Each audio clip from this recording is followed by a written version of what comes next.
Teaching goes far beyond the lesson plan. It's about the people. Every student carries a unique story, and as teachers, we are honored to be a chapter in it. We want to hear from you. Is there a teacher who changed your perspective? Or a school memory that stuck with you? Tell us your story. Do you have a picture of your school now? As an alumni, tell us one basic infrastructure or resource your school needs most right now to help the next generation thrive. Send them via WhatsApp on 070-6925-1712. The teacher, one student, one classroom, and one teacher at a time. Let's take a short documentary, and we'll be right back with our guest to highlight some of the challenges teachers face and the educational system in Nigeria.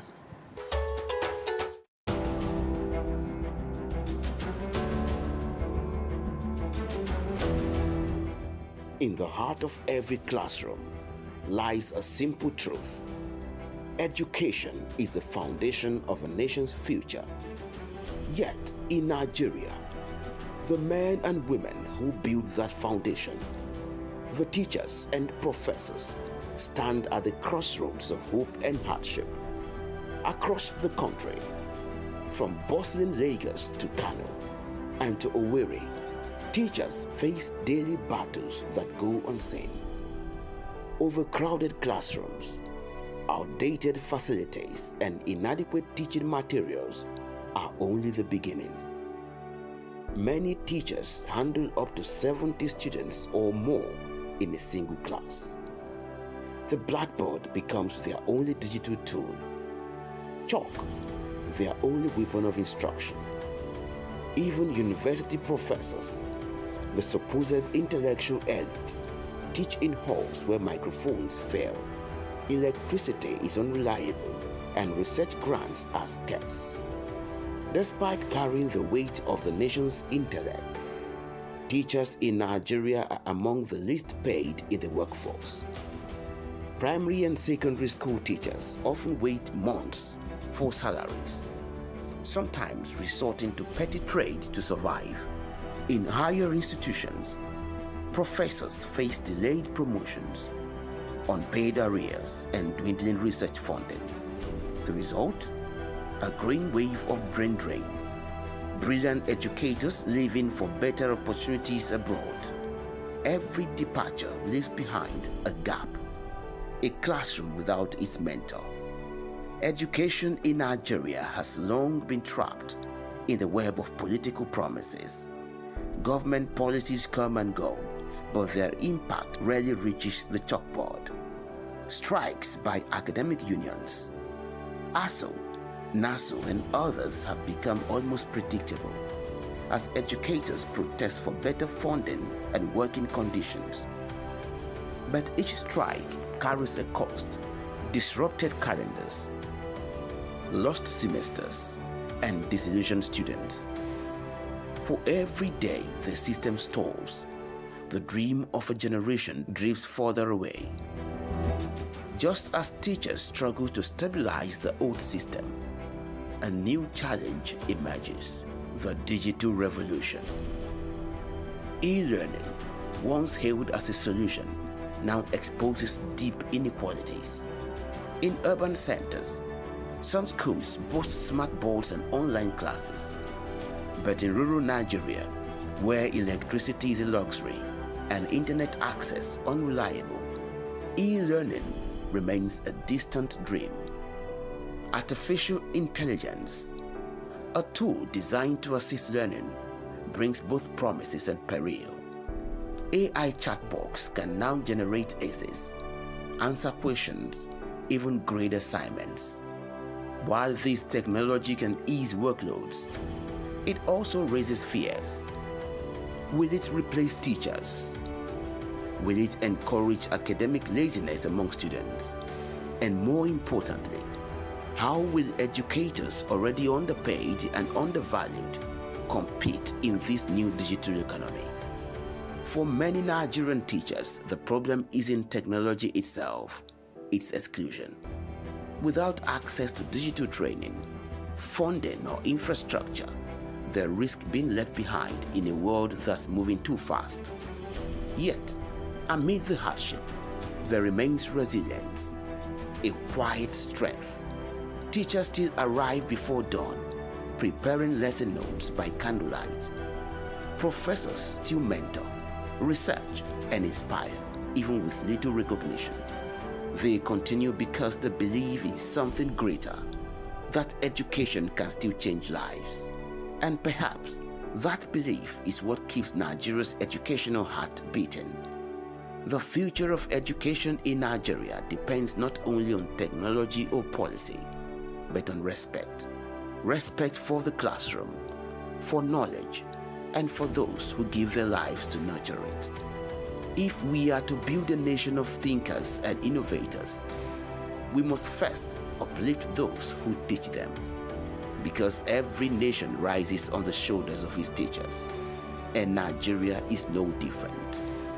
For every child who dreams, there is a teacher who dares, and their struggle must not be forgotten.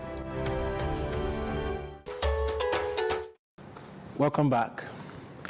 Joining us to unpack these issues is our special guest, one of the executive producers of this program, an entrepreneur, public policy analyst, author, development strategist, and an alumnus of the Fletcher School of Law and Diplomacy, Tufts University, Honorable Magnus Onyigbe. Welcome to the teacher, sir. Thank you very much. So, this is a very delicate topic. By your experience and standards, what do you think is the biggest challenges we have in the teaching profession today? The challenge is enormous. It's lack of motivation, lack of incentive, and lack of proper recognition. I think, that the saying that the teacher's reward is in heaven is wrong. And it's a disincentive, because teachers' reward should be here on earth like it is in the Scandinavian countries. Let me throw out some statistics. Okay. There are less than 1 million teachers, in fact, 915,000. In the whole country? In the whole country. And we have over 31 million learners.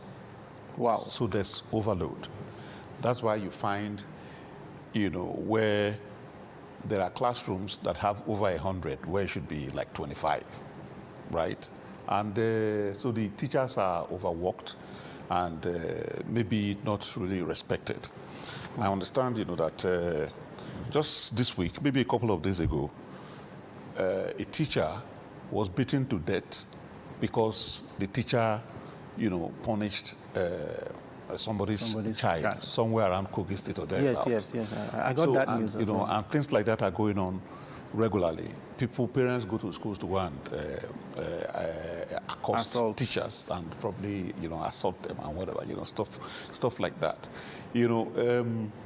As I was saying earlier, compared to the Scandinavian countries where teachers are, maybe I should exaggerate and say they are treated like royalties. They are treated with a lot of respect. Teaching profession is one of the top professions in the Scandinavian countries, Norway, and stuff like that. But that's not the case here. People feel ashamed to say they are teachers. But that shouldn't be the case because they are very critical to the foundation of growth. Because without good teaching, without a good learning environment, without imbibing skills that are, given by these teachers, we cannot proudly say that the children are the future, as we always say, but children are the future if they are given solid foundation by teachers. Okay, I agree with you. But just like you said, even I, of the, should I say, 80s generation, we have been hearing that statement, the teacher's reward is in heaven. And the value on teachers have only dropped over the years and over the centuries, especially in this country. What has been the major issue of that happening? What is the genesis of this disrespect, of this loss of value? As I pointed out earlier, teachers' reward is in heaven. That's the foundation. That slogan is wrong. I think teachers should resist it, should reject it, as a matter of fact, because their reward should be here. They work very hard. And teachers should be proud when they see their awards, people who were their children, people students, who they nurtured. They become president. That president, right now, like President Bola Ahmed Tinubu, should be grateful to his teachers, even at foundation level, even at graduate level, undergraduate level, postgraduate level. Your teachers, they are instrumental to who you become. So the notion that teachers' reward is in heaven is a wrong notion. Teachers' reward should be here. We should reward them adequately. The other disincentive for teaching is lack of tools. The environment is not right. Some learnings are going on under dilapidated buildings. Some have no chairs. Some teachers walk very long distance or trek very long distance or ride bikes over very long distance to go and teach. So the environment is not right. And their welfare, they are poorly paid. Because they are poorly paid, it's a fallback when they don't find anything else. Whereas it should be something that they should be passionate about. When you have a passionate teacher, you learn better because it puts in everything to make sure that you learn. But, we end up having teachers that are just, they had to teach because they had no option. Like a fallback. Absolutely. Just to make sure I'm doing something, exactly. At least let me go to the school and So teach. we have to find ways to carry them along and incentivize them. Nigerians are geniuses. I don't know if you just heard, that our kids just went to Europe and won the Olympiad in STEM. Wow. 4 of them. They won the whole world. They came back with gold. It was like yes, a world competition. The world competition, Olympiad. These are some of the things we are talking about, whereby like such events should be like out there and should be something the teacher should be proud about. We should celebrate it, and that's what this program should be celebrating. So going forward. But to tell you the truth, they are not students that came out of schools in hovels or in terrible places. The teacher who, or school proprietor who made sure that this thing happened. It's the proprietor of Educare, and I understand from the information I got that he actually sponsored these children to go to Europe, to Rome, for the competition. So you can see, some people can be committed to teaching in the manner that the man has done. And we have billionaires in this country who, are involved in corporate social responsibility. We think, that some of them should take the responsibility of saying they want to help teachers and help students and, pay back. They are very accomplished people. They should be able to do so by going back to the communities where they come from and supporting the schools. Not what Old Boys Association do, which is good. They go and build classrooms. They build fences around the school, and provide 1 or 2 science block or stuff like that, which is good. But we have serious multi-billionaires, like Mr. Tony Elumelu, for instance, of Hayes Holding. He has this Tony Elumelu Foundation. And he does a lot of work. Yes, exactly. And he's empowering people from 54 African countries, and stuff like that. That's good. Somebody else should pick up another aspect of it to say, look, I'm going to, do X, Y, Z to make sure that our children, learn specific skills, like coding, for instance, like, stuff like that. The AI, take advantage of it. Somebody should focus on that and say, I want to train our children to be whiz kids in technology, and stuff like that. Okay, so riding on that, the fact of AI and every other advancement that we have, we are in the 21st century now. So what tools do teachers in this country need to be able to deliver the best education they can and to be able to feel that they are passing down the knowledge? We hear that the Gen Z generation now are having short attention spans. So what tools do these teachers need to be able to apply current technologies, current needs to be able to deliver education at the perfect level to these children? Yes, there are experts who will speak specifically on that, different ways of learning. Some ways that we are teaching right now are accommoded, for instance, because you find sometimes our kids, when they go to school here, they don't learn as well as when they go to school abroad, right? Let me give you a simple example from my experience. Out here, the teachers assess students. They score students, right? And they assess them and whatever. Out there, where I went to school, the students actually also assess the teachers. So a teacher's ranking is based on the assessments of the students. So if the teachers here were going through that kind of process, they will make sure that they taught or that they teach their students well enough so that their ranking will go up. But we find here where teachers are punitive, and he may just take some kind of hatred on you and just say, oh, you can never pass my course. You can never pass my course. Out there, the number of students that pass your course is used to rate you.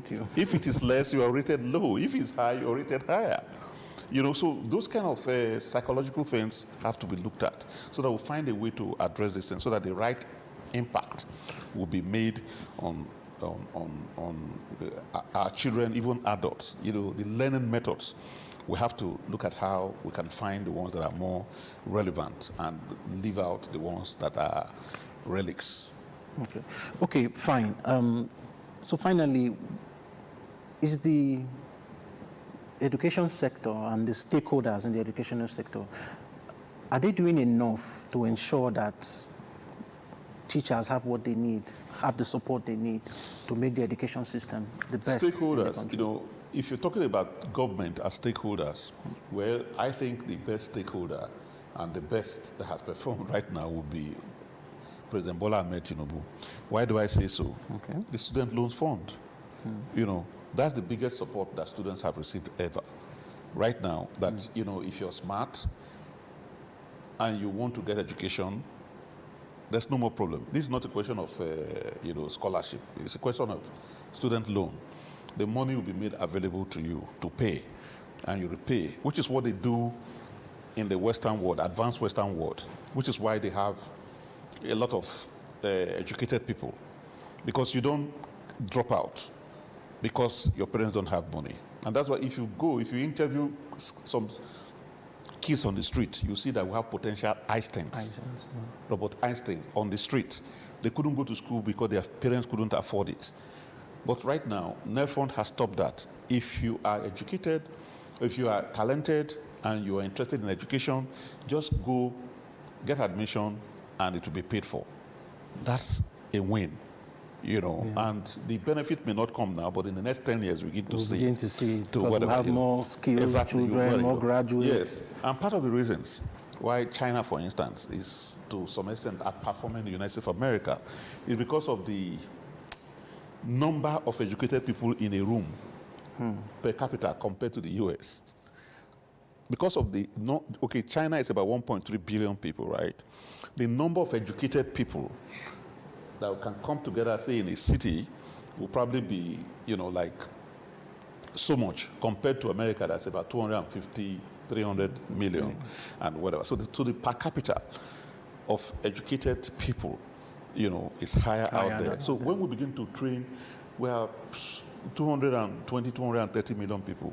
When the bulk of our people start getting educated, the intelligence quotient coming out of Nigeria will be much higher. You will see, like I said, if you go to the street, if you talk to some of these street urchins, and you see their reasoning faculty, you see their intelligent quotient, you see that if these people went to school, they'd be like Einstein. But unfortunately, because their parents didn't have the means, they couldn't go to school and they dropped out.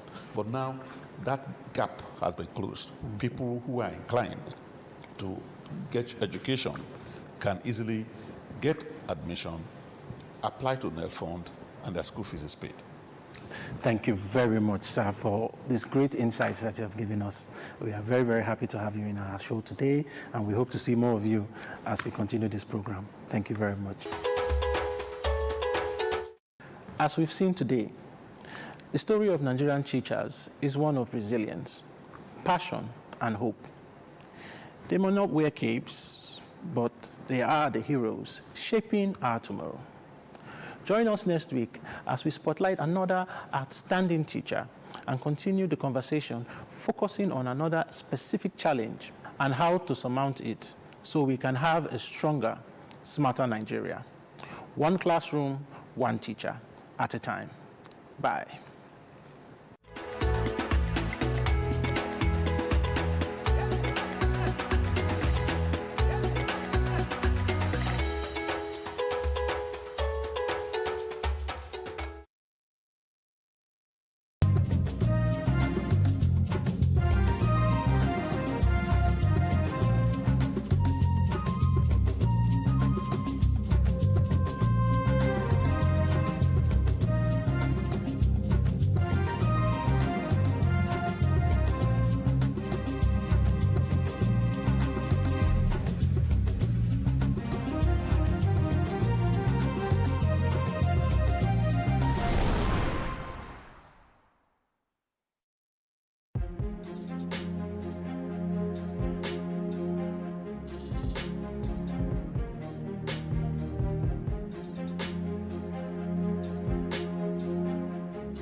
There is no greater job as being a mother than any other job on earth.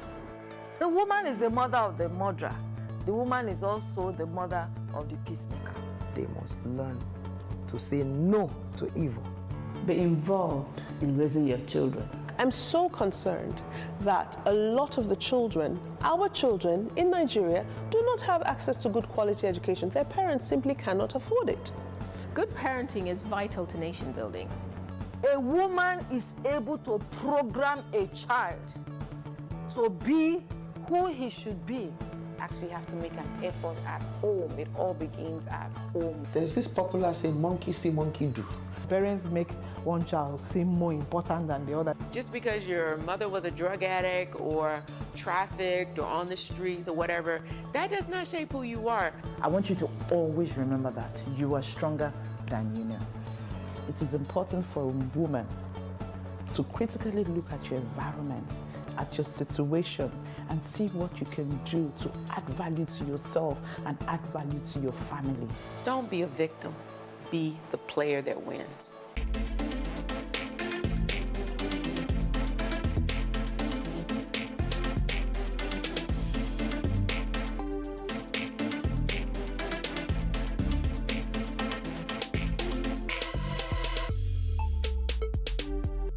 All the time we spend with these children, we should spend it also putting values in them. That will help us to be doing a parental role. Because let's not forget that parenting is not just bringing them into the world. Bringing them into the world is one thing, but putting values in them is another. Protecting them from evil is another. So parenting is not just I've brought a child into the world. You know, yes, I've brought, but am I protecting the child? Am I providing for the child? Am I putting values into that child? Those are roles that we must perform before we can begin to beat our chest and say, yes, we are performing parental roles in the lives of these children. Raising independent, responsible children. When we say independent, we're not saying that this child is a law unto himself or herself, lawless, doesn't listen to anybody, no. What we're saying is that this child does not succumb to peer pressure. That's what we're saying when we say that a child is independent. We're saying that this child does not succumb to peer pressure.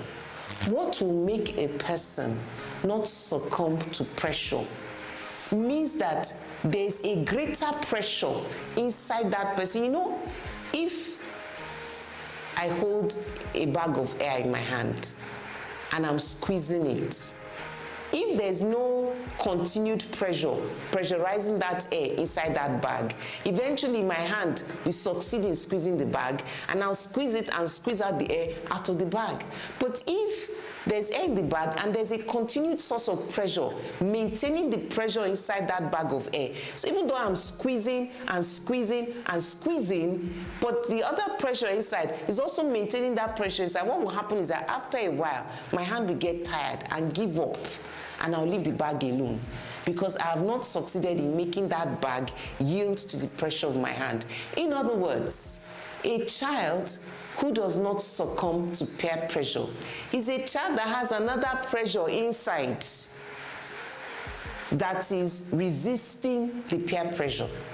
That's just what it means. And that other pressure inside that is resisting the peer pressure is what somebody has bothered to put into that child. If nobody bothered to put anything in that child, social media will put something inside your child for you. The neighbors will put something inside your child for you. The people in school, anything around will put something inside your child for you. So if you don't want all kinds of forces to put things inside your children for you, then you must first be the first person to start putting that internal pressure that will be resisting the external pressure when it comes. So an independent child is a child that says no to peer pressure. Not that the child fights people. It's not a fighting child. It's just a child that is focused. This is what I want to do. This is what I want to do. You know, as children grow up, they get exposed to a lot of challenges. Parents are not always there. Talk about children in secondary school. Are you with them in the class? Even if they are day students, you're not in the class. You don't know what's happening in their class. So they are faced with all kinds of temptations and challenges. You are not there to tell them, don't do this, don't do that. It is those values that you put in them before that time that will be speaking to them, such that even though you may have never told them, when you are doing a test and somebody shows you something on his hand that he wrote there, don't bother looking, no. Just face your own paper and be writing. Even though you've never used that illustration for them before, when they get to the class and they're writing the test, and then their neighbor just opens his or her hand and say, see my hand, just look at it quickly. Even though you've never used that example at home, something in your child will just feel, this is not right. And your child will just look away and refuse to look at that hand and just do his test normally. And then the child will now come and say, Mommy, do you know what happened today? This and this and this and this and this. You know, because you have been putting certain values inside that child, so that even things that you have not clearly mentioned before, when they come to the child, that child's recognition system will recognize that this thing doesn't feel right. I'm not going to do it. You know, so that is an independent child that is able to toe the path of what is right, even when nobody is looking. Exceptional mom, shape the future. And the way to raise that is to have it as a goal.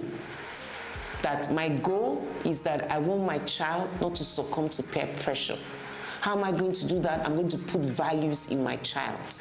I'm going to tell my child the dangers of following the masses, following the crowd.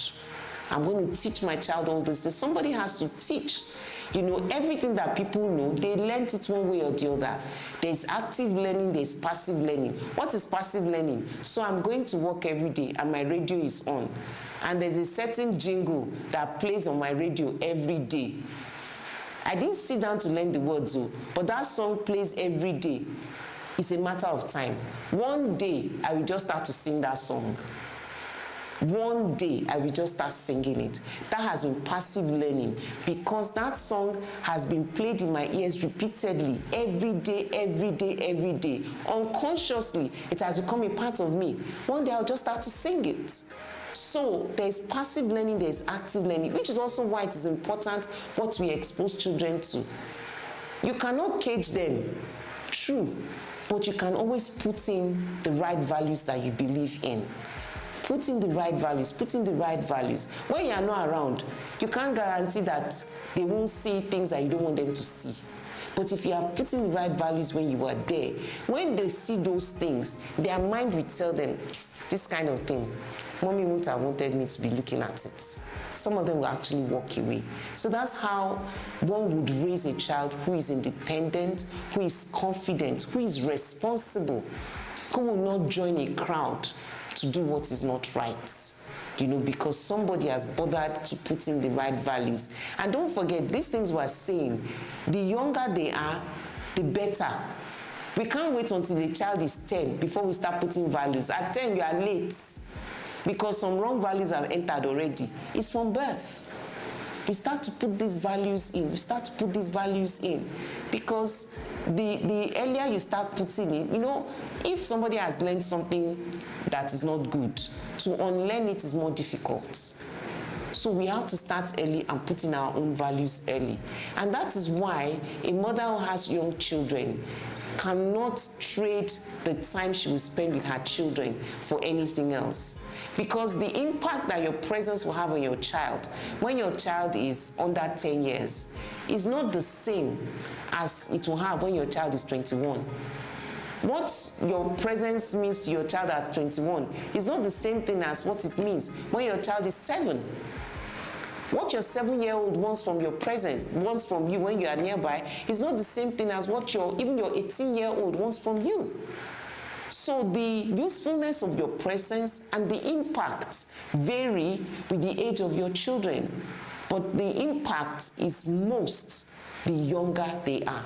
So when a woman has young children, she should guard her time jealously, because that time she must spend it with those children to put in the right kind of values that she wants to put in them. So that's how we can raise those kind of children. First of all, before we talk about a nation, what makes up a nation? A nation is made up of tribes of people. What makes up tribes of people? Families. What makes up families? Homes. Mother, father, and children. So, it therefore means that if you have a certain kind of habits in, let's say, a tribe is made up of 100 families, and let's say a nation is made up, this is just hypothetical, and let's say a nation is made up of 1,000 tribes. And so, out of the 100 families that make up a tribe, 90 of them believe that what they do in their families is that when it's time to eat, don't share your food with anybody. In fact, quickly finish the food and don't give food. Don't eat your own and go and eat your sister's own and your brother's own. That's what they believe. And that, in fact, don't even wait for them to serve the food. Once the food is cooked, get there quickly before everybody. Eat your own, and the one you cannot eat, pack it and go and hide it so that you'll be eating it secretly. When the others come, it doesn't matter if you know. In other words, that's kind of like illustrating what greed is. So that's what that family believes, greed, and that's what they practice. Now, we've said it hypothetically that a tribe has 100 families. If 90 of those 100 families making up the tribe are practicing greed, you can know that when you enter their village, what you will meet is greed, because that is what 90% of them are practicing. Now, if out of the 1,000 tribes that make up the nation, out of that 1,000 tribes, 900 out of the 9,000 of the 1,000 are also practicing greed. When you encounter that nation, what you encounter is greed. These people are so greedy. They're so selfish. They're so hostile. Because that is what they have been practicing in individual homes.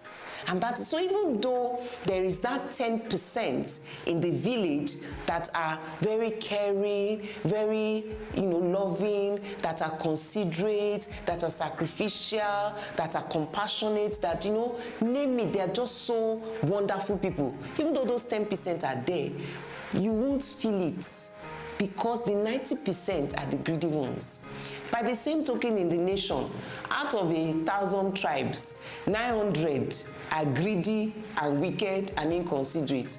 Even though they are the 100 that are considerate, you won't feel it. You just say, this nation, they are so greedy in this nation.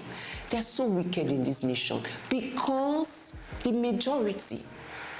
So if we're now going to look at this illustration, taking it, into practical terms, it means what is happening at the family unit level ultimately will affect what is happening at the national level.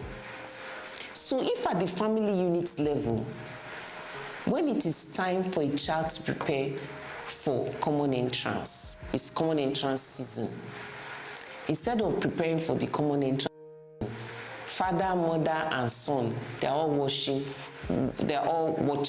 football and enjoying it.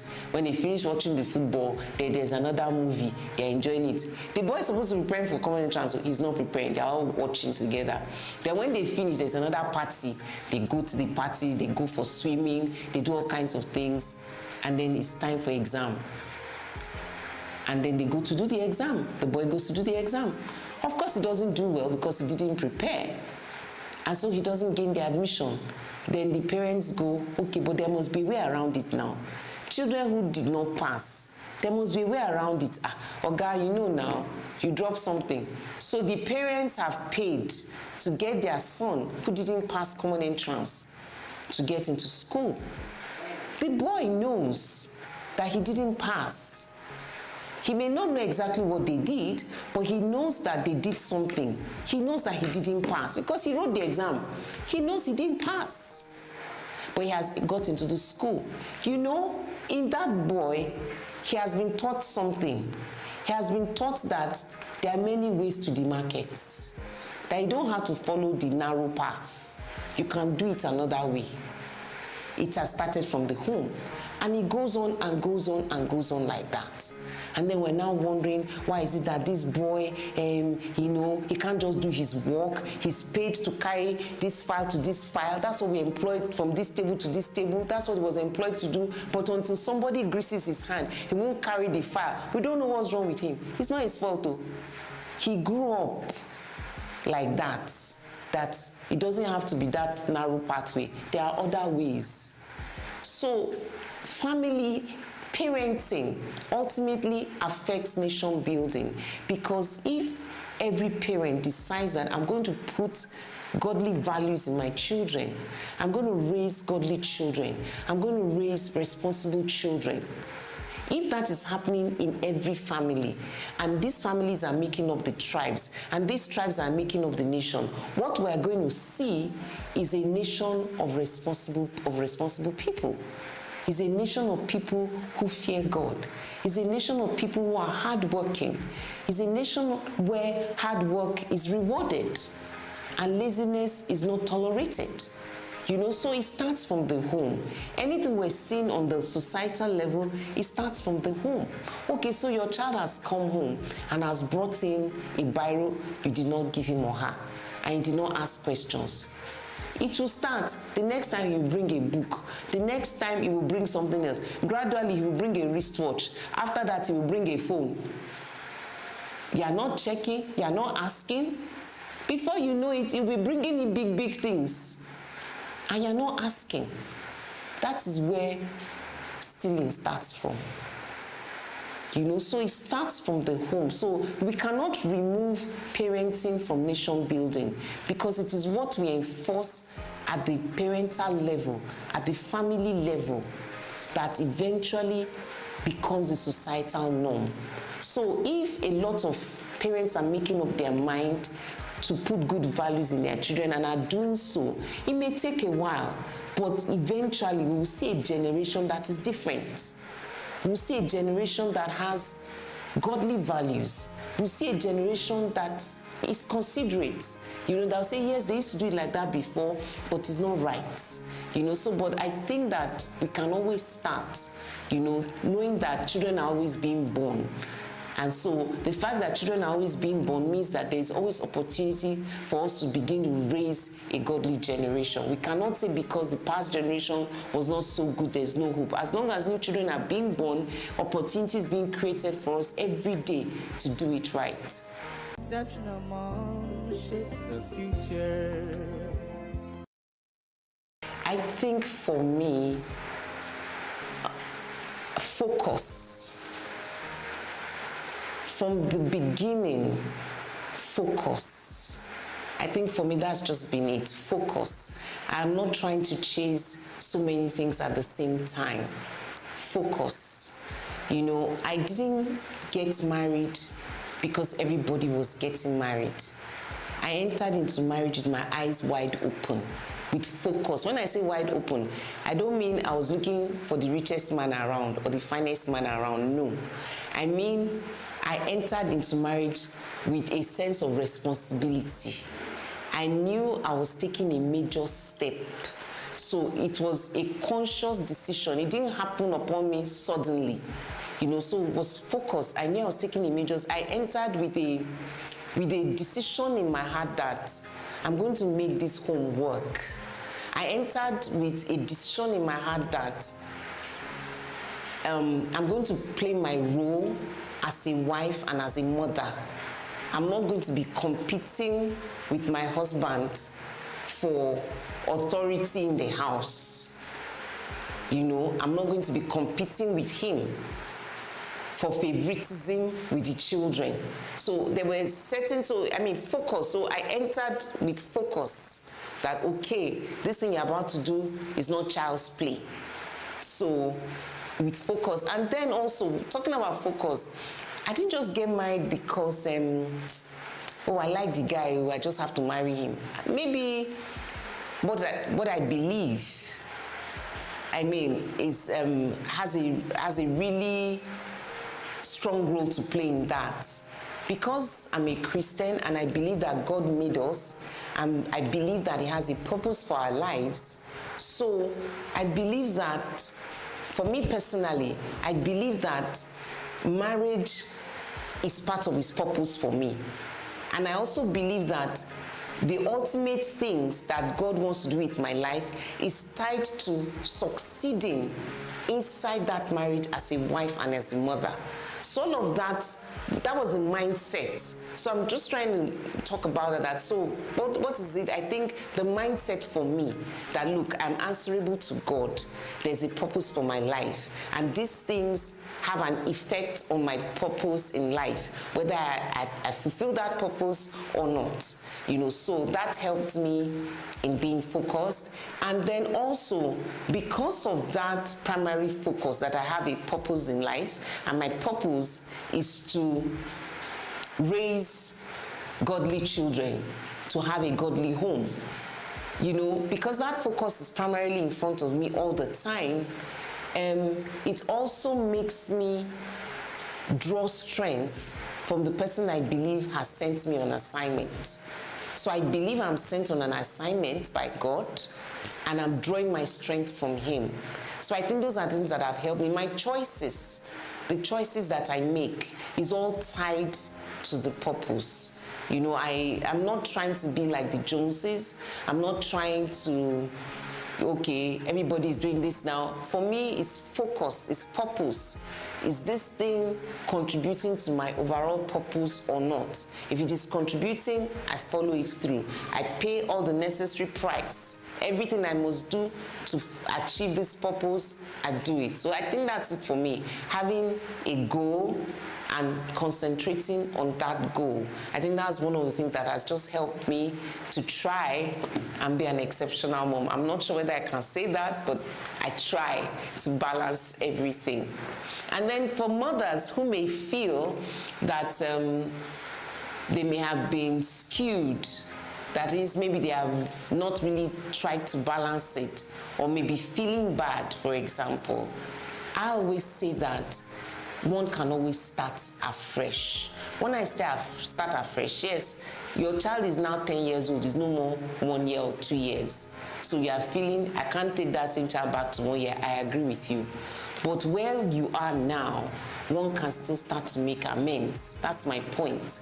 To fold our hands and say, well, it's too late, is to resign and just give up and not to have hope.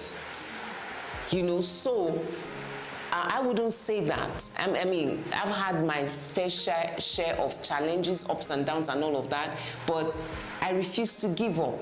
So that's what I would say, that for any mother listening to me who may be feeling, oh, I didn't do this, I didn't do that, I didn't do this, it's okay. Where you are now, you can start something. And for the age that your children are at this particular point in time, there will still be a way in which you can be relevant to them, in which you can still be a godly mother to them, in which you can still perform a godly role in their lives, in which you can still help to modulate their behavior, to help them to have godly values in life. You know, whichever stage of life they are in, there will still be a way. There is always a way out. So I wouldn't say to for some mothers, all their children may have left home. They may all be in the university by now. It still doesn't mean that it's too late. The challenge, the homework is, okay, so my children are now in the university and I feel I've made a few mistakes. How am I going to correct it? That's the challenge. By asking questions, one will get the answer. You can ask people who may have passed through similar situations before. They will tell you, oh yes, I was a mom that kind of like, it was like I missed it. It was like I failed until I read a book and then I began to make amends until I met one. So I think if one is looking for something, one will find it. You know, for any mother who thinks I may have failed in one way or the other, by asking questions, eventually one will be able to get the answers that will help one to pick up the pieces wherever one may be at this time, you know, and still make something good out of parenting, out of being a good mother. Look, I have clients, you know, I'm a pediatrician. I have clients that I have children who come to see me that it is their grandmother who brings them. So maybe you have even become a grandmother and you are feeling that you have failed. In these days and age, grandmothers are playing a lot of roles. So there is still room to contribute to your children's life. Even if you missed it when they were children, now that they are raising children and are now performing the role of a grandmother, there's still room to contribute to their lives and still help them to be godly people. Our role as mothers never ends.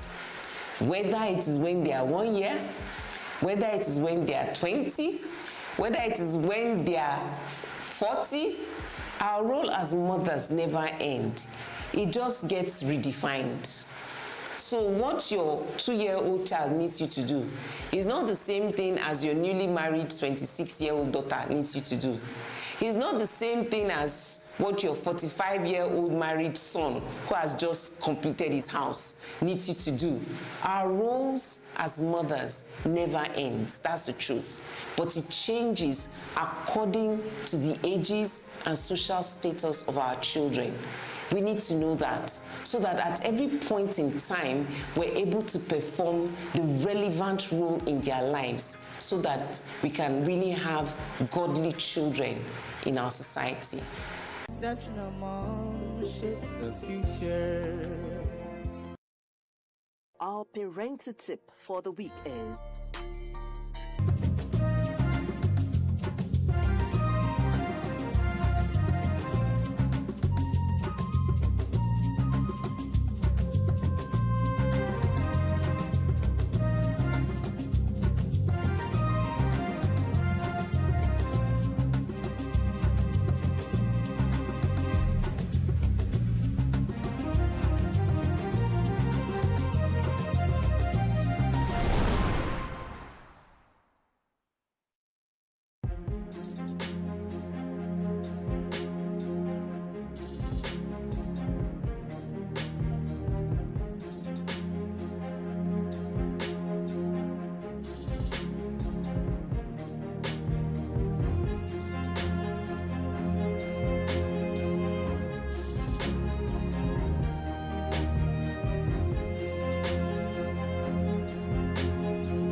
At an undisclosed location in South Africa's northwest province, these rhinos are being prepared for life in the wild.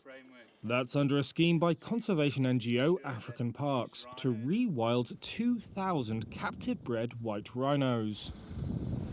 It's a move that could boost the world's wild southern white rhino population by up to 15%. African Parks project manager Donovan Juice said the aim is to rewild around 200 rhinos per year over the next 10 years to various protected areas across Africa. It's a once-in-a-lifetime de-risking effort from a conservation initiative at scale that's never happened before. So I think for the species, it's a massive opportunity. The rhinos were bought from private breeder John Hume. He sold the animals because of the high cost of protecting them. Poaching remains a severe threat in South Africa. 499 were poached in 2023, according to government data, an increase from the year before. Rhinos are targeted for their horns, which are in demand in East Asia for traditional medicines and jewelry.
Thanks for joining us on AIT Report. I am Olamide Awoyo. Welcome.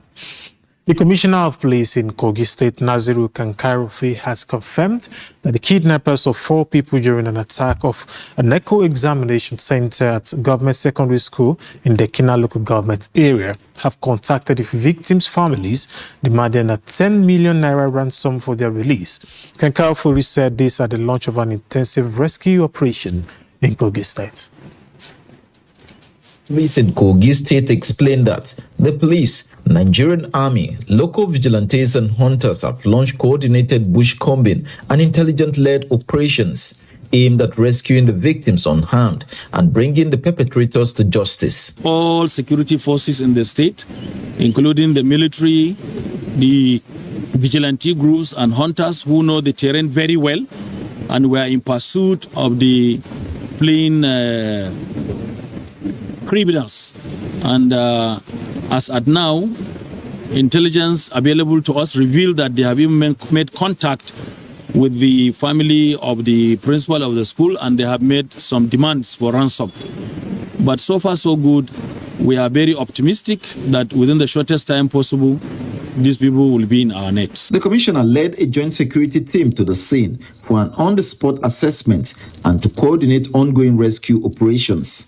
This irresponsible attitude of the principal and the supervisor is telling on the image of the country. They are sending a wrong image about Nigeria, that we cannot secure our schools. And you know, enemies of government, enemies of progress are always trying to capitalize on this to project the government in bad light. So I think I want to warn everybody, whoever dares to do this kind of act, will make sure we prosecute him. They demanded a sum of 10 million naira, and that contact was a valuable asset to us, but we have gotten very good clues, and as I promise you, very soon they will be rounded up and the students will be rescued. The latest adoption in Oluwa come just weeks after suspected bandit attacked a secondary school in Iluke, Kogi West Senatorial District, an assault that was successfully repelled by Combined Security Force. Tehumba Akaya, AIT News, Lokoja. And from Kogi to Ebonyi State, where police says it will engage the services of pathologists to conduct a postmortem examination on the body of late Miss Mary Habila, a psychotherapist whose death has stirred controversy. Police authorities in a statement in Abakaliki late Wednesday said the postmortem results will assist investigators unravel the cause of her death. Miss Mary Habila reportedly died at the Buru private residence of Nigeria's 7th Minister of Works, David Umahi, on June 27. The police statement explained that Habila was confirmed dead by doctors at the David Umahi Federal University Teaching Hospital in Hururu, Ohazara local government area of the state, after a medical emergency brought her to the facility from the minister's residence. Ebonyi Police Command Public Relations Officer Joshua Okandu said preliminary findings indicate that the deceased and a colleague formed part of the medical team attacked the Minister of Works and had accompanied him to his hometown in Buru, where she died in a room within his compound. The Commissioner of Police said to have directed that the matter be transferred to the State Criminal Investigation Department for thorough investigation after being debriefed by the DPO in charge of Ohazara local government area. The police statement noted that the command has commenced comprehensive investigation, including engaging the services of a pathologist to conduct postmortem examination, through the family of the deceased claimed they do not want any autopsy performed on their daughter. According to the Ebonyi police spokesman, the command considers the examination necessary given the sensitive nature of the case and the importance of establishing the true cause of Mary Habila's death. And troops of Joint Task Force Northwest Operation Fasanyama have rescued 13 kidnapped victims and foiled terrorist operations in separate intelligence-led missions in Namonda local government area of Zamfara State and Anka and Kaura. The development was disclosed in a statement by the Media Information Officer of Operation Fasanyama, Lieutenant Colonel Aliyu Danja. According to him, troops of Sector 2 stationed in Magega swiftly responded to credible intelligence indicating that armed terrorists were advancing on motorcycle toward Tunga Kudakuduku in Anka local government area of the state. The troops engaged the terrorists with superior firepower, forcing them to abandon their mission and flee the area.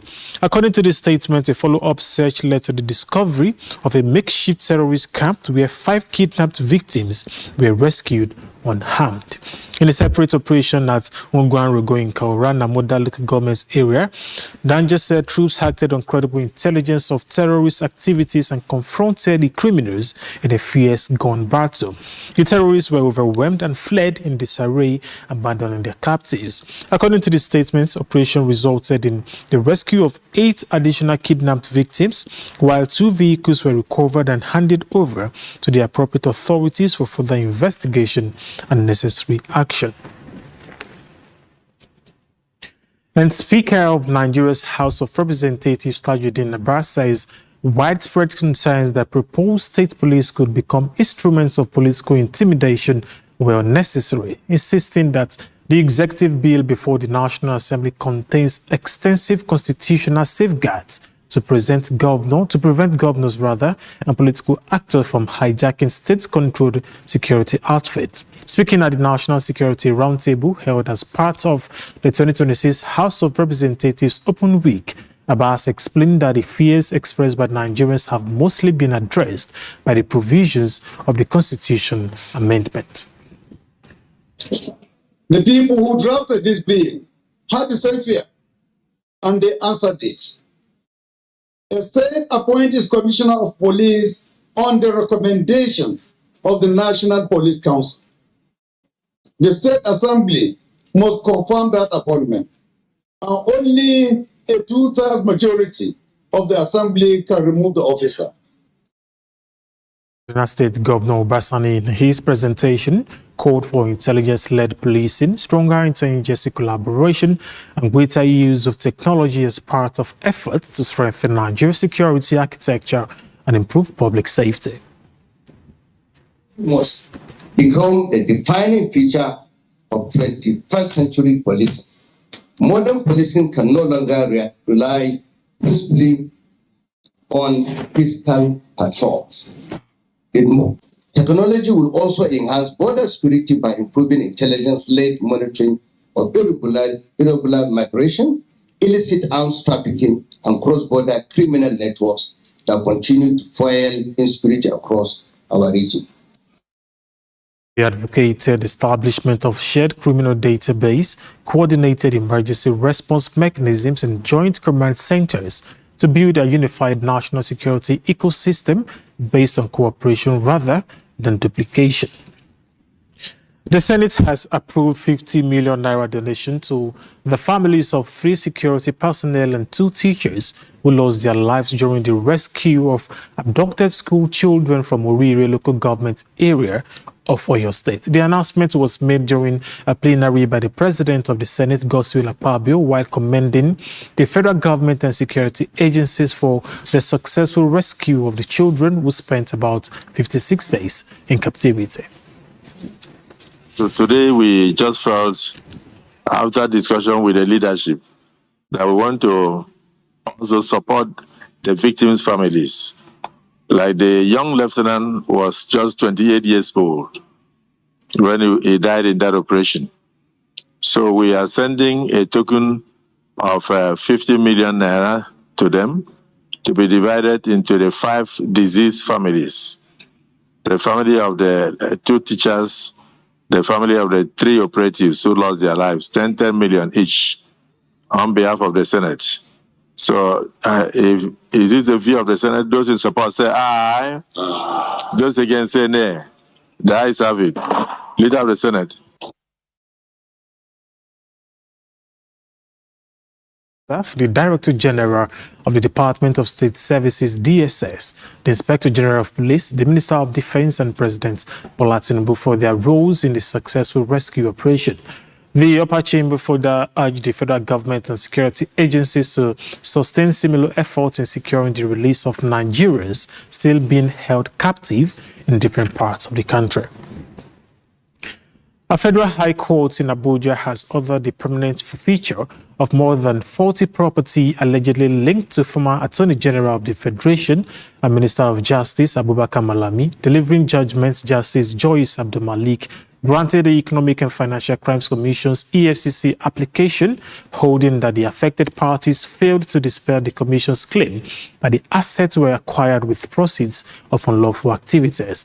Before the ruling, the judge dismissed all pending applications and objections filed by Malami, members of his family, and companies connected to the property, on ground that they lacked merit.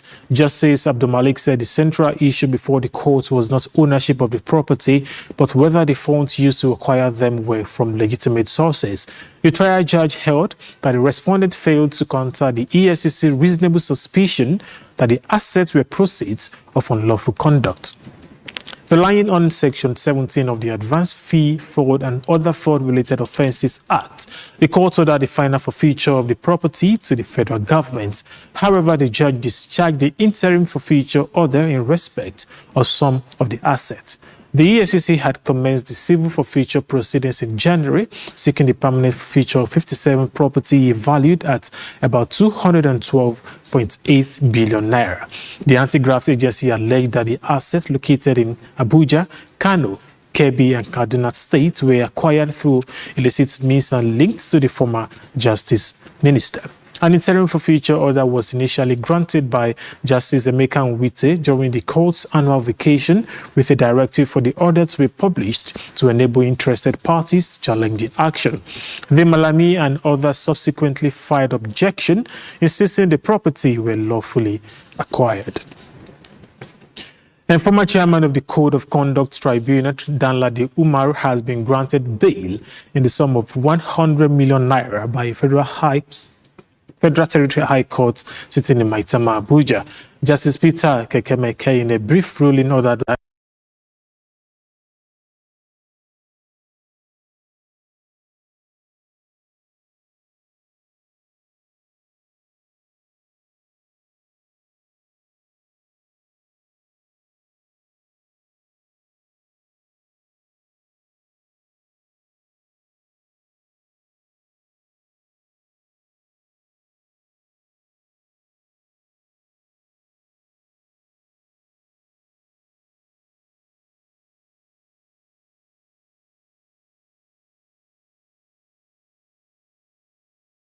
the Commission's investigation throughout the investigation. The prosecution, however, opposed the application, arguing the defendant is a flight risk and could interfere with prosecution witnesses, some of whom worked under him during his tenure as CCT chairman. In his ruling, Justice Kekemeke held that the prosecution failed to establish that the defendant was likely to jump bail or interfere with witnesses, and consequently granted the bail application. The court adjourned further hearing in the case until October 29, 2026. Umar is to remain at the Kuje Correctional Center pending the fulfillment of his bail conditions. The Independent National Electoral Commission, INEC, has announced that a total of 2.4 million eligible Nigerians have been registered in the ongoing continuous voter registration exercise as of July 10th, 2026, with Kaduna State recording the highest number of registrations nationwide. The latest Phase 3 Week 9 registration statistics released by the Electoral Commission shows that the figure comprises 823,324 completed online registrations and 1.6 million physical registrations completed across the country. According to the data, Kaduna led all states with 182,749 registered voters, followed by Edo with 121,554, Lagos with 114,983, and Delta with 108,547. Taraba State recorded 94,432 registrations, while Sokoto recorded 91,207, Ebonyi 84,118, and Jigawa 79,837, while Bauchi registered 77,881 voters. In Benue, 76,442 was recorded, while Cross River recorded 75,131 and Ogun State recorded 75,633. Anambra and Oyo each recorded more than 71,000 registration, while Imo registered over 70,000 voters during the period under review. At the lower end of the table, Ekiti recorded only 84 registrations, while Ondo registered 14,407. The Federal Capital Territory recorded over 33,000 registrations, while Rivers posted over 52,000 and Akwa Ibom over 35,000. INEC explains that the voter registration in Osun State remains suspended in accordance with Section 9, Subsection 6 of the Electoral Act 2022, owing to the forthcoming governorship election in the state. INEC says the suspension is a legal requirement intended to preserve the integrity of the electoral process ahead of the poll. The Commission calls on prospective voters to complete their registration only through its official CVR platforms and designated registration centers nationwide, while ignoring unofficial channels and misinformation.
Present administration.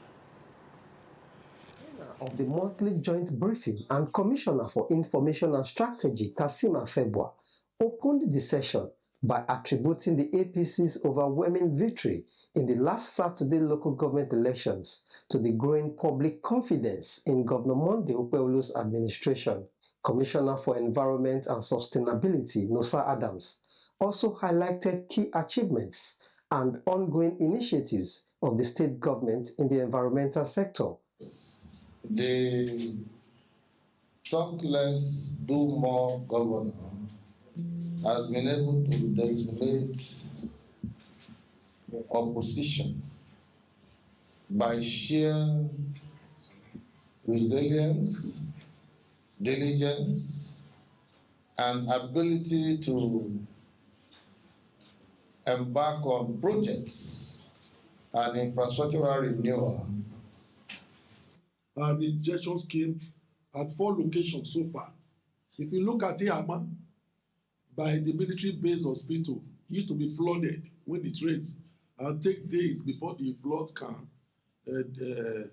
leave that location. But if you go there, if it rains now, in less than 10 minutes, the flood is up. The managing director of the Edo State Waste Management Board and his counterpart from the Edo State Parks and Garden Agency outlined the efforts in beautifying public spaces and maintaining green areas across the states as part of the government's urban renewal agenda. Here's Inarume, AIT News, Benin.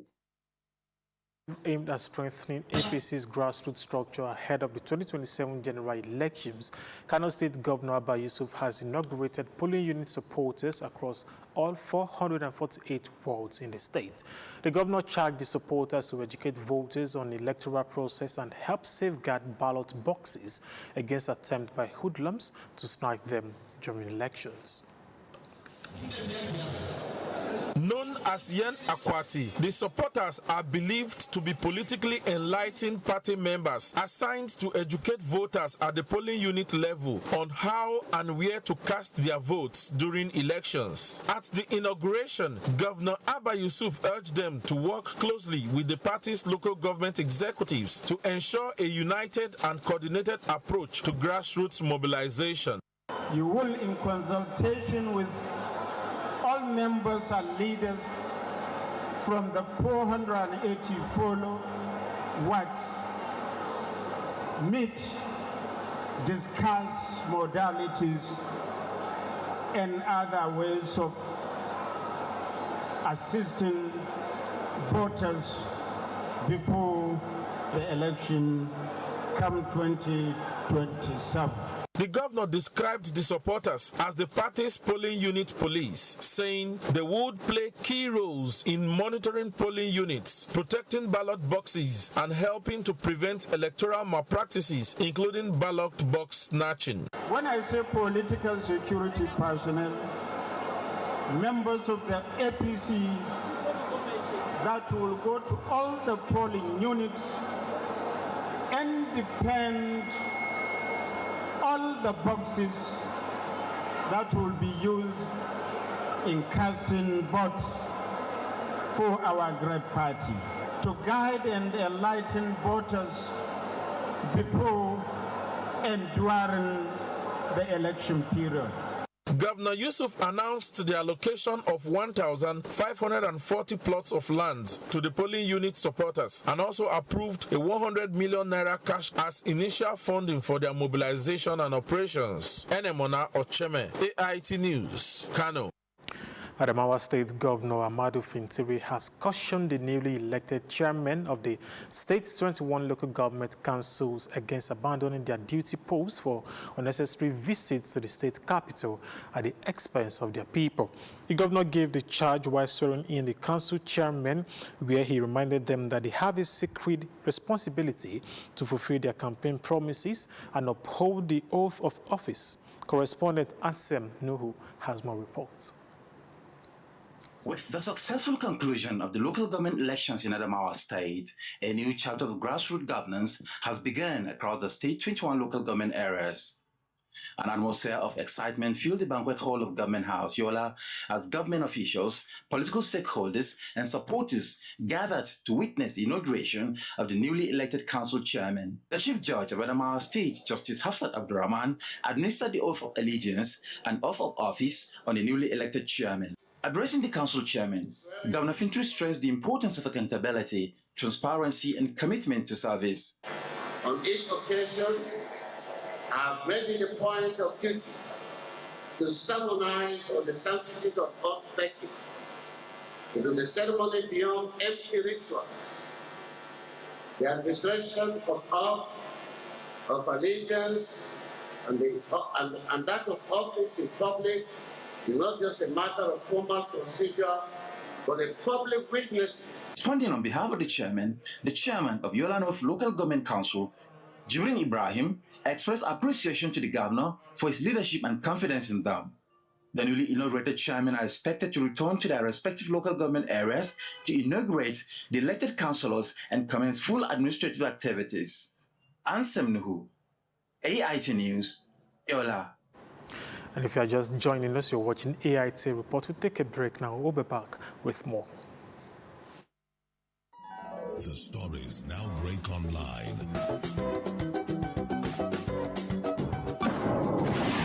Don't miss miss anything from our real-time updates and exclusive content, follow and participate in discussions on live TV studio programs to shape the narratives. Subscribe, engage, and share from AIT.live at AIT_online on X, AIT Online on Facebook, official AIT Live on Instagram, TikTok, and Threads, AIT_live, and AIT Livestream 1 on YouTube. Stay connected with AIT.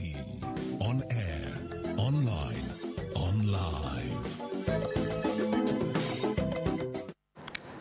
Many thanks for still with us. And to more stories now. The Federation Account Allocation Committee has shared 2.55 trillion naira among the federal government, states, and local government councils for June 2026, reflecting a stronger revenue performance driven by higher statutory revenue and value-added tax collection. The allocation is higher than the 2.30 trillion naira shared for May, representing an increase of about 250 billion naira. A communique issued after the FAC meeting in Abuja and signed by Head of Communication Office of the Accountant General of the Federation, Bawa Mukwa, shows the distributable revenue comprised 1.809 trillion naira from statutory revenue and 740.7 billion naira from value-added tax. The federal government received 923.4 billion naira. State governments received 838.2 billion naira, while the 774 local government councils shared 591.4 billion naira. Oil-producing states also received 197.6 billion naira as 13% derivation revenue. The report further indicates that gross statutory revenue rose sharply to 3.7 trillion naira in June from 2.65 trillion naira in May, an increase of more than 1 trillion naira. Similarly, gross VAT collections climbed to 799.7 billion naira from 743.7 billion naira recorded in the previous month. FAC attributed the stronger revenue performance to significant increases in companies' income tax, capital gains tax, stamp duties, petroleum royalties, gas flaring penalties, import duties, and CET levies and VAT. However, receipts from petroleum profits tax, hydrocarbon tax, mineral royalty, and related fees declined during the period, while excise duty posted only a marginal increase. The higher June allocation is expected to strengthen government liquidity across the federal, state, and local government levels, although analysts say the sustained revenue growth and prudent fiscal management remain critical to addressing Nigeria's development and infrastructure financing needs. Nigeria's inflation rate recorded a marginal decline in June, offering a further signs that overall price pressures are easing. However, the latest figures show that the cost of food continues to rise, suggesting that many households may not yet feel the benefits of the slower inflation rates. The headline inflation rate eased slightly to 15.91% in June 2026 from 15.93% recorded in May. And this is according to the latest Consumer Price Index released by the National Bureau of Statistics, NBS. On a year-on-year basis, inflation fell sharply from 25.29% recorded in June 2025, indicating that overall price increases have moderated significantly over the past year. The report also showed that on a month-on-month basis, inflation slowed to 1.66% in June from 1.75% in May, meaning prices continued to increase but at a slower pace than in the previous month. Despite the improvement in the headline inflation, food inflation remained a major concern. Food prices rose by 17.52% year-on-year, while monthly food inflation accelerated to 3.75% in June from 2.98% in May. The latest data suggests that while government efforts and tighter monetary policies may be helping to slow overall inflation, rising food costs continue to put pressure on household budgets. Economists, however, say a sustained decline in food inflation will be critical before many Nigerians experience meaningful relief in the cost of living. And Cross River State government has unveiled a strategic plan that will make the state a leading coffee production and processing hub. The implementation framework unveiled at the state government press briefing in Calabar is expected to drive the state's 7-year coffee revolution agenda and position Cross River as the leading producer of premium coffee in Nigeria and across Africa. The government says the roadmap is designed to strengthen every stage of the coffee value chain, from production and processing to marketing and export, while creating employment opportunities and attracting investment in the agricultural sector. Commissioner for Agriculture and Irrigation Development, Johnson Ebwepo, says the government is establishing a coffee development agency, creating a coffee commodity exchange, and supporting communal washing and drying stations to improve quality, connect farmers directly with the buyers, and also increase their earnings. The commissioner says Governor Basio II has approved the distribution of 30 million coffee seedlings under the program, with 1 million already distributed and 4 million more scheduled for the current planting season. It is expected that even the private sector, they will take advantage like they are. We have received expression of interest for commercial cultivation of coffee. That way we can guarantee feedstock. So the approach is on the smallholder side, the approach is also on the commercial side. The Commissioner for Information, Erasmus Ekpang, says the initiative reflects the Governor Basio II's administration's commitment to diversifying the state economy through agriculture. Very soon, Cross River State will totally unlock, decouple itself from FAC allocations, and of course our young lads, our farmers would have enough, to eat, to use, and of course to export. Government has already, put all of this thought process together, and we can assure you that we are all out to work in synergy to ensure that government objective is met. The state government says the reforms are expected to strengthen the coffee value chain, improve rural livelihoods, and establish Cross River State as a competitive player in the global coffee market. Inemesat Ifyok, AIT News, Calabar. The federal government says it will facilitate new investment opportunities in Zamfara State following growing interest from investors in the state's vast solid mineral resources. This was disclosed during a courtesy visit by the Minister of Industry, Trade and Investment, Jumoke Oduwole, to Governor Dauda Lawal at the government house in Gusau. The minister informed the governor of plans to bring investors who have expressed interest in exploring and developing Zamfara's abundant solid mineral resources. She also highlighted preparations for intra-African trade fair and encouraged the state active participation in African Continental Free Trade Area to unlock new economic opportunities. For Zamfara State to participate in that will be very critical, and His Excellency has graciously accepted that Zamfara will be fully participating in that. Governor Dauda Lawal welcomed the federal government initiatives, reaffirming his administration readiness to partner with investors. Just 2 days ago, we had a company that came here that is ready to invest over $200 million or billion dollars in Zamfara State. The governor stressed that despite security challenges in some parts of the state, Zamfara remains a land of enormous economic potentials. Governor Lawal also challenged the negative perceptions of Zamfara, saying the state is more than insecurity, often portrayed in the media. So Zamfara is not about insecurity. There are a lot of good things happening, and this is why we're saying Zamfara is open for investment. He maintained that Zamfara is open for investment and urged investors to visit the state and witness its vast opportunities firsthand. Tamina Yusuf, AIT News, Gusau. And barely weeks after President Bola Tinubu commissioned the state's multi-million naira Mesono fruit concentrate plant in Benue State, the state government has announced a massive scale-up plan. The factory is set to expand its production capacity from 40,000 metric tons to a staggering 100,000 metric tons, with a brand new retail juice production line on the horizon. From a state once plagued by severe post-harvest waste to a rising industrial giant, this is the Bensono concentrate plant in Makudi, Under a fresh blueprint, this facility is about to more than double its current processing muscle. Functionaries of the government of Benue. At the Government House, the Group Managing Director of the Benue Investment and Property Company, Dr. Raymond Asemakaha, alongside strategic partners, Sono International, unveiled plans to add a brand new juice production line within the next 6 months. Now we have a second factory which is brand new, done, installed 100% by the Executive Governor of Benue State. That factory, we're also going to partner with them to upscale, because when they came, they're also going to take over the new factory.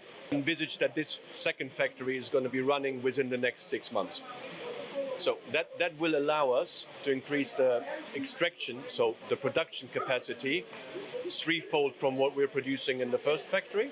And then we're envisaging to bring additional extraction capacity to make the capacity 5- or 6-fold on what we can do today. State officials emphasize that this is more than just an expansion. It's an economic lifeline. It is now an investment hub, ready to receive investors and make sure that we provide them with the environment to do what will enhance the productivity of our real sector. By keeping processing inside state lines, Benue is finally getting the true value for its harvest. Dofan Aga, AIT News, Makudi. And up next on the AIT Report, a sport track.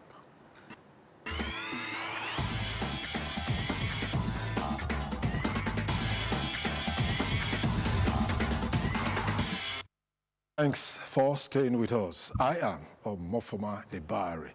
Three-time world champions Argentina are set to face Spain in the 2026 FIFA World Cup final on Sunday. La Albacete booked their place in the final with a dramatic 2-1 comeback victory over England. The Three Lions took the lead early in the second half through Anthony Gordon, whose superb finish gave England the advantage. Argentina responded in style when Enzo Fernandez restored parity with a composed finish, swinging the momentum in favor of the South Americans. As the extra time approached, Lautaro Martinez scored the second goal to seal the victory for Argentina.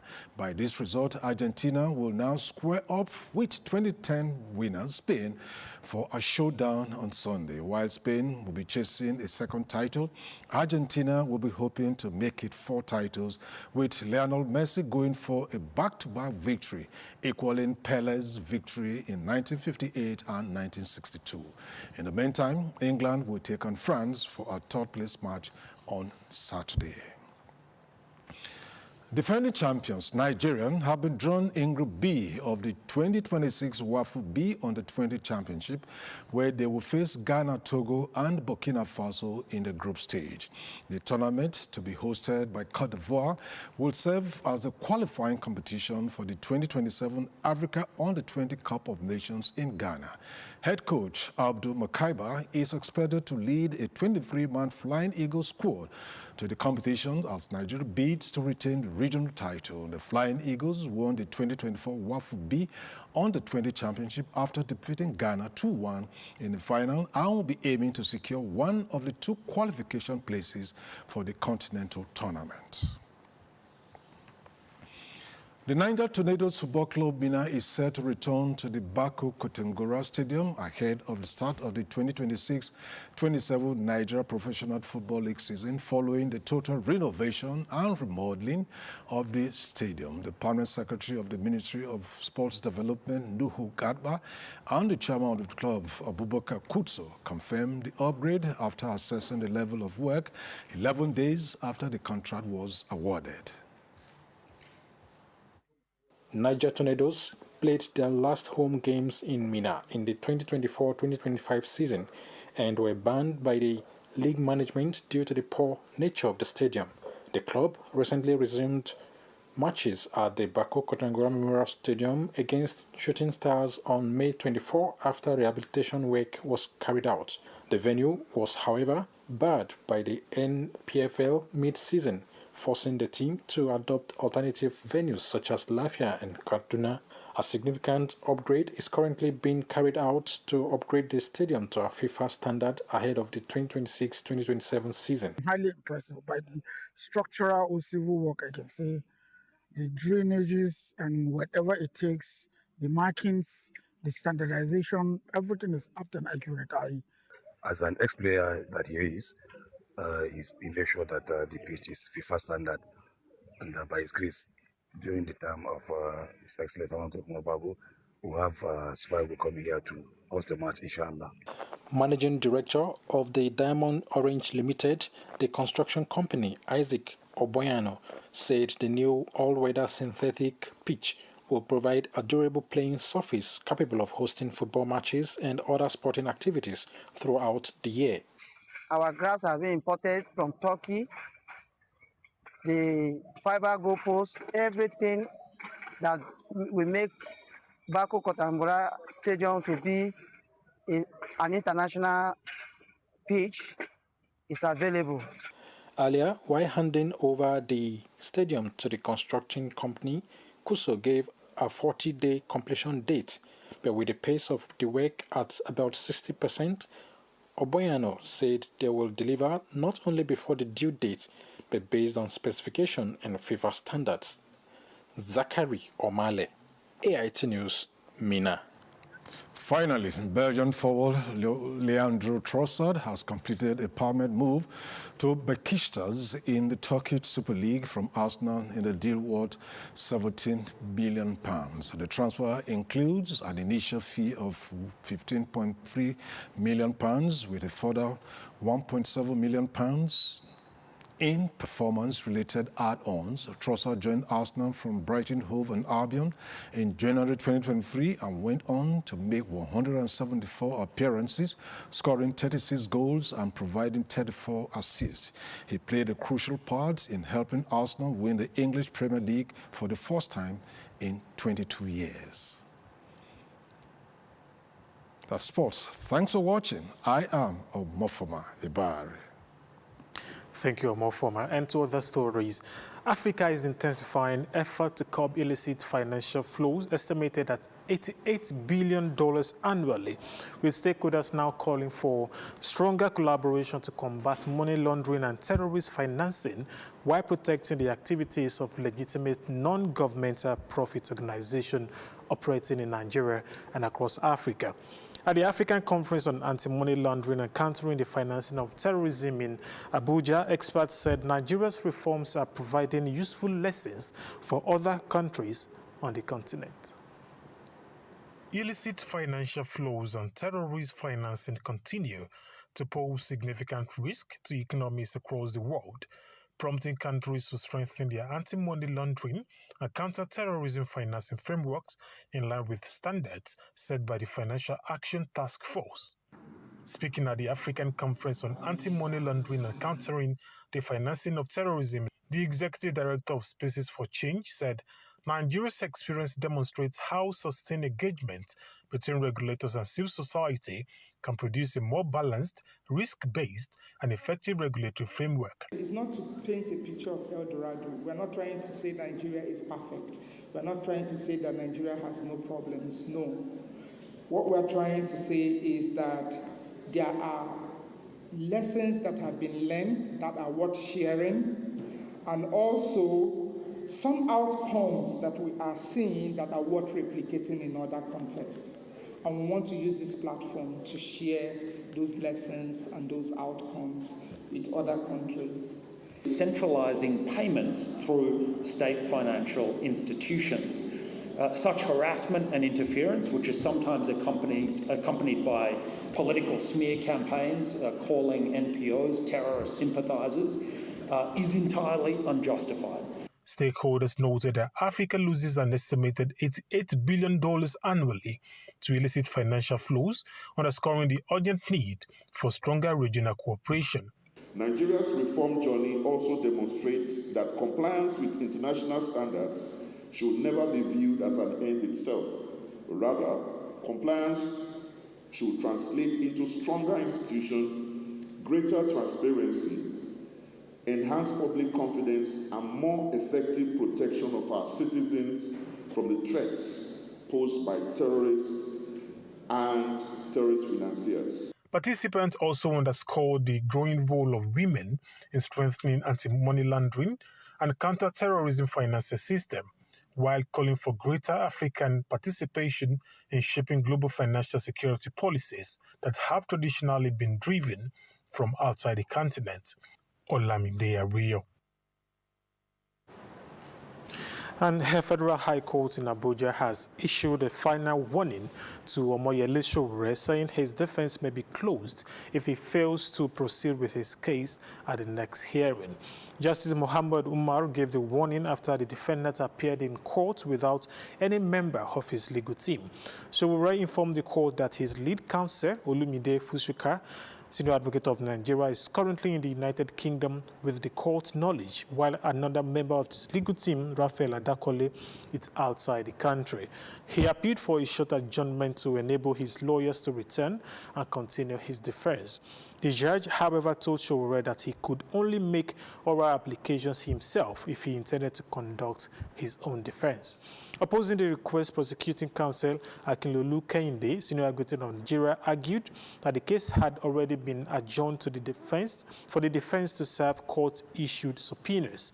He reminded the court that it had earlier ruled that the absence of lead counsel should not stall proceedings and stressed that the matter was on day-to-day trial.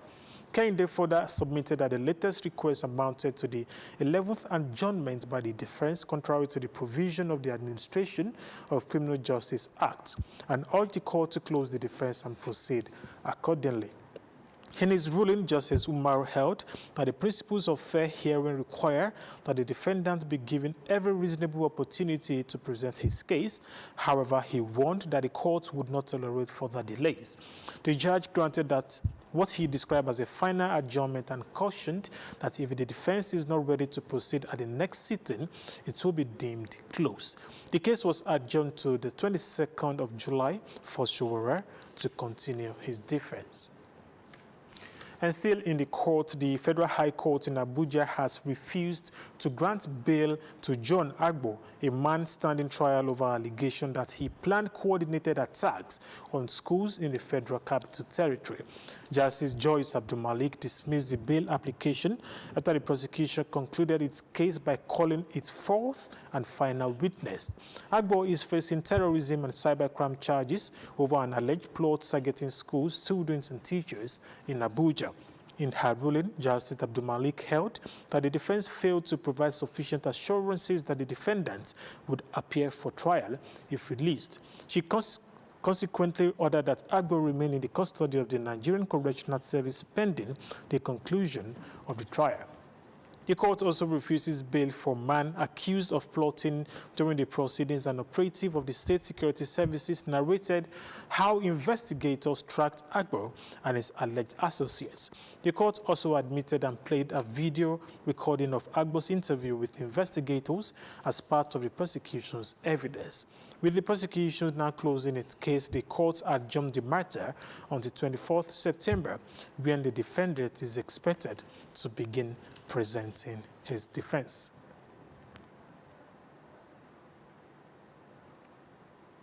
And that is AIT Reports. I am Olamide Ariyo. Many thanks for staying with us.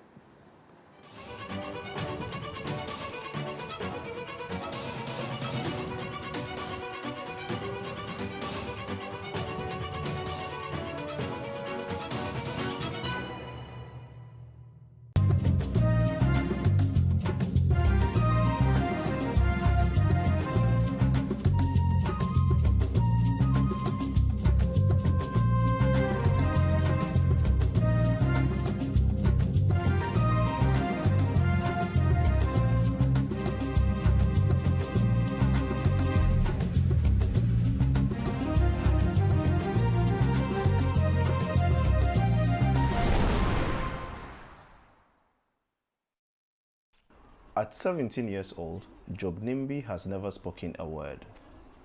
Born with speech and hearing disabilities, Nimbi and others at this Ghana school instead found their voices through photography.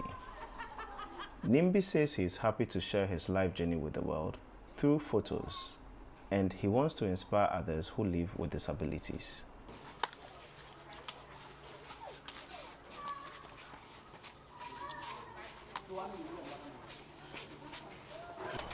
But NIMBY and his peers face significant challenges, including discrimination. Other hurdles are limited training and resources. Ghana's Statistical Service estimates only a fraction of the children with a hearing disability are able to pursue a higher education. Yet, NIMBY remains resolute. So now, what I'm learning and focusing on is to become a doctor.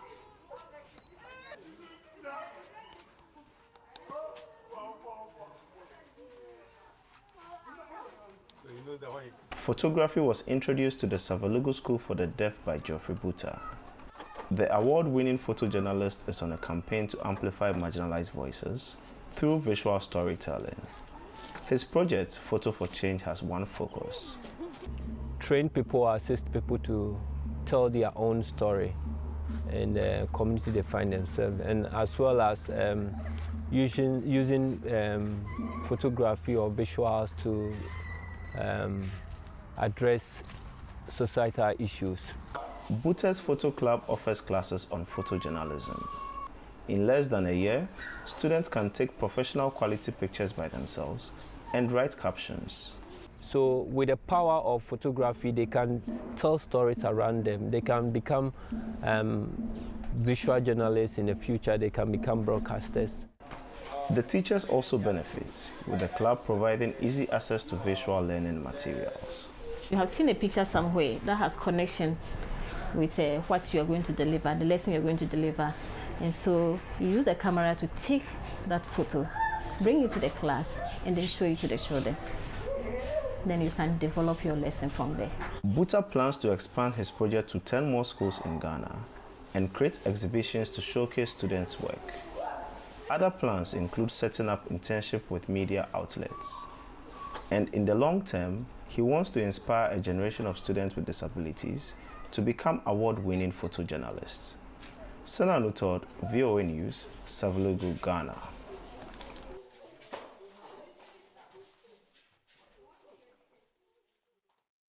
The fall armyworm has caused devastating crop losses across Africa since it arrived in 2016 in Malawi at Lilongwe University of Agriculture and Natural Resources. Biotechnology research scientist Kingdom Kwapata is leading studies in 2 varieties of maize whose genes have been modified to resist the pest. Such engineered crops are considered genetically modified organisms or GMOs. We needed a solution because our farmers are suffering. Our main purpose and aim for the research is to establish whether the gene that confers resistance against fall armyworms and other lepidopteran insects is effective.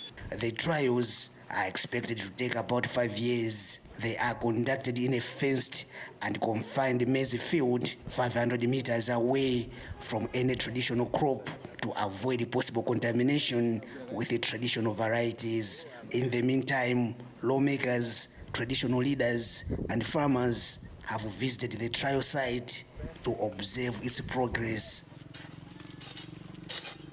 Some farmers are excited about the trial, which is in its first year. This will solve the problems of lack of money to buy pesticides to kill fall armyworms, which have affected my maize harvest for many years. And I am now a happy farmer because these trials are providing solutions to the problem. Another subsistence farmer, Esther Ganjawala, is skeptical about the technology. She notes that replacing local maize varieties with high-yielding hybrids has created new troubles. These new varieties are not good at all. You can't harvest anything without applying fertilizers, and they are easily attacked by pests. That's why there is growing poverty. But with our local varieties, we can harvest even without applying fertilizers.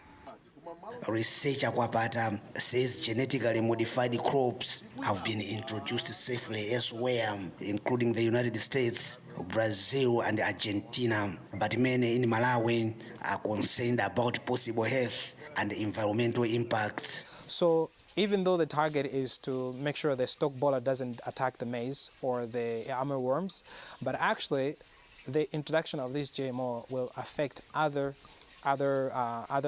beneficial insects such as bees and other birds. So that is something that we don't want. We don't want to disturb that cycle. Ganiye also fears that once introduced to farmers, the GMO maize would keep other local crops from growing. Kwapata says there is no evidence that would happen, but he acknowledges that people are concerned. There's a lot of skepticism. There's a lot of political anxiety. But in the final analysis, as researchers, we are saying that the nation needs to give us a chance to do the research diligently, independently, without due influence.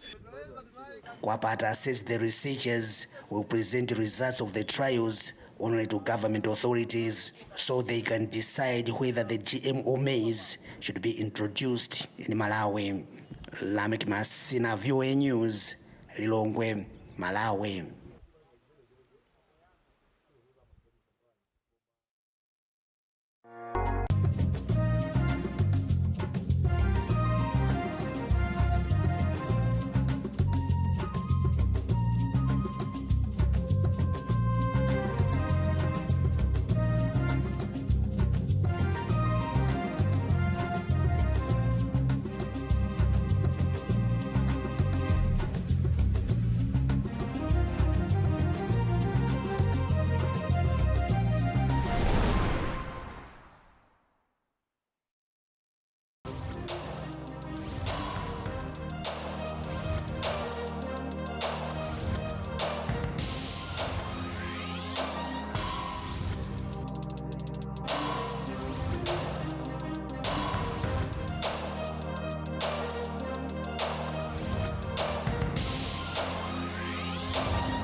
Represented today by our amiable number 2 citizen, His Excellency, the Vice President of the Federal Republic of Nigeria, the very distinguished Senator Kashim Shettima, ranking members of the National Assembly here present, serving and former members of the National Assembly here present,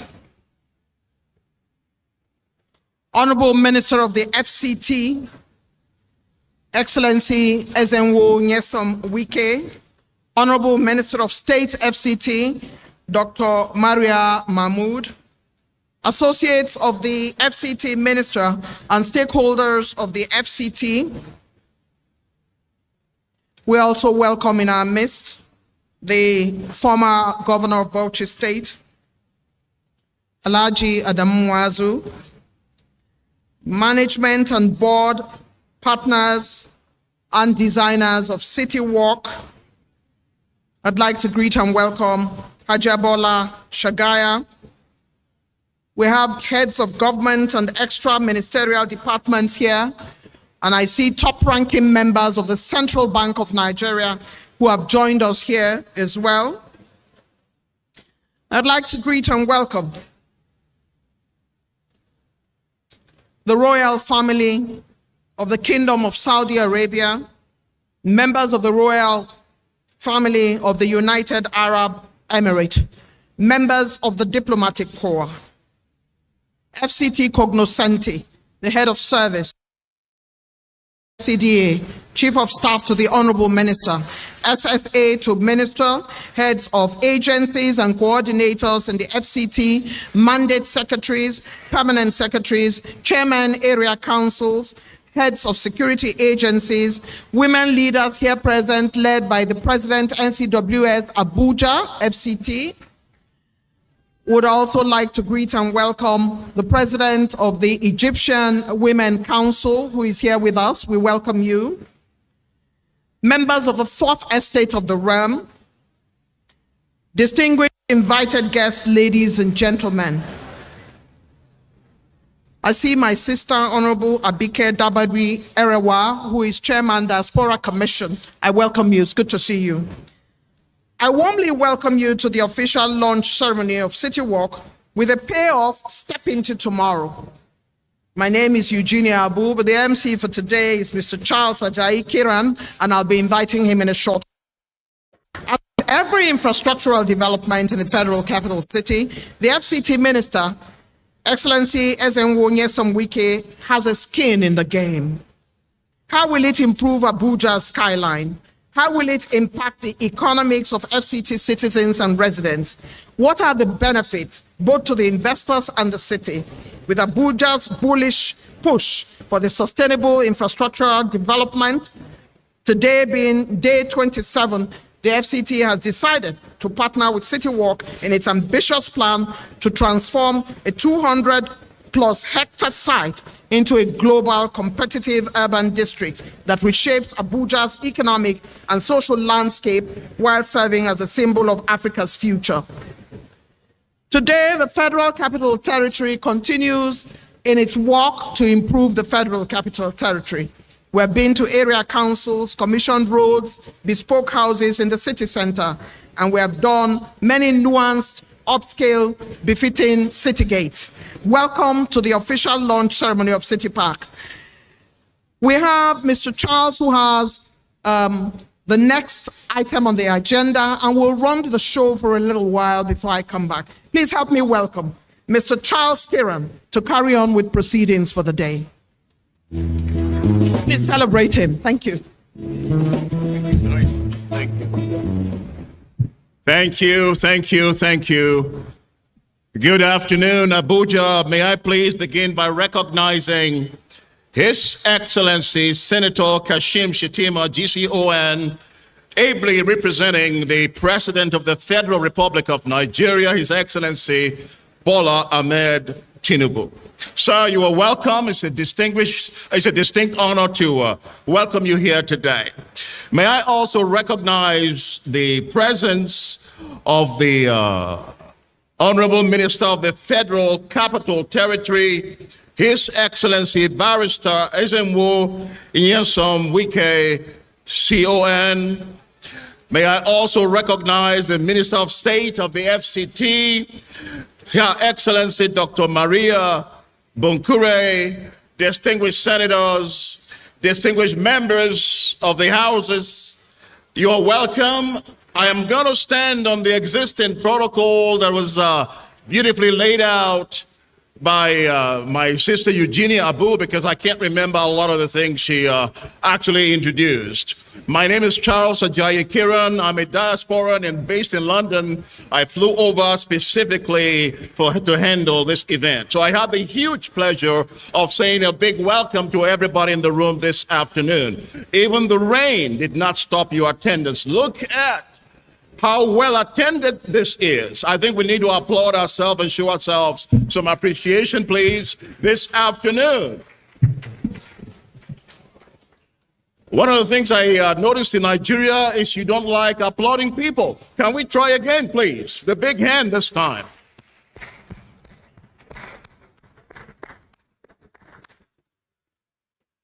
Just to say we have some distinguished guests in the room, so I'd like to, in the presence of our Vice President, I would like to obviously announce these individuals. We have the Saudi Ambassador to Nigeria, His Excellency, Mr. Yusuf bin Mohammed Al Balawi. Please, if you're in the audience, can we play? Let's give him a big hand, please. You're very welcome. From the Kingdom of Saudi Arabia. We also have His Royal Highness Prince Khalid Al Saud from the Kingdom of Saudi Arabia royal family. It's a distinct honor to have you here in our midst. Sir, welcome. We have Engineer Sultan Al-Qahtani from the Saudi Nigeria Business Council. We see a big hand, please, for him as well. Let's give him a big hand. We have the very distinguished and eminent Mohammed Abu Enin, who is the chairman of the Cleopatra Group, all the way from Egypt, with his handsome sons and daughters here with us today. Very good to have you. We also have Dr. Amani Asfar, President, Africa Business Council. Let's give her a big hand this afternoon as well. And also we have Sheikh Abdul Rahman Al Shaki from the royal family of the UAE. It's a distinct honor to have you here again, sir. You are very, very welcome. And I know that my colleague Eugenia mentioned Hajia Bola Shagaya, MD, CEO, Tractor Oil Nigeria Limited. Ma'am, you are welcome as well. And I also saw our old friend, Mrs. Abike Dabiri of NIDCOM, who visits us quite a lot in the United Kingdom. Ma'am, it's good to see you here. Welcome. And all the distinguished gentlemen and ladies, it's an honor to have you here today. I'd like to kick off with the program. We have waited and we need to kick off right away. At this time, please, you are here clearly to experience and to witness the commissioning of the Abuja City Work, an innovative project. And as you know, with anything this grand, this great, it began as a dream in somebody's heart. Somebody conceptualized the idea. Somebody decided this idea is worth importing into Nigeria. Somebody decided, why not Abuja? Why can't we have something that's amazing, this brilliant, this great in this amazing country, the shining light of Africa, Nigeria? Why can't we have it right here in Abuja? And as you know, ideas are great, concepts are great, thoughts are great, visions are great, dreams are great, but when it comes to the execution stage, that's where the rubber meets the road. And I'm here to tell you, these people don't mess about. Link Development don't mess about. They have partnered with the best brains, best minds, best designers, best project managers, best artisans, best everything to make sure we have in Abuja the very best. To be having the tallest building in the whole of Africa, it will be having mixed-use residence and commercial properties, it will be having outdoor arenas, it will be having global universities, global hospitals. In this space you're looking at in a few years will be completely transformed. So you are here to see the commissioning of this massive projects on 250 hectares of land. So welcome. To give us a little preview into what has been planned, permit me to please bring up the executive president of Link Development, the executive director, Dr. Kasim Gidado, the Wazirin Jamari. Let's bring him up, please, who has been working tirelessly without sleep for days and weeks to make sure this event happens. I need another round of applause for this man, please. Let's try again. Thank you so much. Thank you. Prof, over to you.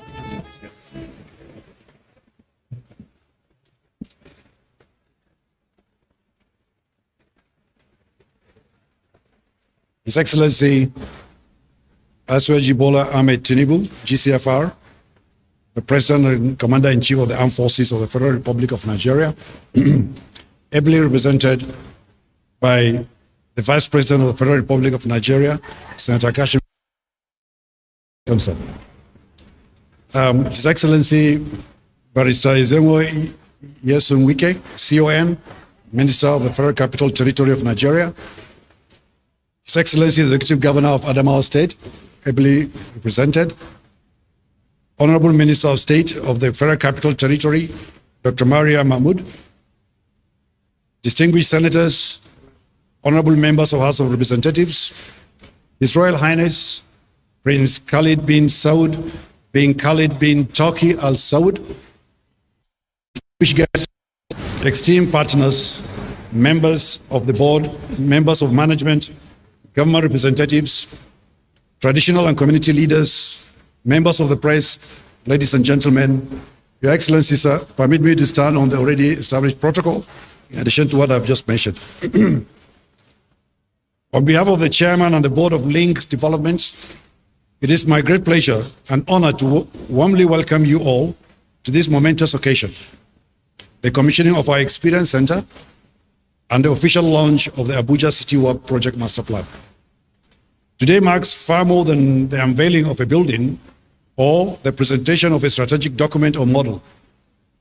It presents the beginning of a bold vision, a clear demonstration of our commitment to innovation, excellence, collaboration, and sustainable development. It marks successful delivery of a key project milestone, which we promise Honorable Minister Nyesom Wike to achieve. To mark the third anniversary of the President Bola Ahmed Tinubu's administration. Sir, we can confidently say in Latin language, I know being a barrister, promitos et porestamus, which simply means we promise and we deliver. And we have delivered, sir. The Experience Center has been designed to provide an immersive environment where vision comes alive. It offers stakeholders, investors, partners, and the wider community an opportunity to experience firsthand the future we build and the value we aspire to create. Within this iconic building, customers have the opportunity to visualize and interact with the Abuja City Walk development using a physical model and a large interactive screen. Once the provided spaces become fitted, they will also be able to feel, smell, touch, and experience the indoor environment of a fully furnished 1-bed, 2-bed, 3-bed, and 4-bed apartments within the building. The building also provides a well-being center, a coffee bar, and an exclusive club where customers, investors, and other key stakeholders will regularly converge. Equally significant is the launch of the Project Master Plan. This comprehensive blueprint outlines our long-term strategy, guiding the development of this project in a structured, sustainable, and impactful manner. It reflects careful planning, thoughtful engagement, and an unwavering commitment to delivering lasting value for all stakeholders. Our aim is to create a city within a city that is inspired by Dubai City Walk, but reimagined at a larger, more dynamic scale and firmly rooted in the Abuja socio-cultural and environmental context. The master plan creates a modern mixed-use district where culture, innovation, commerce, and daily life converge.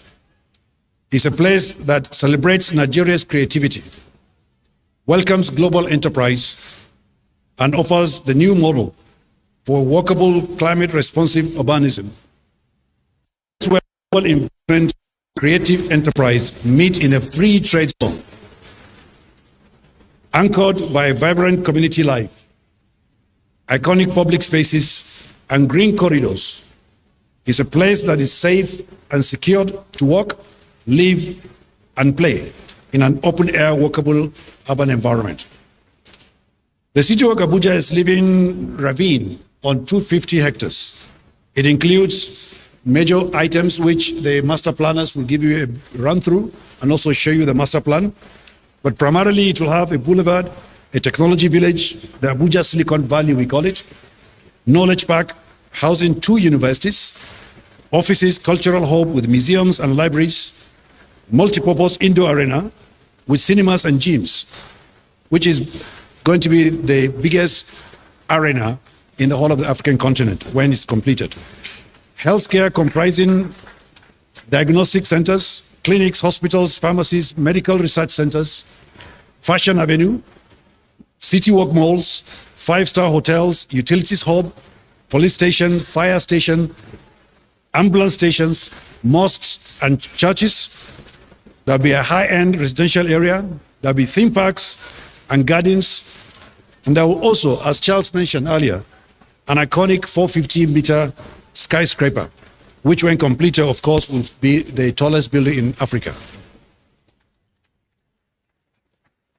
Your Excellency, sir, today's milestone will not have been possible without the dedication and hard work of many individuals and organizations. We sincerely appreciate Honorable Minister Nyesom Wike for his drive and support. Appreciate Mahmoud Ahmadu, the President of Nigerian Arabian Gulf Chamber of Commerce, for bringing robust investors to this country. Our Board of Directors for their strategic guidance, our management and project teams for their tireless efforts, our partners and consultants who are all in this room for their expertise, and our government and community stakeholders for their invaluable support and collaboration. Especially I must single out the Executive Secretary of FCDA, Engineer Richard Yanuna Dauda, who has actually been a push to this particular activity most of the time on behalf of the Honorable Minister. You are all part of history in the making, demonstrating that anything done elsewhere in the world can actually be done in Nigeria in even a larger and more dynamic scale.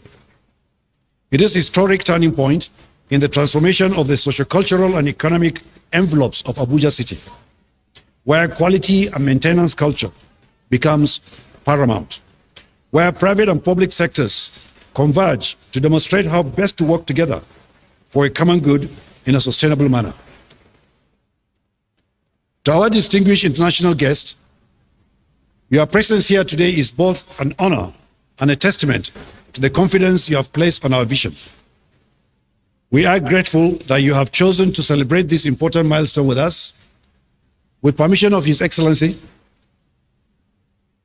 the Vice President, I would like to recognize some of our key investors that traveled all the way from the Kingdom of Saudi Arabia, the United Arab Emirates, United Kingdom, from Egypt, United States, and many other places around the world, who are all in this room. This team, if you like, is being led as a prime focus by His Royal Highness Prince Khalid bin Saud bin Khalid bin Turki Al Saud. These inward investors are coming together with the Prince to support and push and invest their resources in this project. And these investors include the Saudi Nigerian Business Council, represented by Engineer Sultan Al-Katani. We have Daco Real Estate Company, one of the Kingdom of Saudi Arabia's leading real estate developers, represented by Dr. Ali Al-Katani.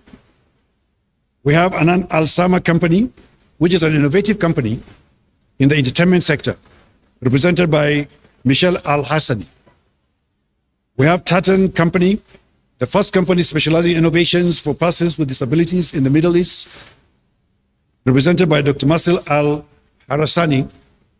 We also have Alpha Advisory, a distinguished company in consulting sector, represented by Dr. Ahmed Al-Farouki. We have the Health Sport Company, a distinguished company also in the healthcare sector to invest in this place, led by Engineer Khalid Al-Horani. We have Maruf Company, a leading company specializing in cultural creativity, represented by Engineer Maurud Bunami. All these people I've mentioned and called, sir, they're all seated in the room, and they're personally been led by His Excellency, His Royal Highness, the Prince of the Kingdom of Saudi Arabia. Your Excellency, we commissioned this Experience Center and unveil our master plan to look forward with optimism and determination. We believe this project is a cornerstone of a renewed hope agenda of President Bola Ahmed Tinubu. It will serve as a catalyst for economic growth. It will create meaningful opportunities, foster innovation, and make a positive and lasting impact on our support zone communities.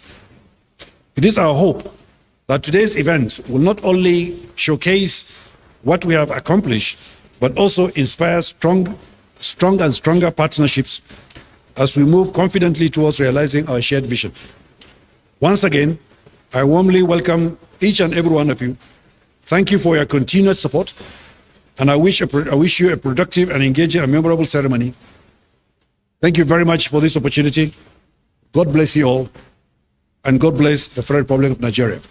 Thank you very much.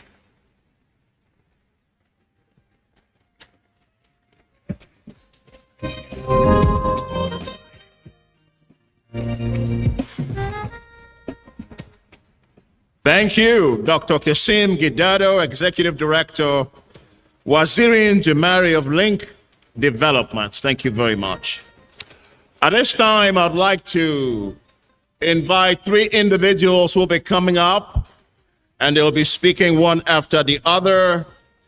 The first, I'd like to invite, please, I'm just going to announce them. They're going to come up. First, Binoy, one of the very, very best in the world. They are the master planners of this entire project. Can I please bring up John Dawes, who who is the global director. May I also bring up Neil Sirij, who is also the design director. And then I'd like to bring up Peter Young, who is the CEO, Broadgate Development Group. And we'll be hearing who are the project managers of this entire project. Gentlemen, it's an honor to have you here again. Who's going first? Okay, why not? Age before beauty. Put it right there. Good to see you.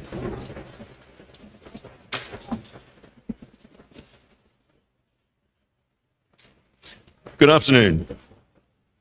Peter Young, CEO of Broadgate Development Group Limited. We are the project development manager. Today, a new dawn breaks. Sorry?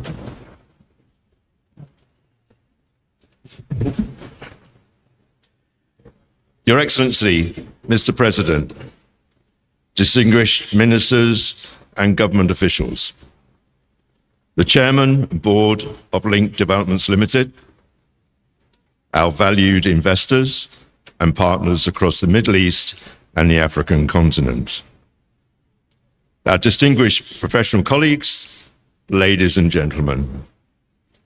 On behalf of Benoit and ourselves, it is a great honor to join you today for the launch of CityWalk Abuja, a project that represents not only an important moment for Nigeria, but also for the future of Africa as a continent.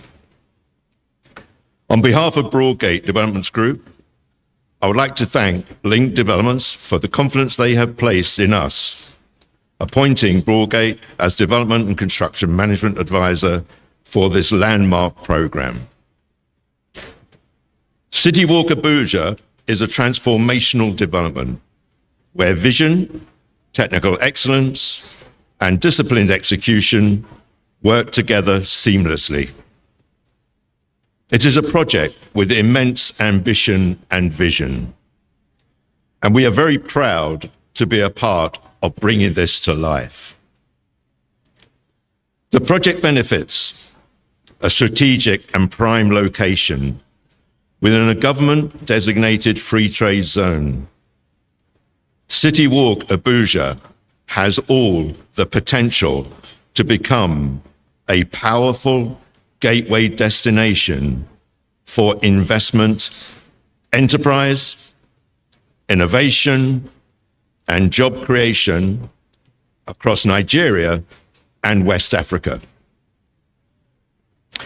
The development's free trade zone status creates a global competitive environment that will attract international businesses, regional headquarters, technology companies, and long-term institutional investment, ultimately helping to position Abuja as a major commercial and innovation hub for the continent. Broadgate brings extensive experience in delivering complex master plan communities, infrastructure-led developments across Africa and other international markets. Our management team has played a leading role in other successful institutional projects across Africa, including Jabi Lake Mall, Heritage Place here in Nigeria, One Airport Square in Ghana, and the Douala Airport Business Park in Cameroon, alongside other major mixed-use developments across other international markets, all incorporating leading international design and a highly sustainable, high levels of sustainability.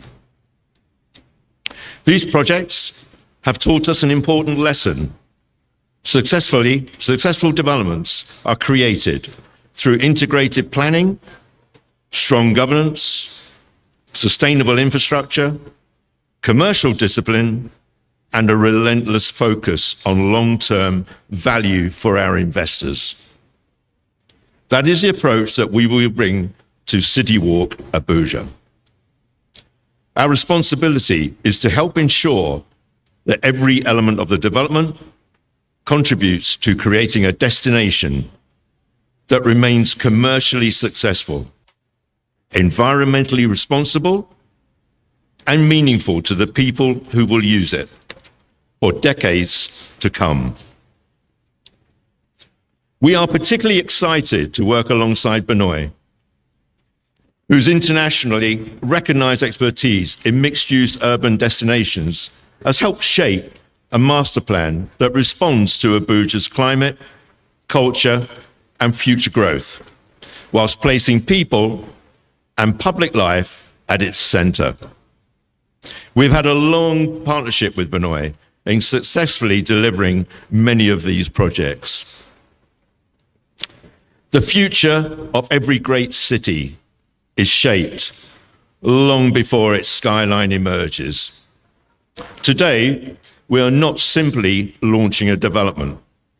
We are beginning the process of creating a new gateway district for Africa, in turn playing a part in shaping the future of the continent.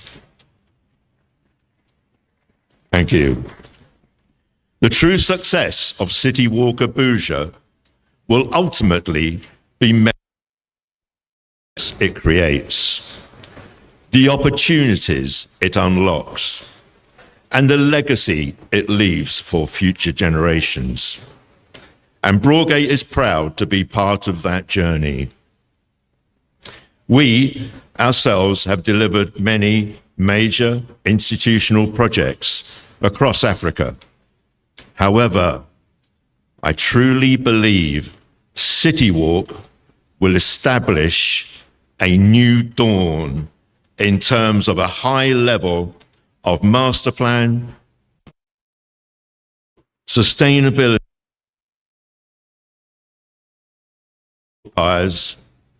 making attractive to nationals and corporations and our long-term investors.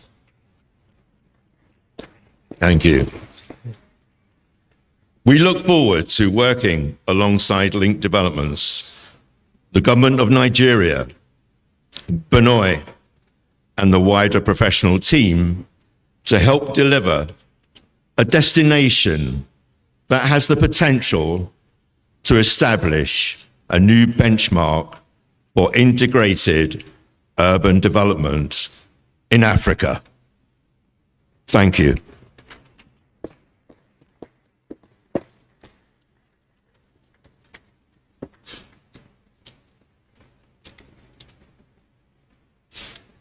Good afternoon, Your Excellencies and distinguished guests. We as Benoit, we're super excited to be here today. It's magical for us to be here with you all on this special day for us, the launch of Abuja City Walk. As Benoit,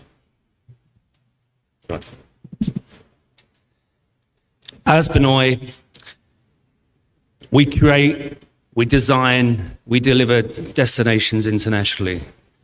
We're incredibly proud today to be working in 62 countries globally, delivered world-class schemes, Yas Island, Abu Dhabi, City Walk, Dubai. But today is incredibly special for us. Last year, we had a wonderful introduction meeting with Links Development in Abuja. For us, always, first impressions of place are the most powerful, and we were delighted to be appointed as master planners, architects to design this futuristic vision. But for us also to be in a location where the culture is incredibly fascinating, the heritage is fascinating. As we toured Abuja, we look at the natural landscape. For us, you know, we work across the globe, but we see such an opportunity in such a place that was incredibly special and important for us. It gave us so much momentum in terms of how we as designers take inspiration to create magical world-class destinations. So we thank you, Links Development community. And once again, it's a pleasure to meet you all today, and allow my colleague Neil Serish now will just talk about the design principles. Hi, good afternoon. Derridge. I'm an architect, master planner, placemaker for Benoit, and it's an absolute honour and privilege to be here presenting to you all today.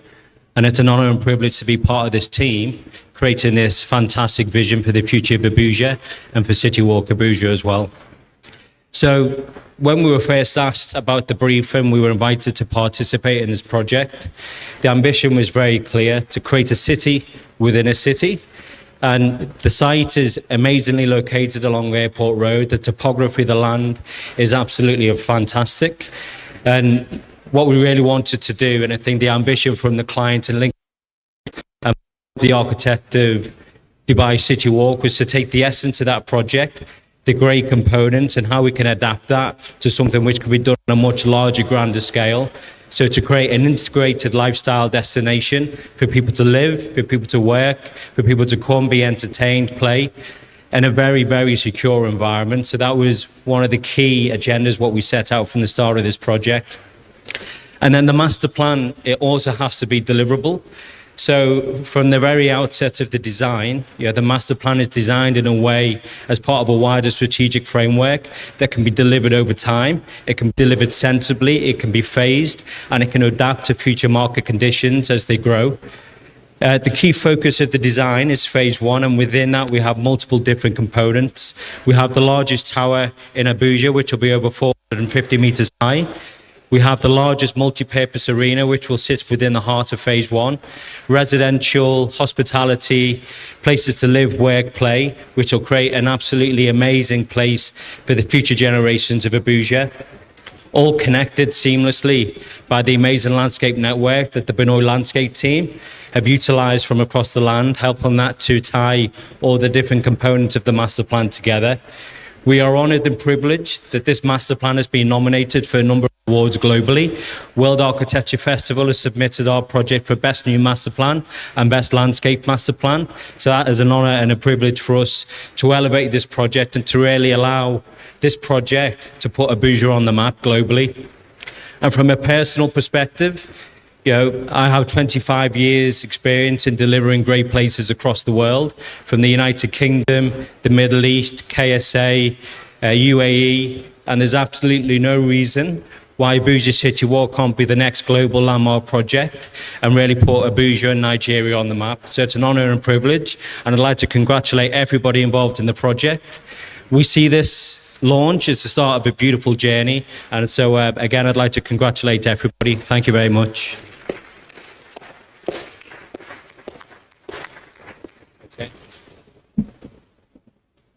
Thank you. Thank you very much indeed. You have heard, Your Excellency, Mr. President, sir, Dr. Kasim Gidado, Director Links, who is the master developer for City Walk. You have also heard from Benoit, and you have also heard from Broadgate, whose executives have come here to inform you what is going to take place on this large expanse of land. A new city, a new lifestyle awaits. Please give the gentleman a round of applause. Thank you very much. Your Excellency, President Bola Ahmed Tinubu, represented today by our amiable Vice President. I'd like to mention that Professor Ahmed Audi, Commandant General of NCDC, is here with us. We welcome you. I have been inundated in the last 3 weeks with questions, Your Excellency, that are directly related to Mr. Project, the Honorable Minister of the FCT, Ezenwonye Somwike. I've been asked questions like, does he sleep? Who commissions 31 projects? Well, let me join loud voices to say in the FCT, we do, because we have capacity and we are supported in chief by His Excellency, Mr. President. We have a man who's insistent on getting the job done, and doing it well is admirable. That's the Honorable Minister. But the question that finally floored me last week was somebody who said the reason it did not rain was because FCT is commissioning 31 projects. So it's not raining because FCT doesn't want it to rain. And then when the First Lady represented His Excellency at the City Gate, Mr. Project said he was worried about the rain and why it was not stopping. So we phenomenon. Let me bring up to stage. Before I do that, Honorable Minister, sir, give me a minute to say that only those in the front row would be going with Excellency, Mr. President, for the tour and the commissioning. Only those in the front row. Only those in the front row will also take the picture with His Excellency, the Vice President, representing Mr. President when he steps down. Let me also inform Your Excellency that there will be a gift giving when your speech is done, just to put you in the picture. Please welcome with me maverick administrator, politician, two-time governor of Rivers State, a man who knows his onions, a loyalist to the Renewed Hope agenda, His Excellency, the Honorable Minister of the FCT, Ezenwo Nyesom Wike.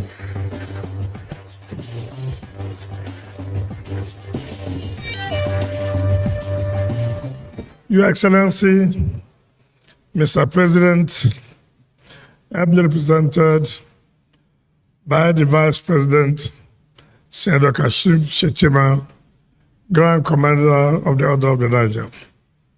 Your Excellencies, distinguished senators here present, members of the House of Representatives, particularly the Chairman, House Committee of FCT.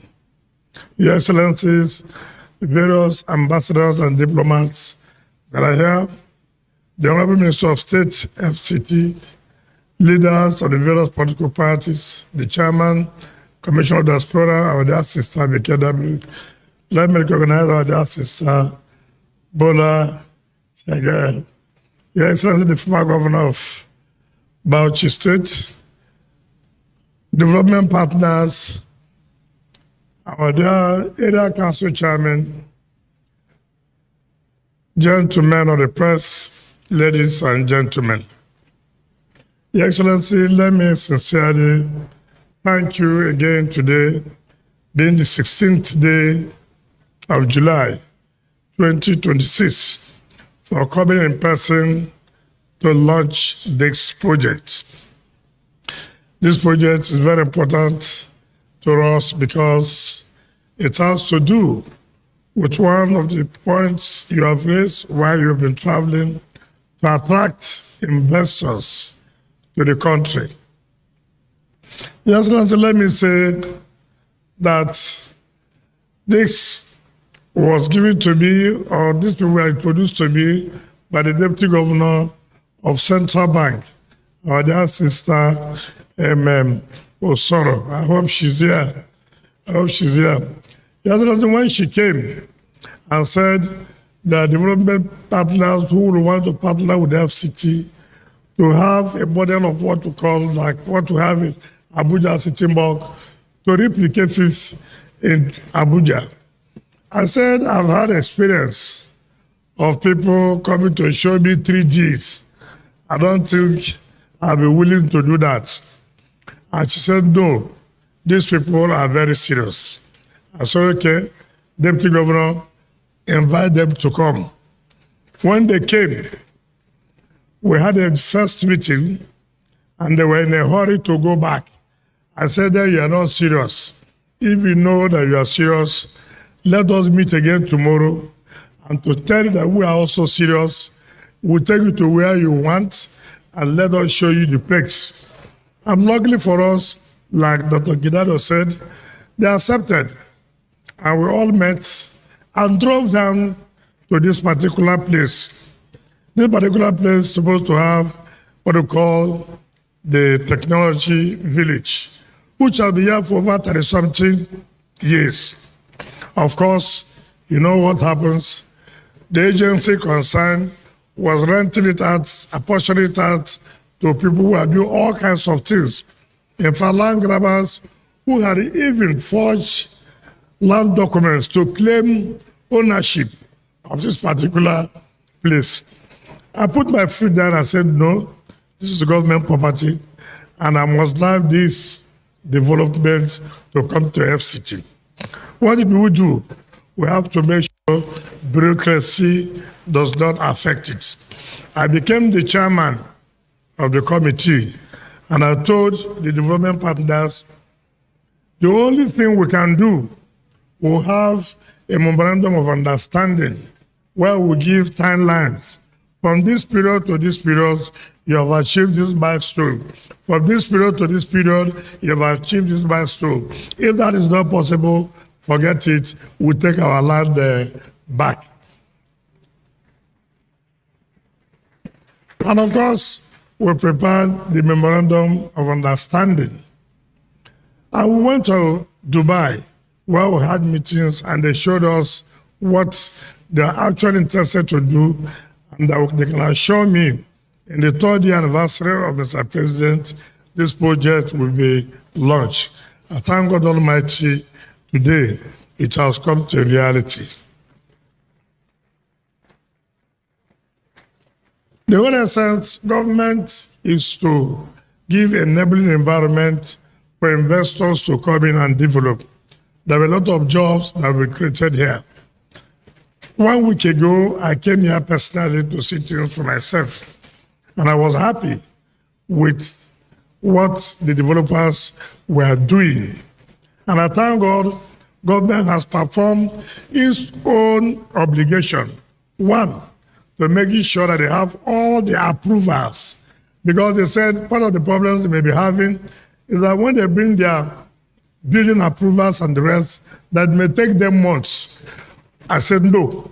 I said, where's the director of remote control? Sit down here. Where's the director of URP? Sit down. Where's the Legal Secretary of FCDA? Sit down here. Director of Land? Sit down. All of them are members, and I'm the chairman. So the moment they brought the development, they brought their building plan, it didn't take them 2 days to get the approval. And then they said we have to construct some roads.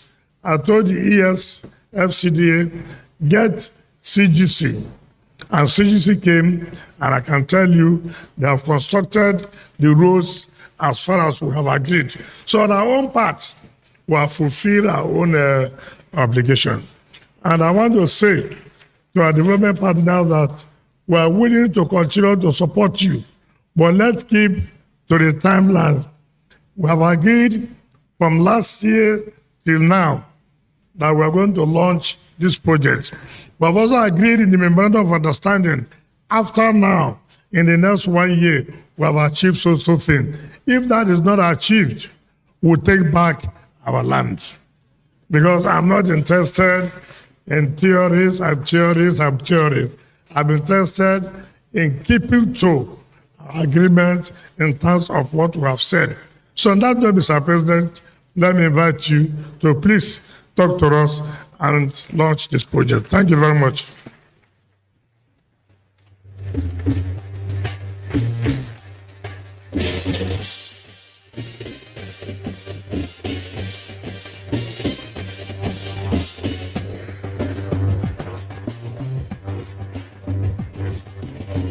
Kindly take your seats, please.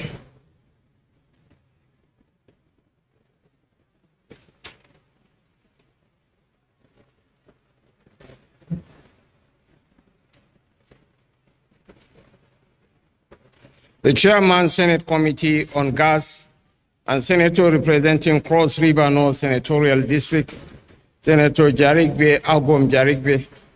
The Chairman, House Committee on Federal Capital Territory, and member representing Biu-Bayo Shani Kwayakosar Federal Constituency of Borno State, Honorable Mukhtar Betara Aliu, and other members of the National Assembly present here, most especially Honorable Tukura and Honorable Ahmed Satomi.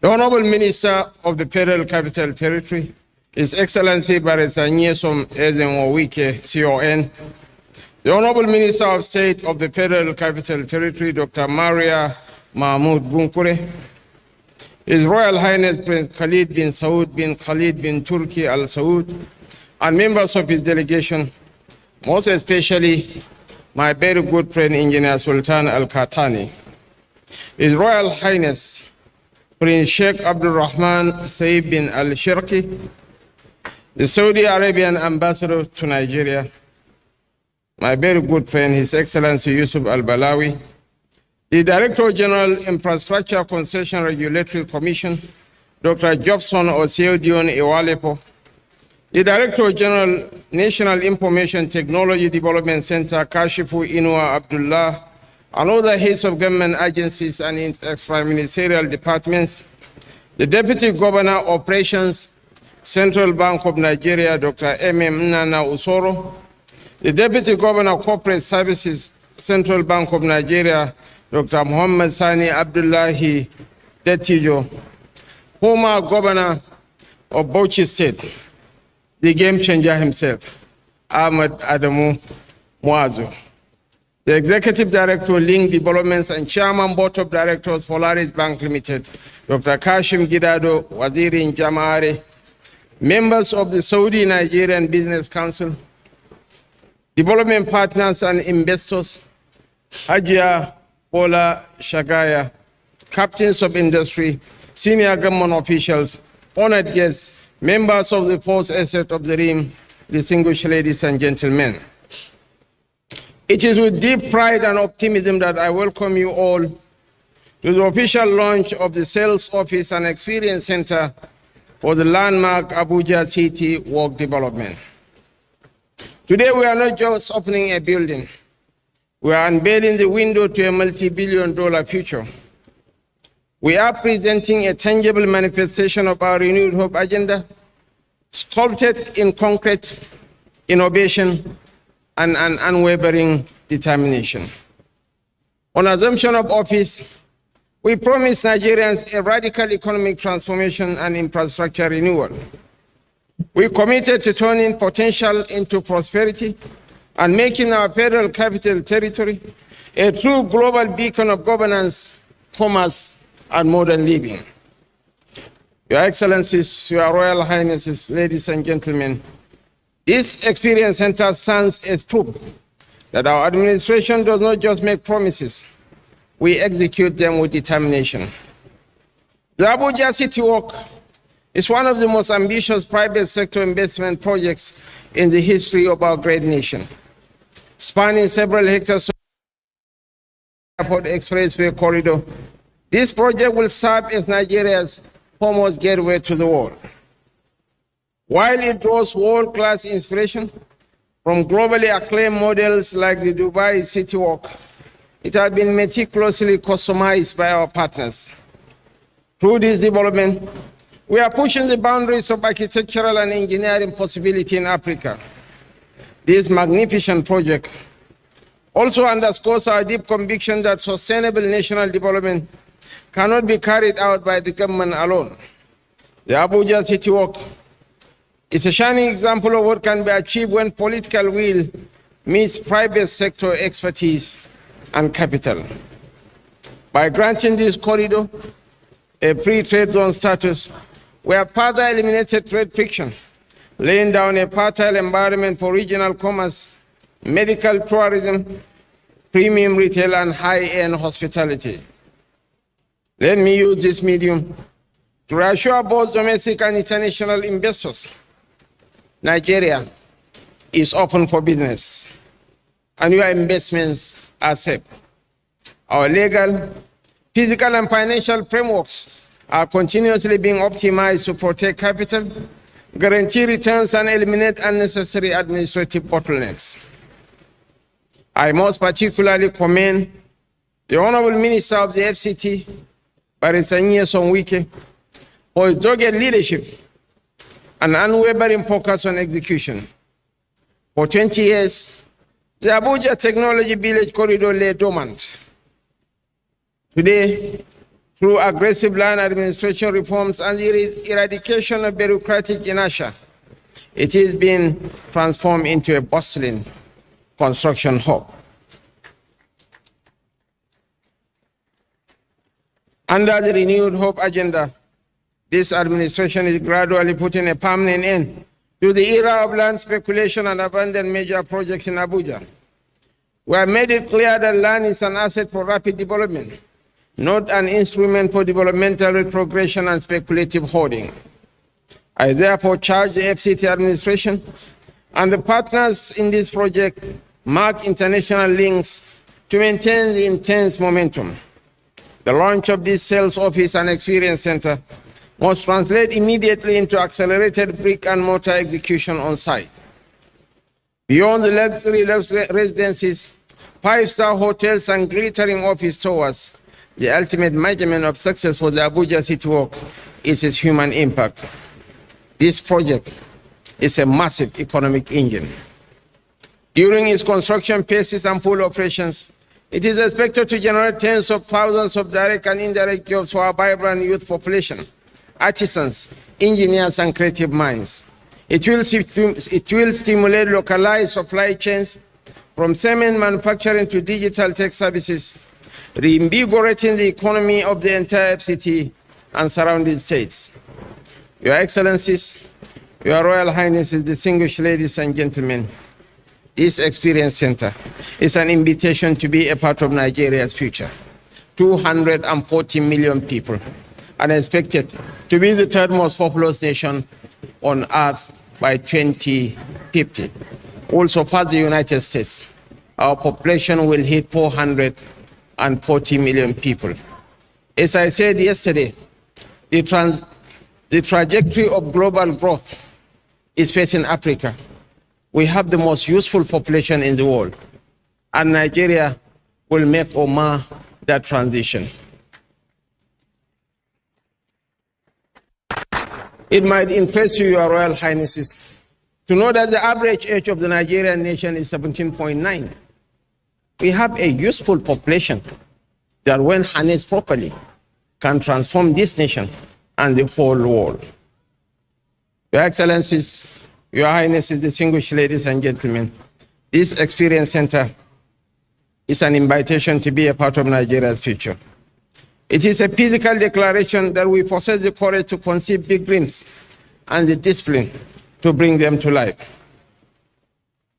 I wish to once again, from the bottom of my heart, on behalf of President Bola Ahmed Tinubu GCFR, to thank the glitterati, the global glitterati that are here to witness this occasion. As I officially declare upon this sales office and experience center on behalf of my boss, President Bola Ahmed Tinubu, I hereby invite you to take a look through his doors and see the vibrant, resilient, world-class capital city that we are building together. Thank you, and may God bless the Federal Republic of Nigeria. His Excellency has spoken. We thank you, sir. Would like to crave your indulgence to remain so that the gift comes up to you. Take part in Nigeria's future by investing. Would like to call on members of the royal family to come forward, please, for the presentation of the gift to His Excellency. Again, the picture will be taken at the venue when you go for the tour, not here. Your Excellency, thank you, sir.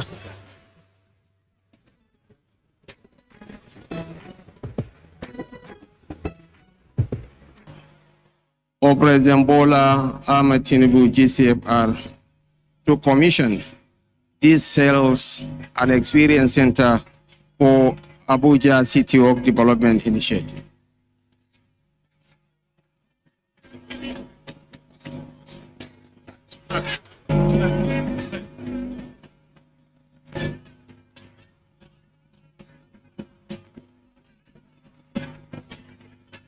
This City Walk Experience Center was commissioned on this day, 16th July 2026, by His Excellency Bola Ahmed Tinubu GCFR, President Commander-in-Chief of the Armed Forces, Federal Republic of Nigeria.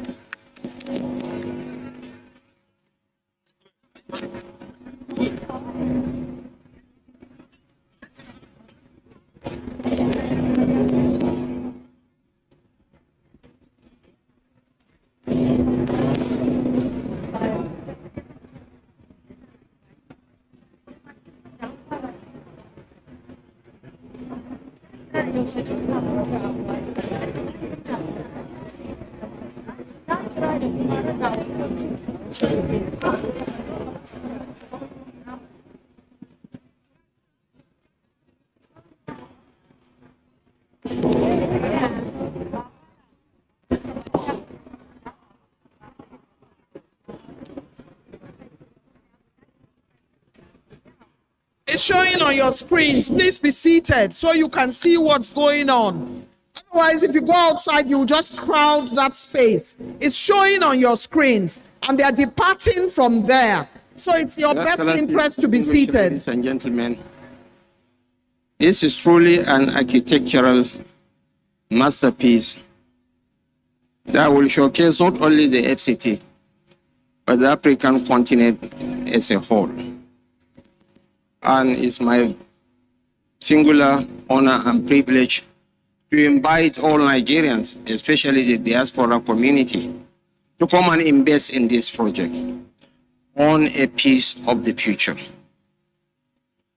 An all-in-one community, medical tourism, hospitality, residential, business centers. It's an ecosystem on its own. And I want, once again, on behalf of the President, to most sincerely thank the Minister of the FCT for walking the talk, for bringing to fruition this beautiful initiative. The technology village was laying dormant for ages. They were parceling out the land. But now, as the MC said, the rubber has hit the road. We are on a past trajectory, and this economy is going to boom. As we have said, opportunities abound in this great nation. This is a very young nation. Even in the digital space, Horn Perry, you are expert, a global consultancy outfit, projected that by 2045 there will be 65 million global talent deficits.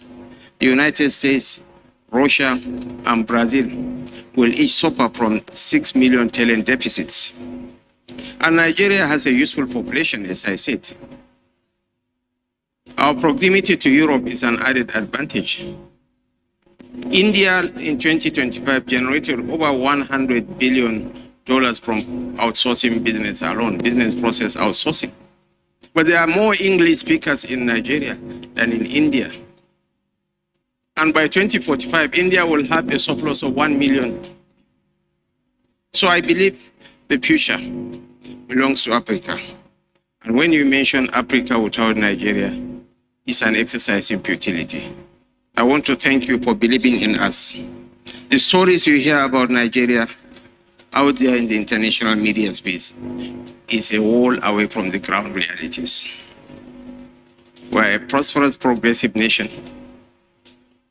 Abuja is a secured city. Lagos is very much secured. Yes, we have some challenges, which is not common to us alone. But be rest assured that Nigeria is open for business. And in President Bola Ahmed Tinubu, you have a partner who speaks your language, who understands your language, who grew up in the business ecosystem. He was the financial controller for ExxonMobil, Mobil Nigeria Unlimited. So he understands the dynamics. It's not somebody that you need to train. Someone who transformed Lagos. 30 years ago, Lagos was a no-go area, infested with area boys and all sorts of assorted criminals. But now Lagos is the most secured city. Abike Dabiri, am I lying? Is the most secured city in Africa. A mega city of 30 million people. But people are freely moving around by 2 a.m. Why? It's because of the quality of leadership that the president provided and sustained over the years.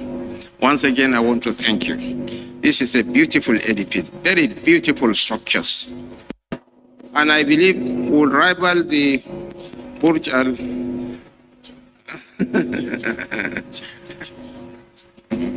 So I will give it to the main man to give us more explanation.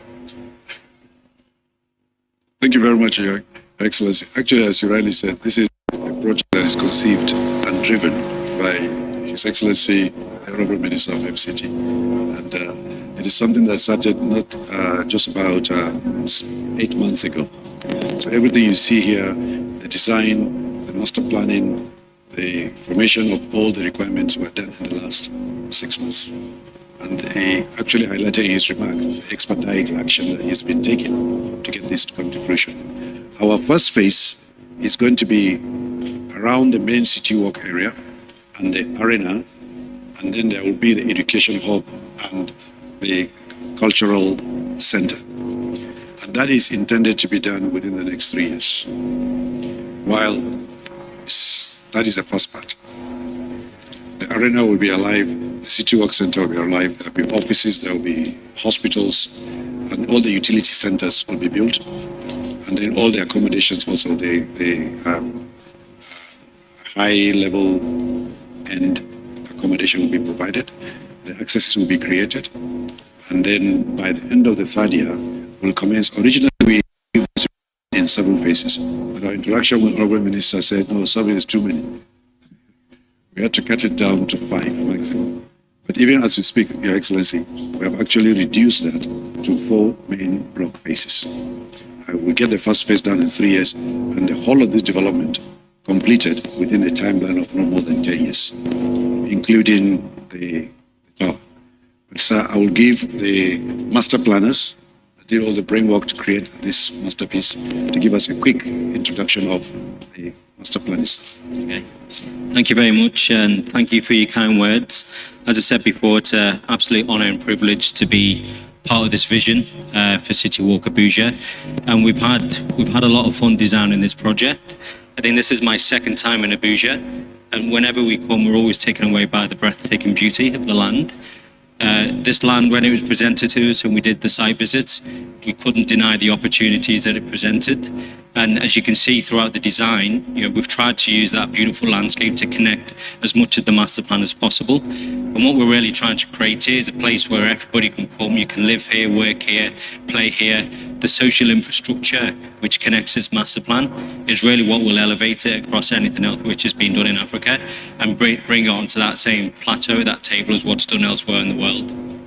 So the master plan, we've designed it in a way that can be delivered in a strategic framework. It'll be delivered over time. And as market develops and market demand changes, the master plan can evolve with that as well.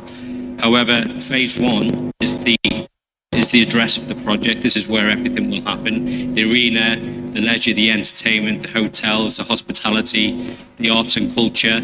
So yes, this was inspired by Dubai City Walk. However, it's tailored for the people of Abuja, and it's tailored for your people, your art, your culture, and your social background. And this is for us, as a British business, it's a tremendous opportunity for us to kind of really be part of this journey with you. So for us, this is just the start of the journey. There's a lot of work to do, but we're glad to be here on the ground and to present to you today. And as I said before, congratulations to everybody to where we are now, but the journey is just beginning and a lot of work to do, but we're glad to be here. So thank you very much, everybody. Excellency, there is also a screen and a short 1-minute video for us to show at the other end of the building, sir. This microphone is long.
His Excellency, the President's representative, has taken time to look at the images of the city walk, and he has been put through, has been explained to him. He's going for a further tour now, and as soon as it's over, the media will play the national anthem to signal the end of this event.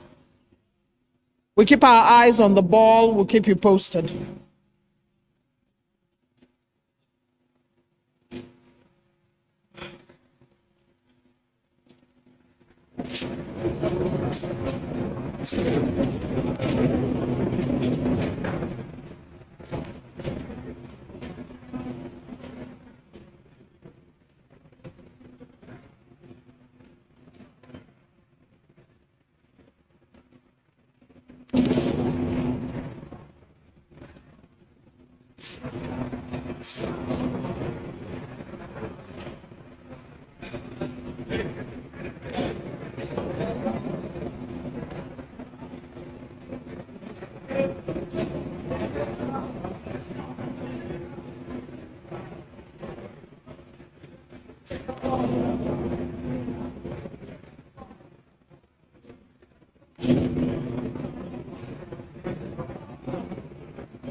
Media, the national anthem, please rise. Shall we rise to salute our nation, the Nigerian nation? Everybody on your feet, please. Media.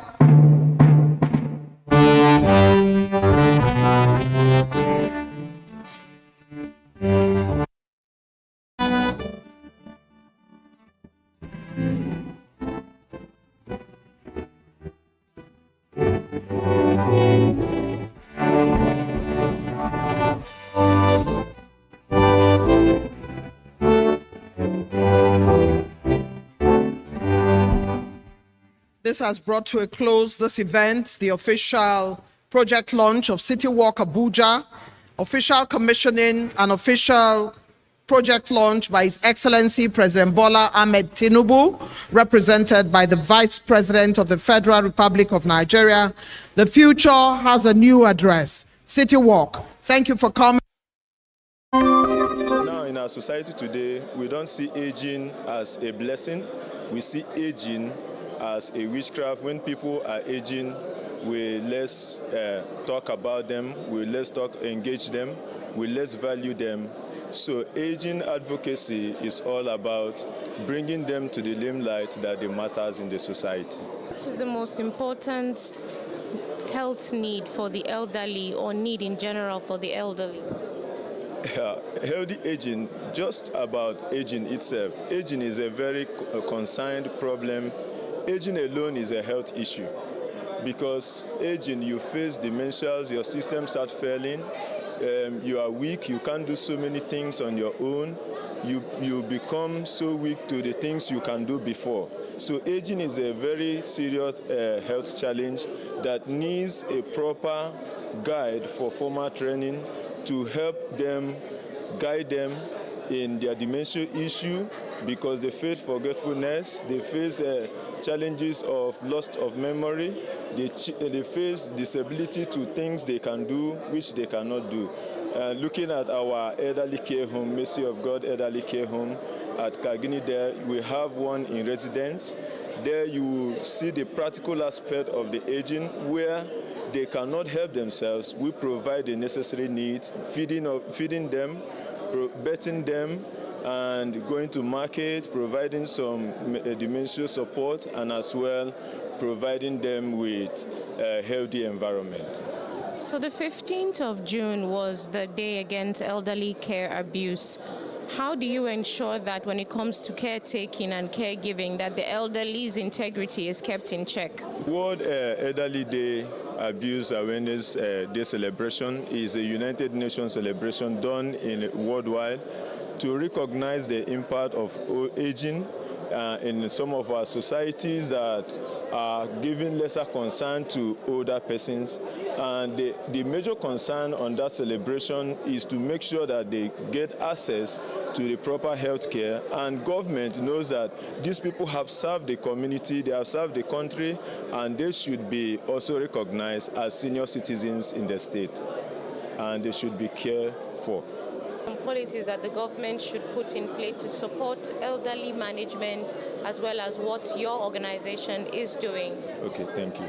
Now, in Nigeria, there is no specific celebration for older persons, which we have been advocating for them to include the policy that a day should be fixed where the older person should be celebrated, and as well they will be taught, they will be given access to proper health care, and let the policy be on providing on every state a ultra-modern system of elderly care home, where the need assessments are done, where the proper health cares are provided, and also where their lives are also secured.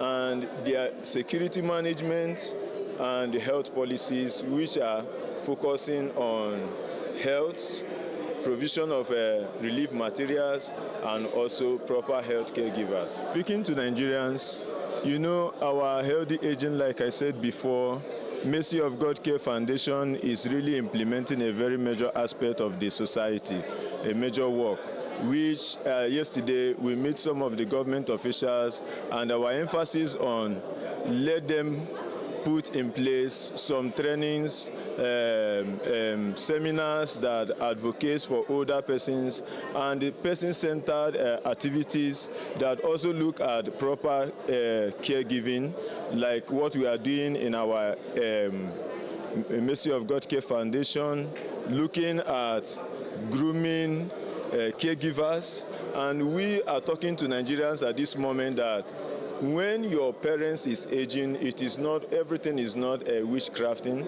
They should understand that there are some dementia issues that are beyond them, and they need to consult organizations like Mercy of God Care Foundation and other partnered organizations like IFI Motivational Charity Foundation, Linkage for Humanitarian, and Help Age UK, that are always emphasizing on proper care for older persons, so that they will be guided, they will be taught on how to manage aging issues. We have a center already at Kagini precisely. In fact, we have a program coming up on Saturday 27th of this month, which is precisely tomorrow, where we are going to have some program for a kind of for people to come around, see the place, and contribute to the welfare of the elderly ones. Whatever they contribute is not for anybody, but it's for themselves. Because whatever you contribute onto any elderly person today, you are contributing to yourself for tomorrow.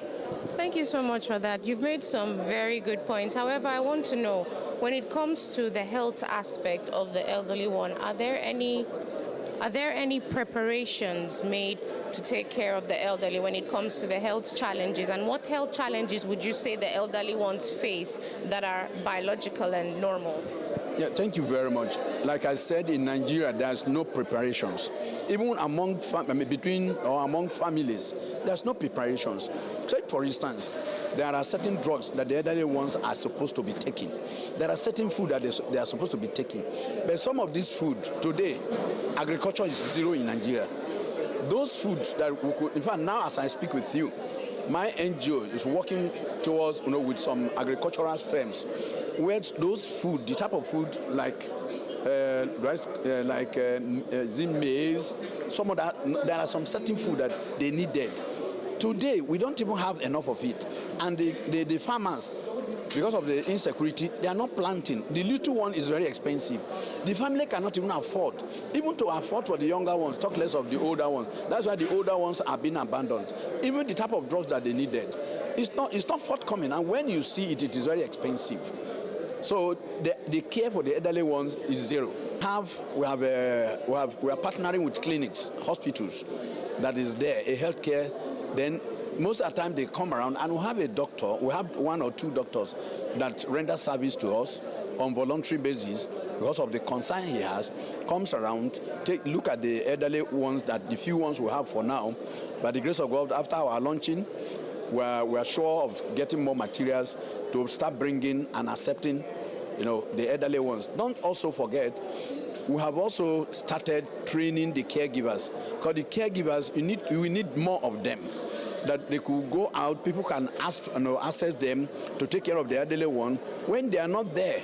Because take for instance, when your parents are old and you are grown, you have your job, one is married, you have your family, the elderly ones are abandoned. That is why we are putting all this into position so that we can start coming up with something that happens out there that most of us go out to sort for.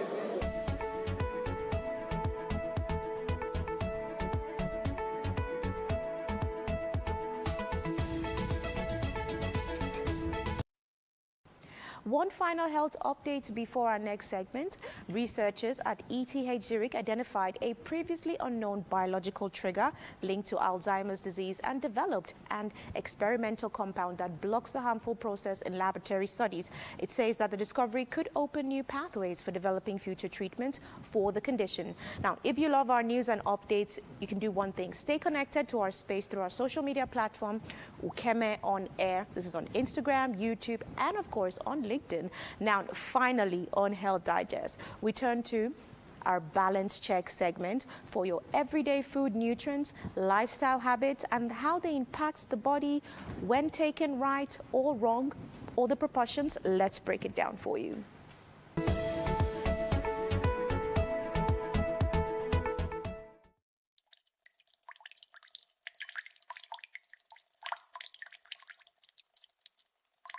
Water is essential for life. It helps regulate body temperature, transport nutrients, support digestion, and keeps the body's organs functioning properly. While some health trends encourage people to drink excessive amounts of water each day, experts say hydration needs vary from person to person. According to the World Health Organization, fluid requirements depend on factors such as age, activity level, climate, and overall health. Drinking too much water in a short period can overwhelm the body's ability to maintain sodium balance, leading to a condition known as hyponatremia. In severe cases, this can cause confusion, seizures, and even death. The key is balance. Stay hydrated, respond to your body's thirst signals, and avoid overconsumption.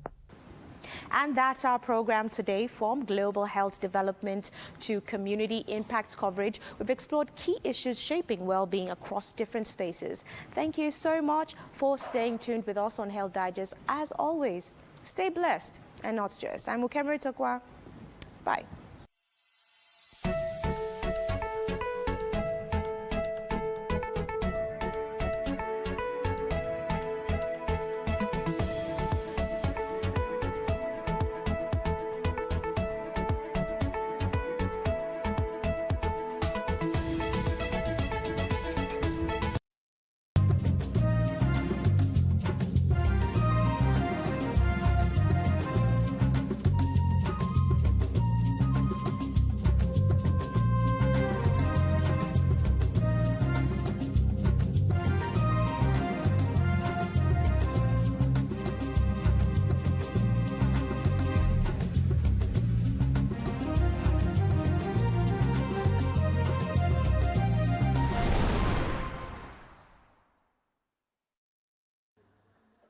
Jufo runs her multiple e-commerce businesses in Nigeria's capital, Abuja.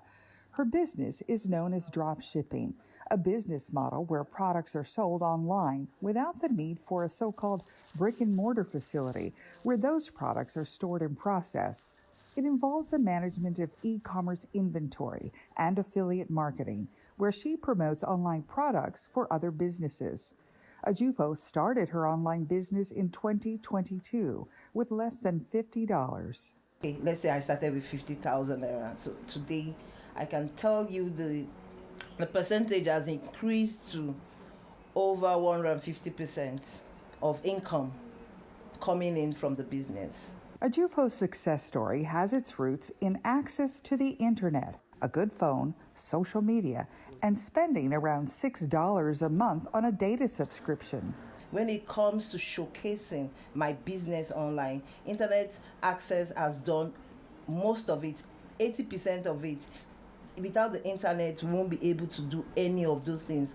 And for many, like Ajufo, the internet means more income and opportunity.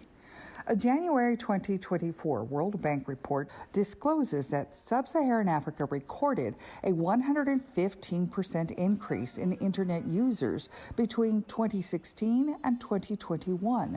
This, the bank said, also reduced extreme poverty by 7% in Nigeria, fostering economic growth and innovation. Opportunities abound in terms of the benefit for e-commerce, benefit for e-health, benefit for e-government, and as well as in terms of basic commercial transactions.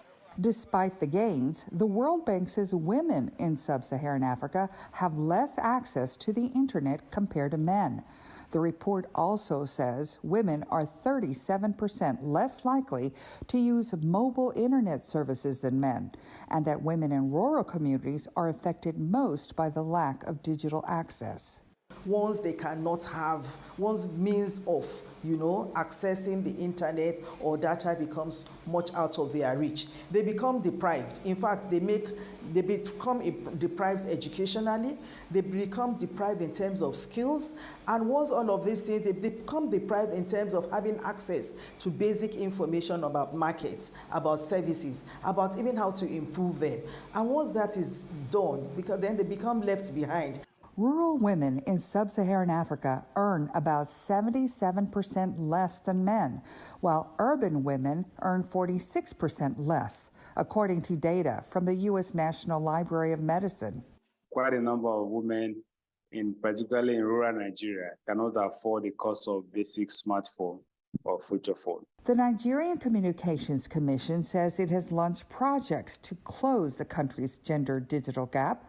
Among them are the Digital Skills for Women and Girls Initiative, Nigerian Girls Can Code, and Women in ICT. Experts say there is a need to double these efforts.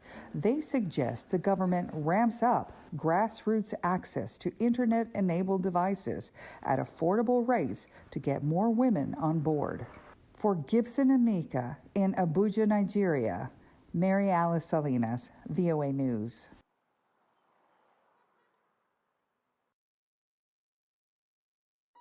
The stories now break online.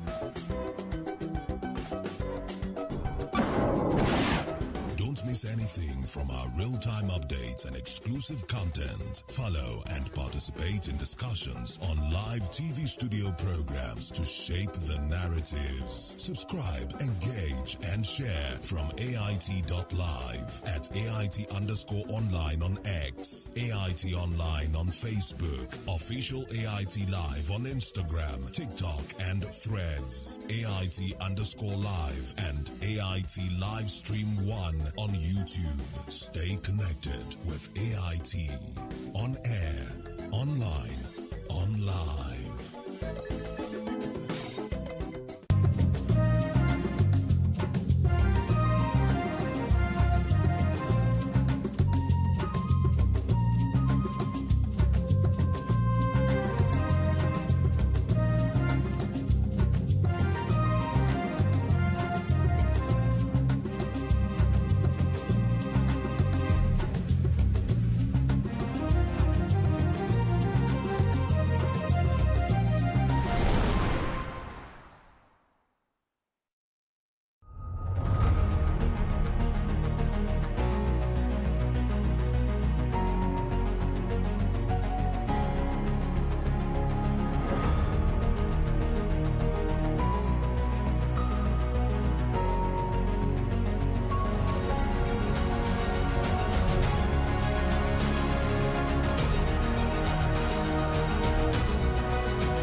Welcome once again to The Sage.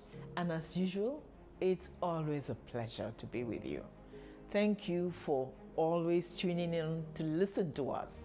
Thank you for sharing our story, sharing our journey, and sharing the life we live in C4C. Over the past few weeks, we began a mega series of great importance. After a great deal of thought and brainstorming, we titled it Living Out Our Hope for a Compassionate Nigeria. We felt that actually the real answer to Nigeria's problem is compassion, insufficient compassion amongst our people. If we all learned to be kinder to our next door neighbor, to the person we meet on the street, to the person we work with, to members of our own family, if we learn simple acts of encouragement and kindness, it translates into a people that are better able to live this life and to be happy and contented. We will, in doing that, also help to support ourselves and our neighbors financially and otherwise. And in line with that concept, we've run a series of sub-themes, subtopics. There was a program we did on everyday kindness, as our effort to show you don't have to be a mega millionaire or rich or to be kind, to be generous, even with the little you have, to share your widow's mite. We went on to discuss examples of everyday people doing things in the healthcare sector, for instance, to help. We went on to discuss small and medium-scale enterprises as a mechanism, a crucial mechanism for improving the economy of our country, for helping families and individuals to be economically independent, to be truly empowered. Because we believe that economic empowerment is one of the strongest mechanisms of real empowerment. It is something we in C4C believe with passion. And it is in line with that, despite the fact that we don't have much at all in terms of resources. We embarked on an ambitious program 7 years ago to support, train, and equip young entrepreneurs because we believe they are so critical to the economy of our country.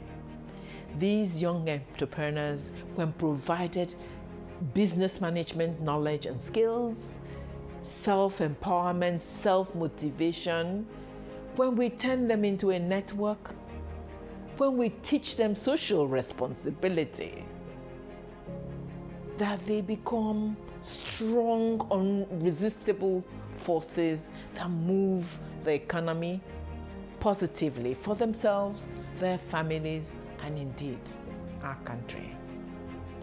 The economy of our country depends on medium and small scale enterprises. They provide jobs, they provide the food, oh yes.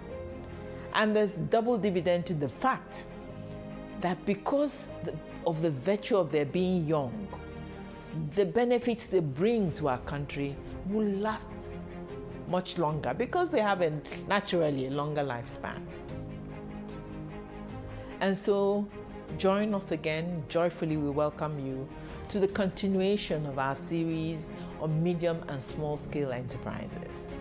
We've used this opportunity to showcase many wonderful young entrepreneurs from various parts of the country, but particularly from the C4C program, because within that program we have witnessed remarkable successes.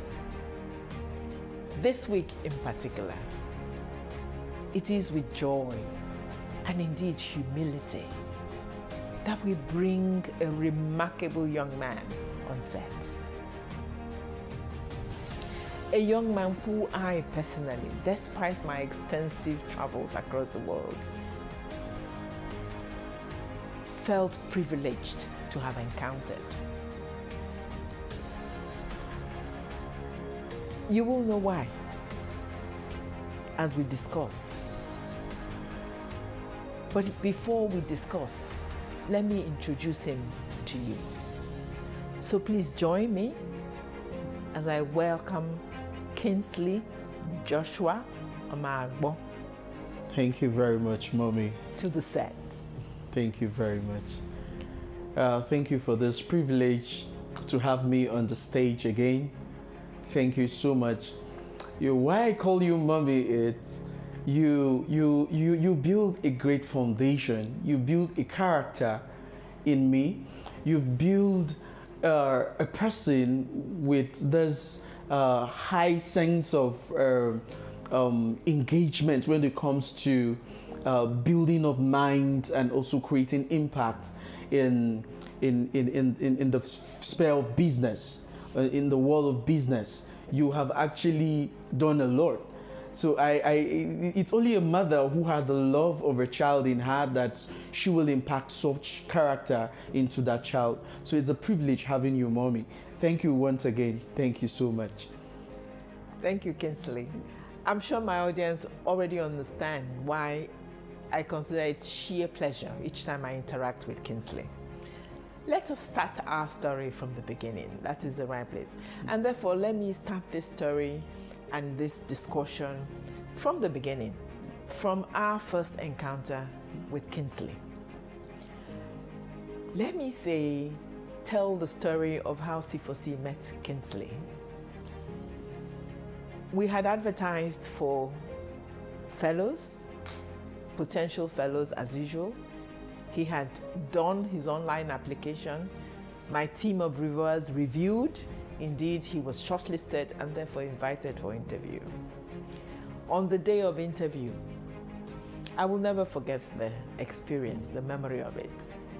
When he came to his turn, my team came to me while the interview and said, there's somebody who, is there who has a physical challenge. I said, really? Okay, perhaps we should try and move him earlier into the, long line of interview. And when it was his turn,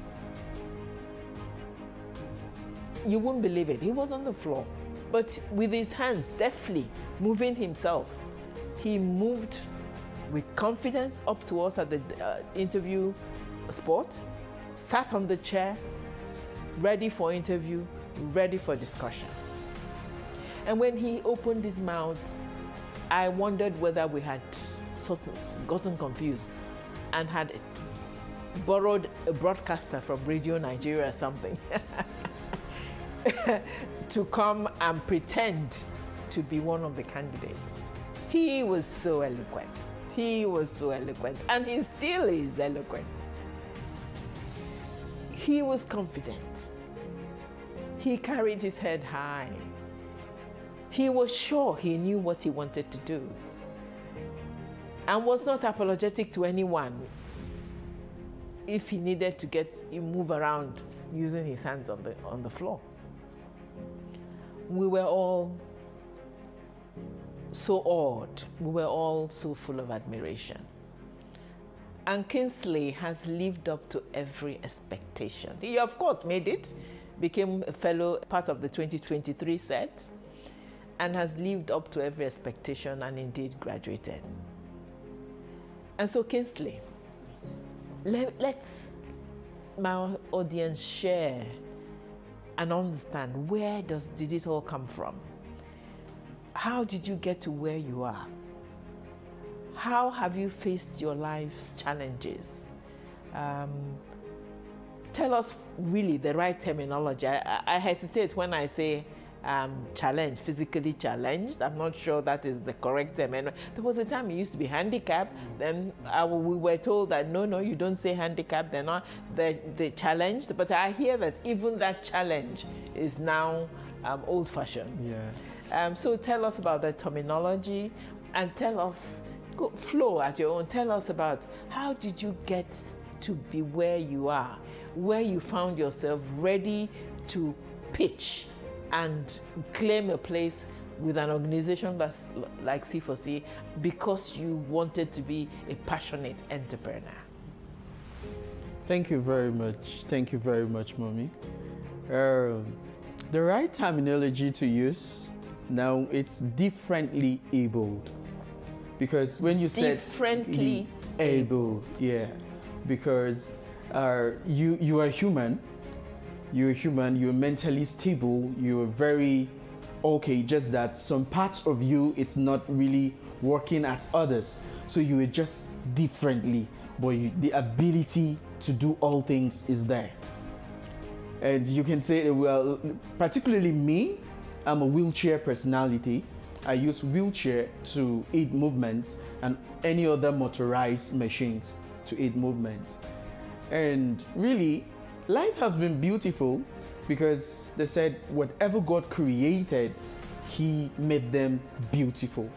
So life has been beautiful because God is involved. The Creator is involved. So I grew up as a young child in a very middle class family whom our parents loved so much and had just nothing to actually build a better foundation for. But as time keeps going, I discovered that formal education is not just everything I need. I discovered there's one thing that really pushed as I journeyed to become a skilled person. Going to school, I discovered that all my peers wear sandals to school. But because my father cannot get a very fitting shoes to my legs, because the leg because the legs was not normal. It was not a kind of a normal legs. They are a bit paralyzed and the shapes are being curved. So the normal shoes cannot really fit into the legs. But I love to be complete. I love to look like my other peers. So I was thinking, how do I do it? Did I go into making this footwear myself? I just started. Without going to any instructor, vocational instructor, I just started making something for myself. I went to the market, tried to get things. I started with cartons. Yes, I remember. I started with cartons. I put gums on cartons and I began to make shoes that fit into my legs. I said, that means shoes can be made for me. That's how the passion kept growing and I began to make shoes. It got to a point that I feel, no, I shouldn't just be doing this for myself alone.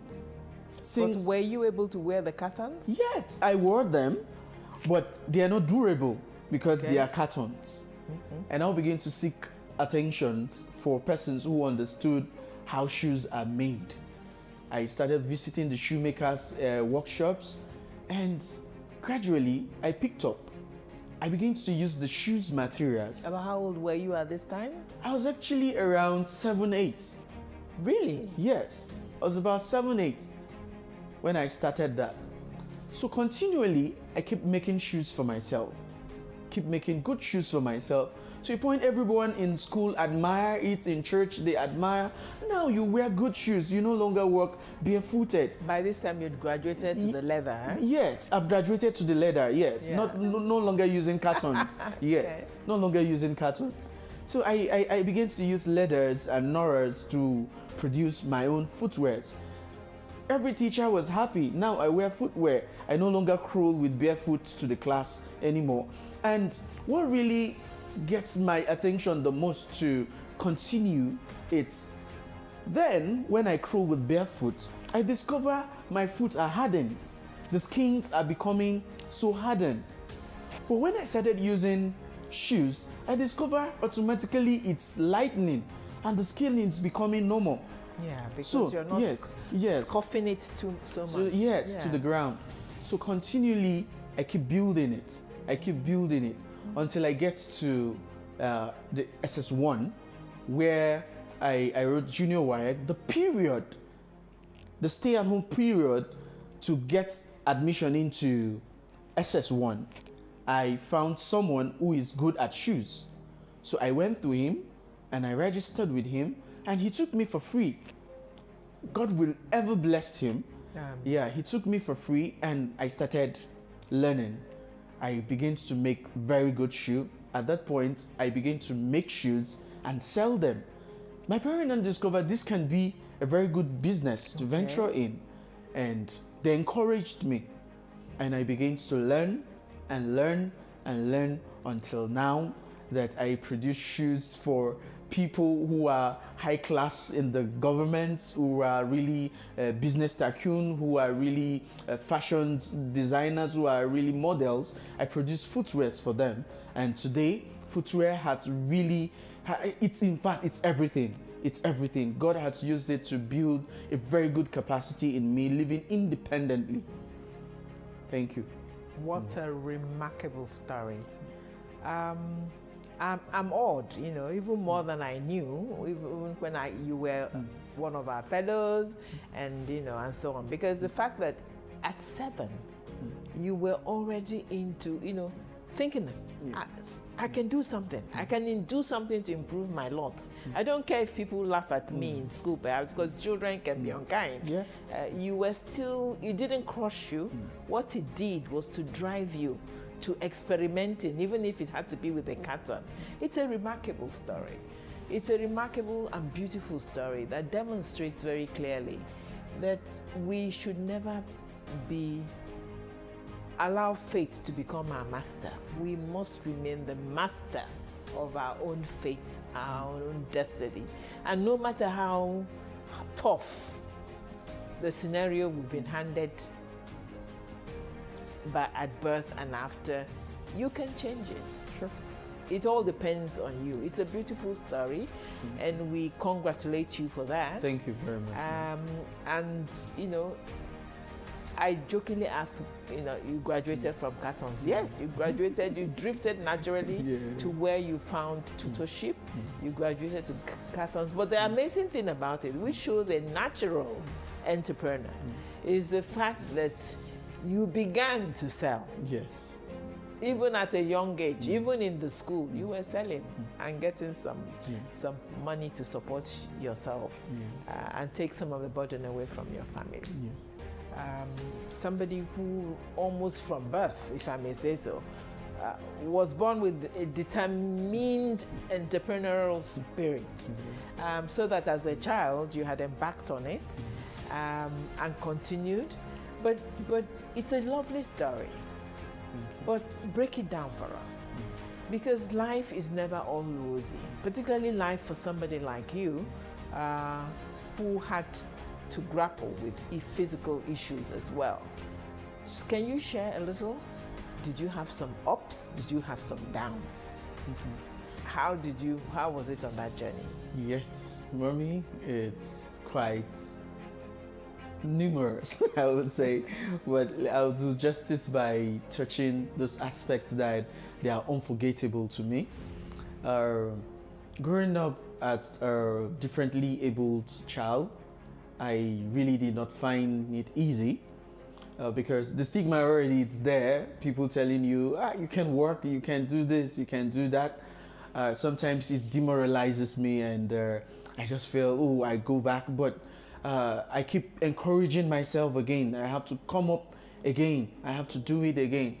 Coming to schooling have not been really easy at all, because structures are not really built accessible for persons, differently abled persons. The access to classrooms and even the arrangement of chairs are not really accessible. Sometimes you want to get into the class, and you just remember you have to climb a kind of a very tough stairs before you get into your class, and the roads networked to the school and all of that were quite challenging, and I just had to push on with all the accessibility. What's a very big challenge. Accessibility, as a child you have less strength and you have to just push and push and push. coming to the part of where I begin to feel it's the right time, I begin to make good shoes and assessing the market. It's another very challenging moment, because people are taller than you. Like, people are taller than I, and there will be person that won't even discover there's somebody beneath, and they you don't could even look down. Yes, they won't look down, and you could even be matched. And severally, I've been matched by several persons. Wow. And all of that, and access to the market, getting before you be attended to. There are numerous people you're trying to say a word, but people won't listen because there are lots of people, and you have to pave your way until the person sees you and he gives you attention. So there's this much challenging that one face, and again, and becoming a business person, that's the very big one. And you would want to raise capital at some point, and begging has never been a lifestyle to me at all. Like, I have never given opportunity for limitations to a point that I will have to beg to do something. It has never come in mind, and it has never happened. Sometimes people even feel, okay, let's just give him something, and I'll be like, no, you are trying That's to. not why, that's not why I'm here, because they look and see you and assume that you've come to beg. Yes, you see people limiting your ability because of the physical looks of you, limiting that ability.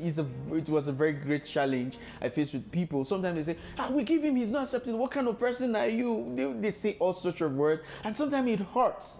These are the challenges I faced, getting to the point where I began to use machines for footwear productions and all of that. Most of these footwear productions are not built accessible for us. Like, I find it difficult when I began, because yet sometimes for you to like use a filing machine when I don't have mine, I had to, or started climbing a stool that's very high. I have to struggle, climb the stool before I can file. And sometimes gum application as gums, like our hands are like, I used to wheeling every day on tricycle. So the stability is there. Before you get flexibility, I had to train myself for my hands to be flexible, to apply gum properly, and all of this, like the sewing machine. The sewing machine was the one very big challenge that I face when it comes to the skill, the business of shoes. Like, the legs are not strong enough to pedal the sewing machine, the manual sewing machines. And raising capital to get the industrial was quite very expensive, which many people around me can't even afford to buy for me. I even save at that moment to buy for myself, because I was still operating very small. I was still even learning. So using the manual sewing machine, the legs are not strong enough to pedal. I have to look for a hand winding, and you wind with your hands, and you get tired, and you remember you're winding with your hands, and you go and wind your tricycle as well. So that's a very big job for the hands to do. So these are the challenges. But as time keep building up, I keep building. I will never stop. I must strive. I will never stop. I know one day I will get there. In fact, this is where I have to even speak little about before we get to. In fact, when I was given the industrial sewing machine by C4C. Hold it there. Don't reveal the secrets that are to come. Don't reveal the secrets that are to come. All right. But it's good you mentioned it. Yes. To our viewers, we will stop him, because next episode, Kingsley is going to talk about his life, his journey, and what going through the 1-year program for him in C4C did. You cannot afford to miss it, so I will not let him open the bag yet. All right. But say that I had thought I knew him. I had thought I had watched him grapple with his challenges. I had talked about his confidence, his indomitable spirit. But listening again to the things he said, I am overwhelmed. That's all I can say. Because there's so many periods in this story you had told. where any average person may have given up. From the challenges, the physical challenges, which navigating the school atmosphere, whether it's the buildings that are of course not friendly for people who are differently abled, as you put it, or whether it's even transportation to get to the school, or whether it's going through the buildings or getting into your desk. Everything for you every day is a challenge. And then now you've begun the graphic description of even manipulating the machines that you need to manipulate to produce. There are challenges which the able-bodied person will not even begin to think about. And so once again, we congratulate you. Thank you very much, ma'am. And we're very proud of you. Thank you very much. And we're lucky to be able to share a spirit such as yours with our audience, with our viewers. Thank you. Kingsley demonstrates the fact that no obstacle is too difficult to surmount. If you're determined, you will go on and on and on. As long as you are breathing and living, obstacles will be there. But when you also you are differently put together by the good Lord, greater obstacles are there. But sometimes it needs great spirits like yours to deal with them. And so we will continue this amazing interview next week. Kingsley will be with us to talk more, to talk about his interactions with C4C, and to talk about his amazing successes since his graduation from our program. You cannot afford to miss any of it. It is enthralling. Make sure you tune in next time. Kingsley, thank you so much. Thank you so much for having me. Thank you. See you next week.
The stories now break online.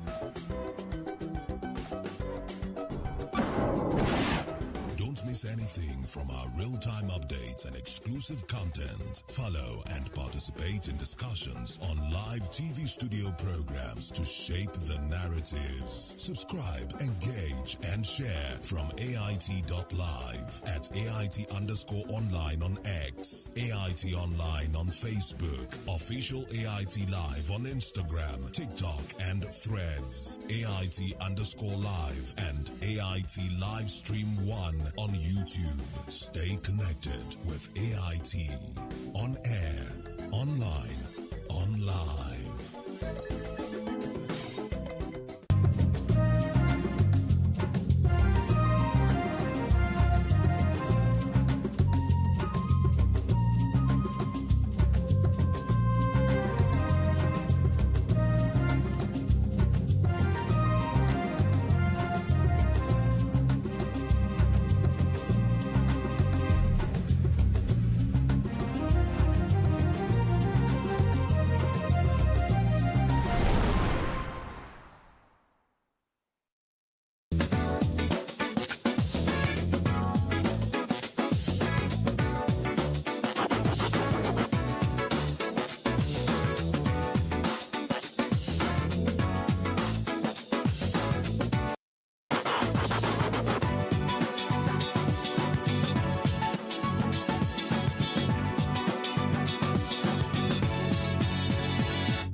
Hello and thanks for staying with us. Welcome to Political Platform on Repart Radio and Africa Independent Television, AIT. My name is Amici Anapwe.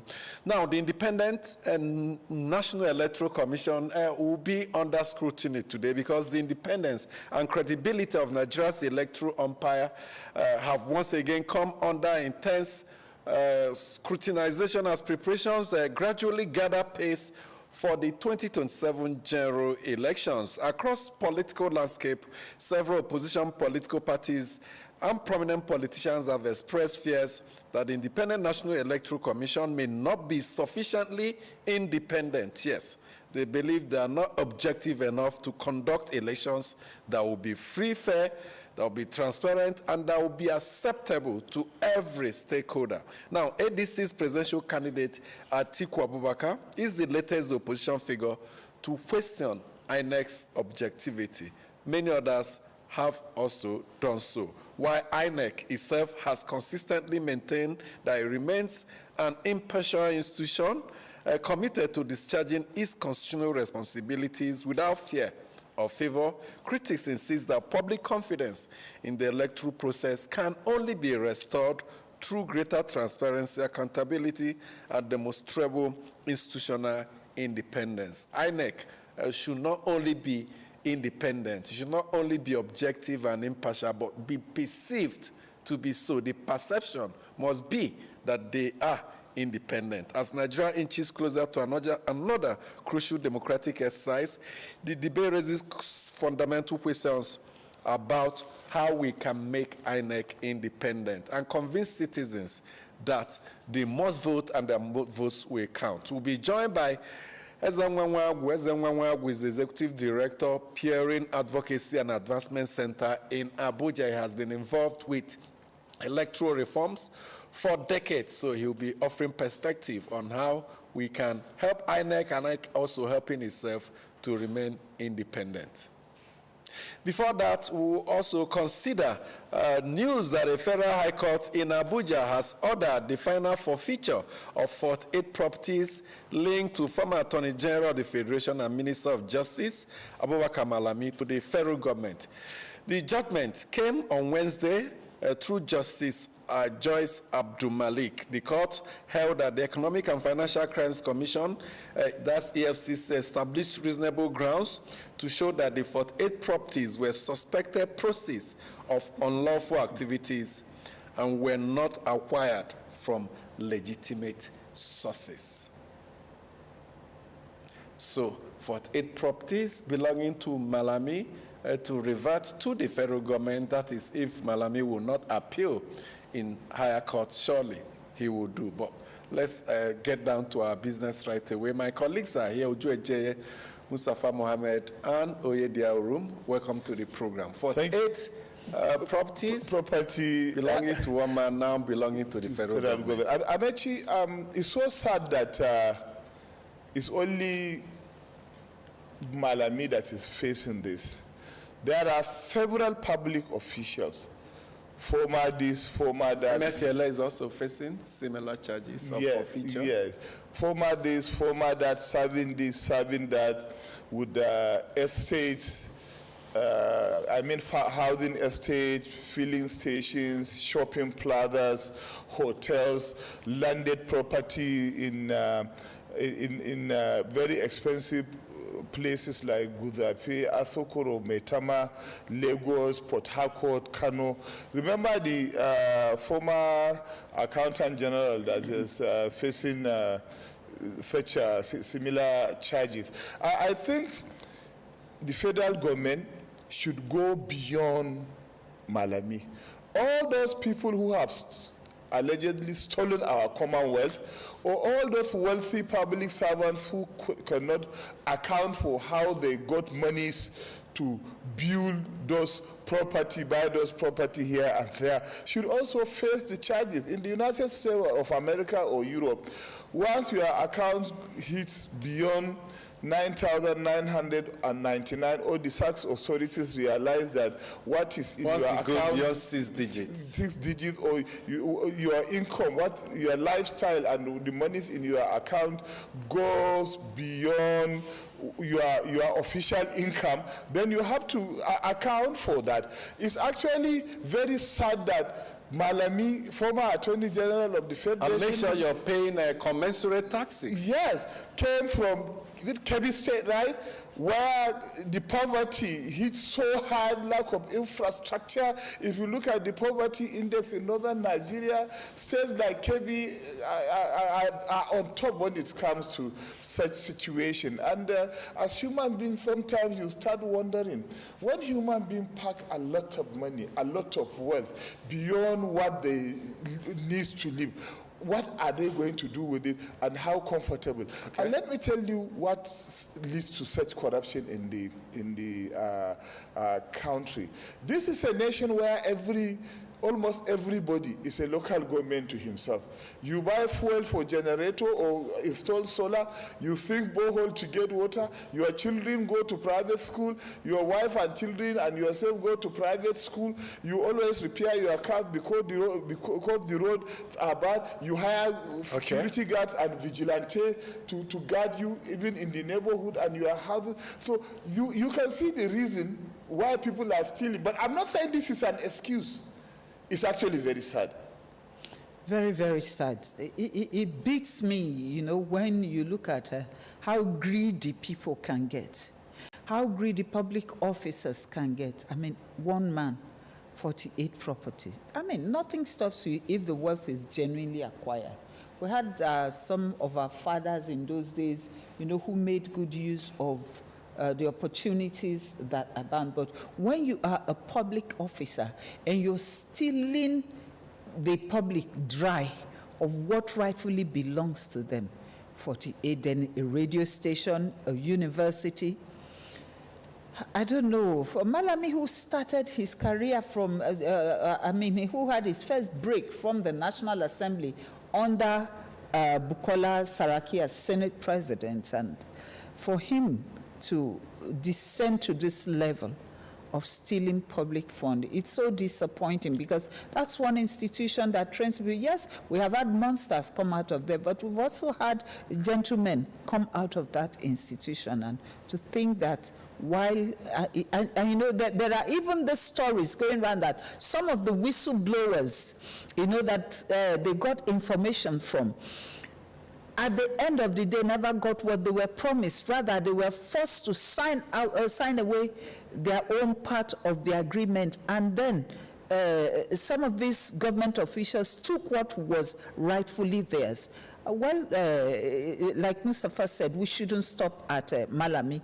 There are a whole lot. Even in the current administration, we must beam the searchlight on government officials. The stealing is huge.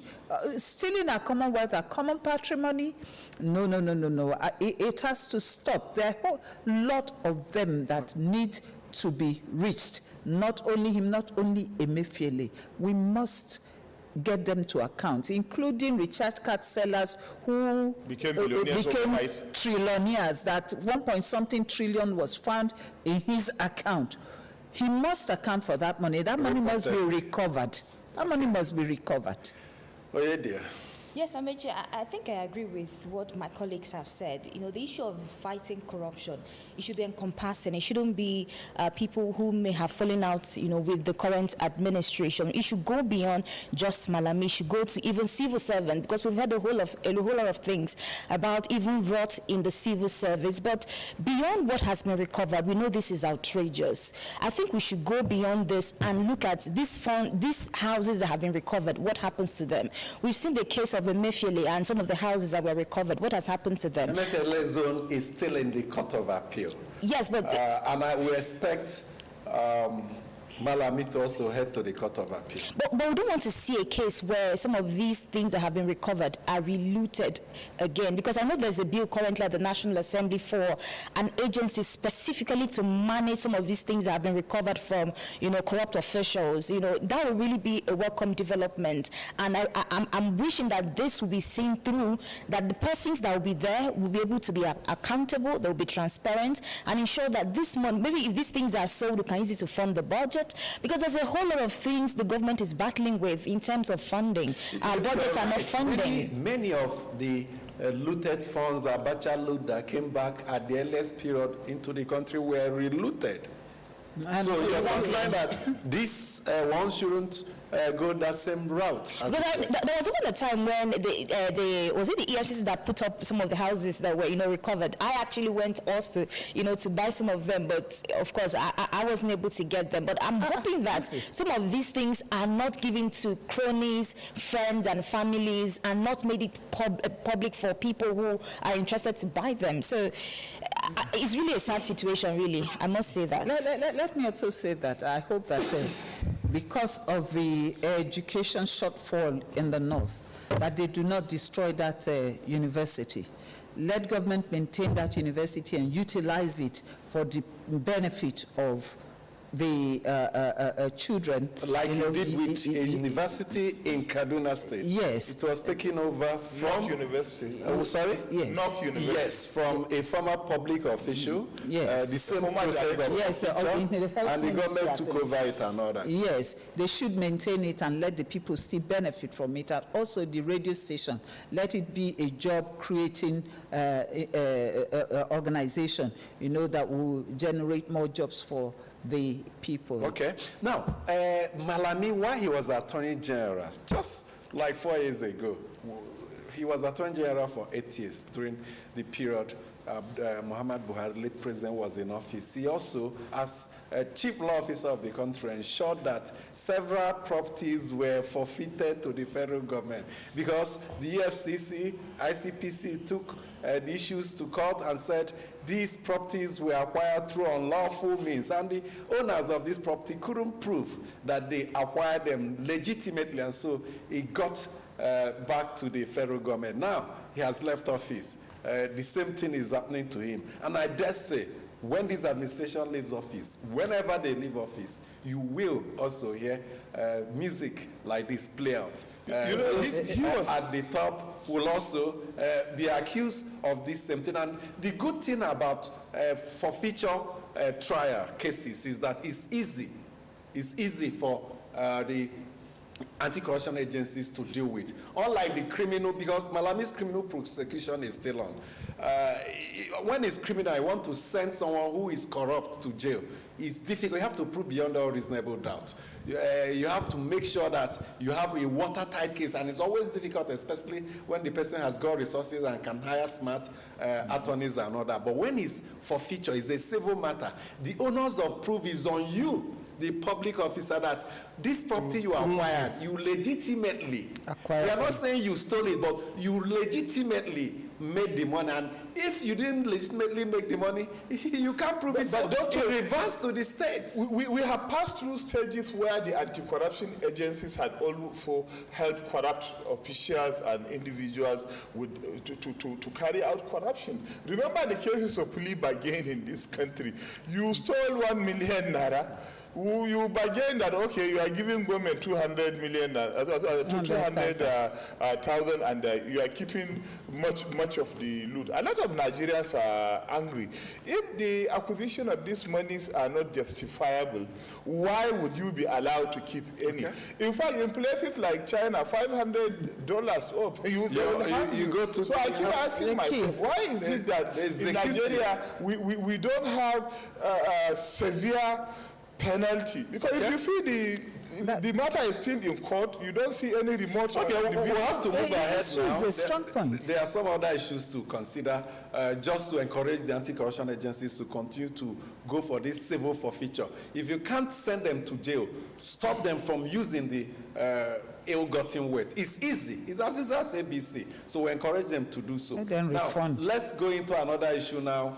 Allegations and perhaps fears that INEC will not be objective. A lot of Nigerians will tell you, I will not vote because I know the outcome of the election. They will write results. Some other people will tell you no. If you have that belief and you allow them, they will write that results. Now, the bulk stops on the table of INEC. There are pressures from Nigerians, accusations that they will undermine this election. All of them have been denied by INEC. Let's take a listen to the allegation and the defense that's coming from INEC.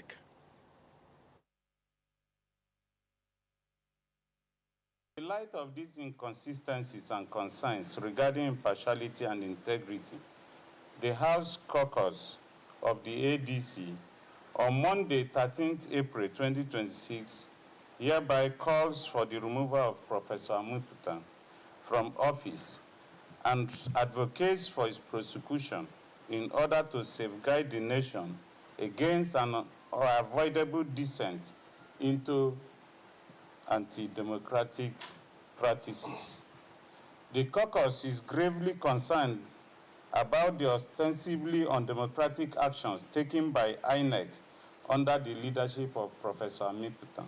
Address some basic problems that confront our electoral system, one of which is lack of trust. When people say we don't trust you, I say thank you.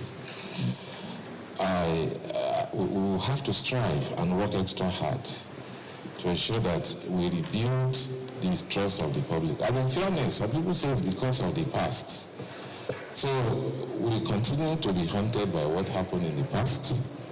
Maybe we didn't give enough information, and that is why when concerns are raised, I try to respond so that people will know nothing was done deliberately. And again, I've noted, like I told my commissioners, Nigerians are expecting 100% or a perfect election. So we also have to do what? To try and be as perfect as our Heavenly Father is perfect.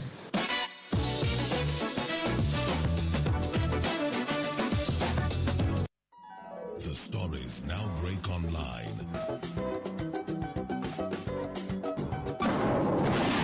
Don't miss anything from our real-time updates and exclusive content. Follow and participate in discussions on live TV studio programs to shape the narratives. Subscribe, engage, and share from AIT.live at AIT_online on X, AIT Online on Facebook, Official AIT Live on Instagram, TikTok, and Threads on YouTube.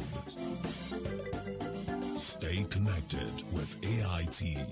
On air, online, on live.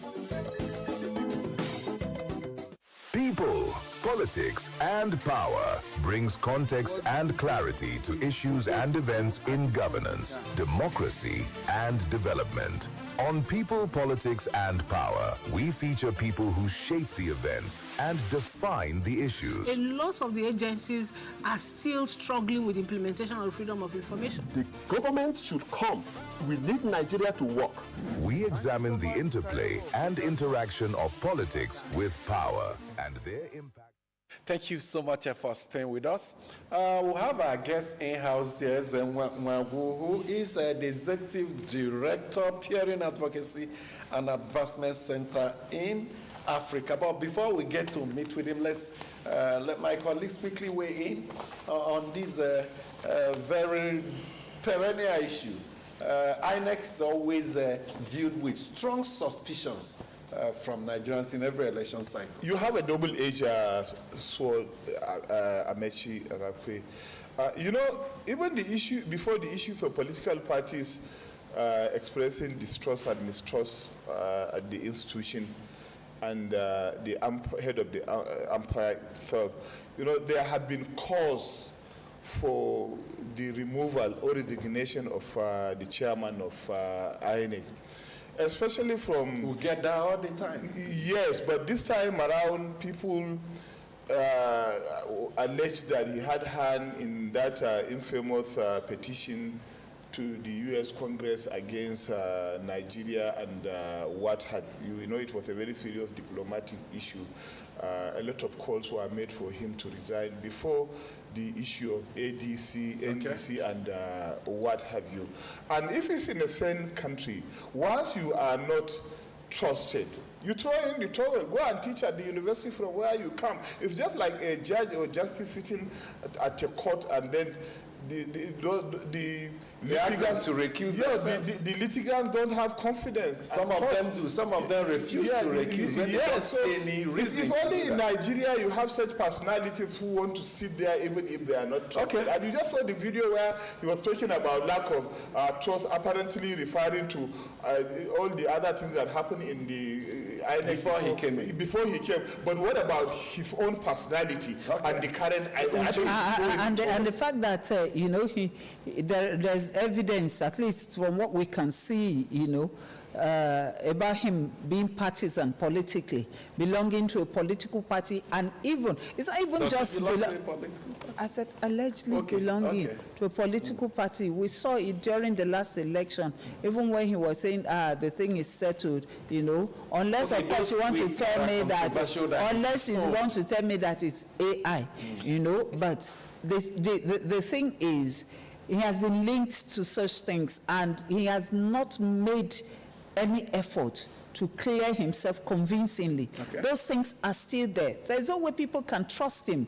If those things are there, he has not been able to clear himself. And the other day, that somebody's information was hacked into by INEC, by one of the staff, which he also accepted because they said they discovered the person. But what has happened to that person till now is what we do not know. The public is not aware that any punitive measure has been meted to the person. So you have a whole lot of things. So we won't even talk about some of the things we see when we go to cover elections. Yes, indeed. I listened to what he was saying about INEC saying their past is what people still use to judge them. Yeah, definitely, your past will definitely haunt you. I've had a problem with INEC always, dishing out promises before elections, and on the election day we see something different. So that has really affected the trust of so many Nigerians. And I listened to him as well when, he was screened to become the INEC chairman, where he made a lot of promises that technology is going to be perfect, everything will be different. Under his watch, he will ensure that even the least person that lost election will even call the winner and even congratulate him.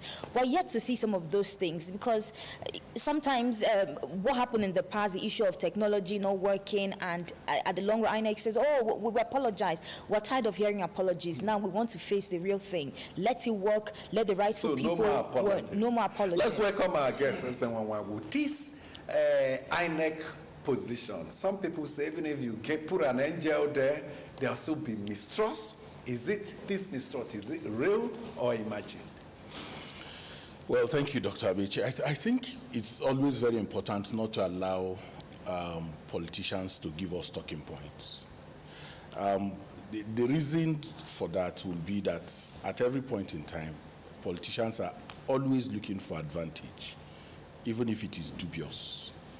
So, and one of the ways to do that is to ridicule institutions. Give those institutions, paint those institutions as unworthy of conducting, whatever activity has been given to them by Constitution. INEC is a law, is a creation of the law, is a law-guided institution. Creation of the Constitution. Creation of the Constitution, law-guided institution. So I would want to always wear the lens of looking at how their processes run against the laws that they make for themselves, which is their own guidelines, the Electoral Act, and the Constitution. I understand why INEC will have to be in the public eye all the time. It midwives our leadership recruitment process. But behind that, there are certain people that will give a lot of comfort. The behavior or misbehavior of the political parties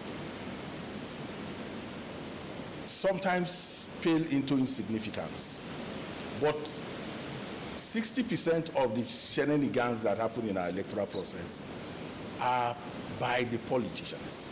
Engineered by them? Engineered by them. They conducted, look at their own internal democracy, for instance. as I call them, a mini EMB.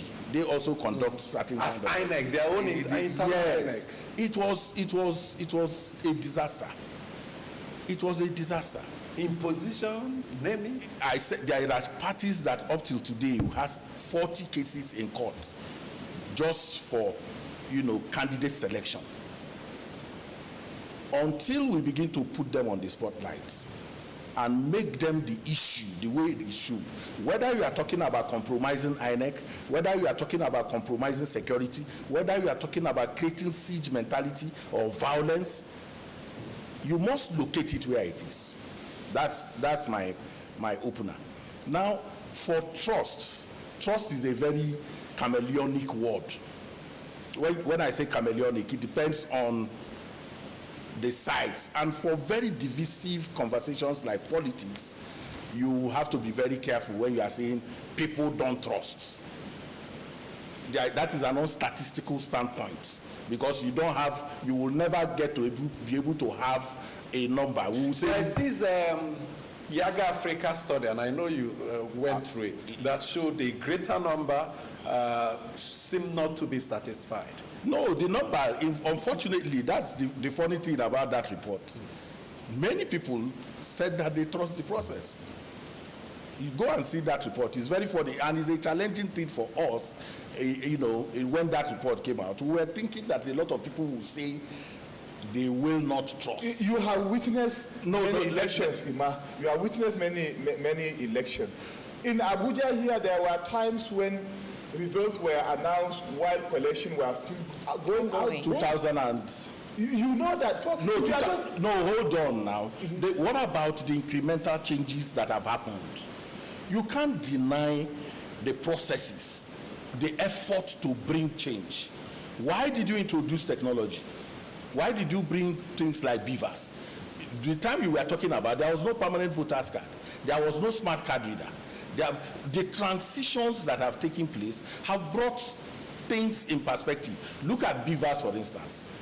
You can say whatever you like about the process, but those humongous figures that were thrown into the process before now are no longer happening. Your Kano, for instance, has close to 7 million votes. Kano is not doing up to 3 million anymore, and you think it is ordinary. Lagos has 6 million. Lagos is not able to do up to 3 million. Rivers has 3 million. Is not able to do 1.8. Are you telling me those times that you were talking about where you are voting, what was the percentage of turnout? Turnout was 66%, 67%, 80%. BVAS has been able to, one, the responsibility to ensure that the holder of a PVC is the authentic owner of that PVC. It has reduced voter identification theft, relatively speaking. But don't you think that voter apathy may also have contributed to the reduction when you in say numbers? Voter apathy, you also have to use the correct language. Talk about low voter turnout. Voter apathy will mean that citizens are not participating. Participating in the voter registration process is participation. Okay? If you have added 7 million people to your voter register, people coming out to register is participation. If people participate in campaigns, if people participate in internal party processes, that's participation. But the whole lot of Nigerians, a whole lot of Nigerians have become so disillusioned that they are not even going for the voter registration. You say a whole lot of Nigerians. Yes. A whole lot of Nigerians. Yes, we relate to them on a daily basis. It's a statistical standpoint. Let me come. When people participate in a process, they are showing enthusiasm. And that enthusiasm, you may not quantify it in terms of what it is. But let me tell you something about low voter turnout. Are you also aware that if you do a study of Edo, Ondo, the Ekiti elections, that you will see that figures come side by side with vote buying. What do I mean by that? The numbers that, if you have studied the amount of money that is being used for vote buying, you will also see it has something to do with turnout. The politicians are managing that stock in a way that they can pay. And so there is a lot of things that come into turnout, low voter turnout, and the correct use of those terms, voter apathy, low voter turnout, let us situate them properly. But that is not excusing the fact that there are challenges, huge challenges in terms of what we are doing with technology, in terms of how people get into INEC, okay, in terms of the challenges of appointments. Is that the base of the problem? The manner of appointment into INEC, a lot of agitations and advocacy on removing the powers from the president, the overbearing influence of the executive. As we speak, INEC has not fully gotten the funds for the conduct of the election, despite the fact that it's on first-line charge and all that.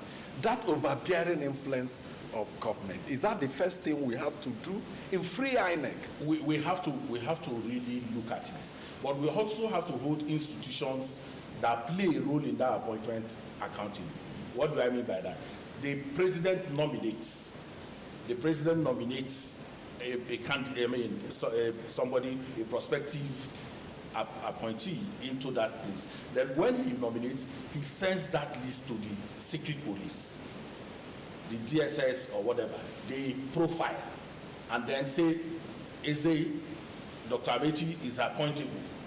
And then it now goes to the National Assembly.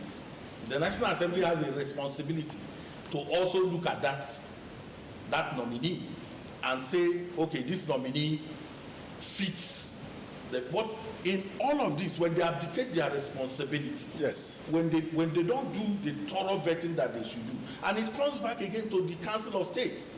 The Council of States is supposed to be a statesmanly platform where people who have, given their all to the country sits and can say, look, this candidate is not appointable. It's become almost a thoroughfare when not just the INEC chairman or the National Board of INEC, National Police Council, all of them, all those appointments that are run through the National Council of State. We have never, since 1999, had any case of any objection. Exactly. But whether the Constitution allows them to do so is another. Dr. Amechi, even if we don't hear, what about the National Assembly?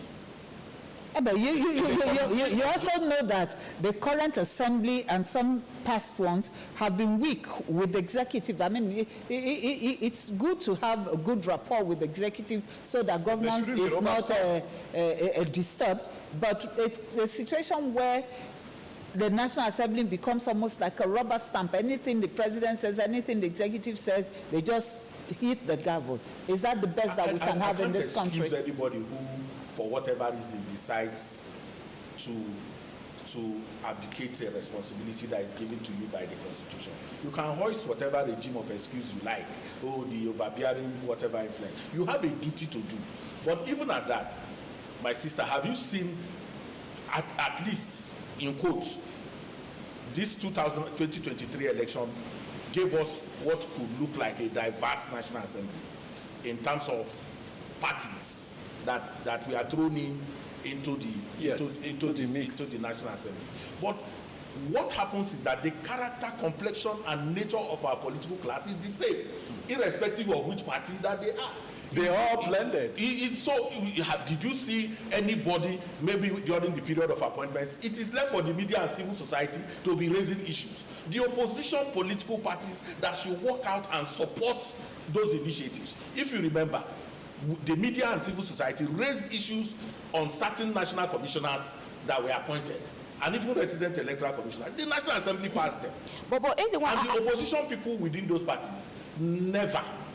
Not even the political parties addressed the press conference. In fact, Samson Bitodo was taken to court by one of the appointees. We expected that the media, civil society stood by him throughout that ordeal of that trial. But not one political party even issued a statement. One would have expected the INEC chairman to be somebody who is appointed from a neutral body, not from the president, just to instill confidence in a lot of Nigerians. Because take for instance, if you go on the street and listen to a lot of Nigerians, they will tell you the same thing. I have spoken to a lot of them. This is not not that, I'm hearing. No, I've spoken to a lot of them, and they say that, well, I don't have a voter's card, and I'm not even ready because even if I vote, my vote may not really count. So what are you telling such people?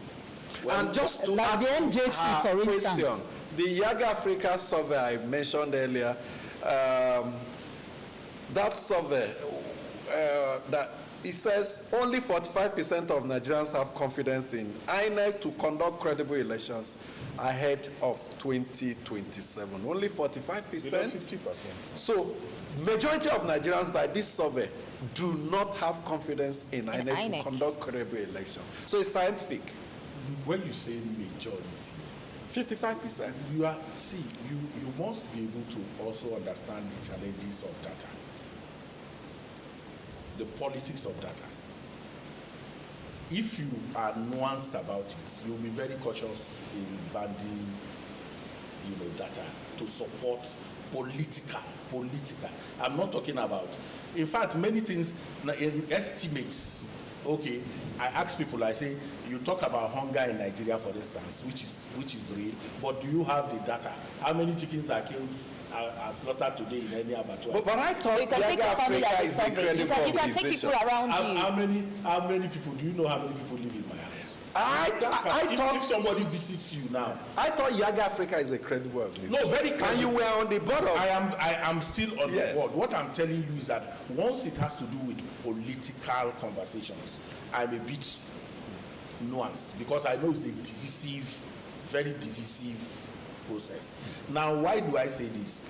INEC has challenges, but there has been a lot of improvements. Many people, because they are not invested in understanding what has happened, or even when they see that progress, they ignore it. I am more interested in what has happened that has improved the process. In 2023, with all the challenges of that election, we saw how many people who came into the National Assembly that were in opposition. And I had one of them in a TV program that I run, and he started waxing very lyrical about all of these issues. I said, how did you come to National Assembly? Who conducted the election? Did you rig the election? Did you buy? He denied. He said no, that INEC conducted his own election.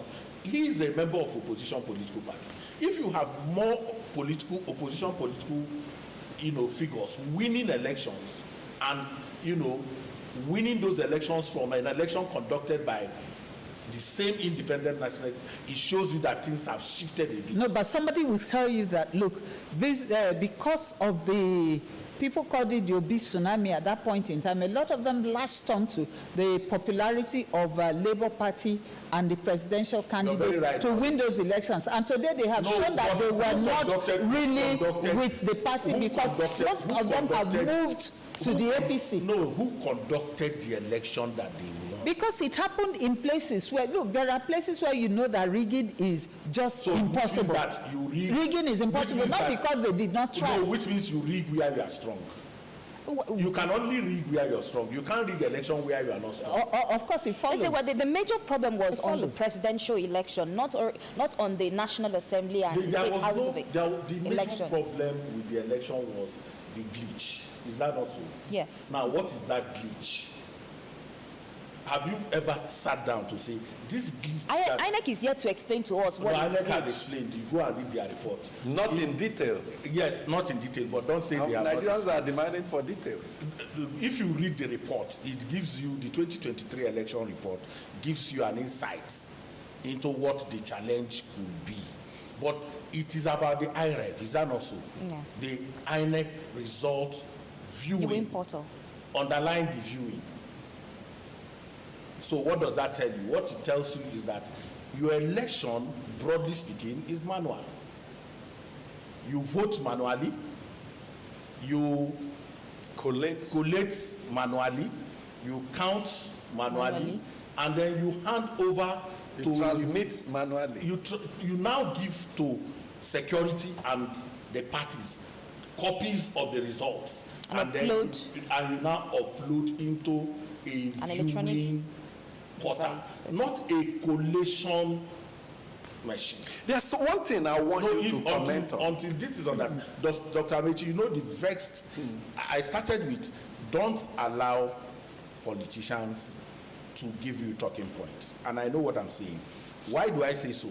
You have a result, you should have your own collation as political parties and invite Mohammed to your own collation. I understand what you mean. It's just that IREV, and I don't want us to go into it because it will take a lot of time, confers credibility on the process. But I understand much of our processes in terms of election are still manually conducted. But there's something Uju raised, and that is, and you alluded to it, you can't rig where you're unpopular. Now, Nigerians are saying we don't have confidence in INEC, and they will sit back.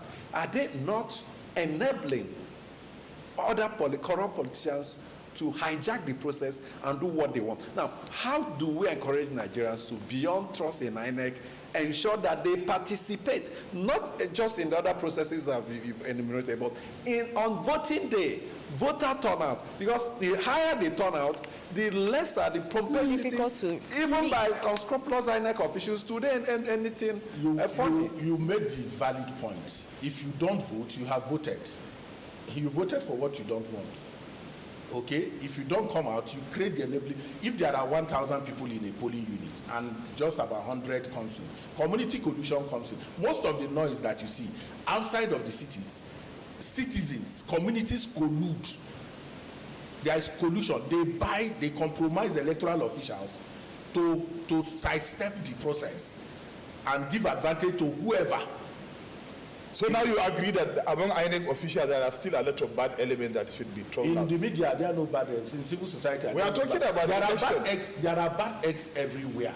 But if you have a system, if you have processes that eliminates human engagement in the process, why am I telling you this? For instance, now you can't do overvote. In all your manipulation, you will be very careful not to overvote, because there are laws that have made overvoting, criminal, and there are systems through which overvoting can be detected. So what do? Even in your manipulation, you are careful. You are very careful. Unlike before, where there is there is no check.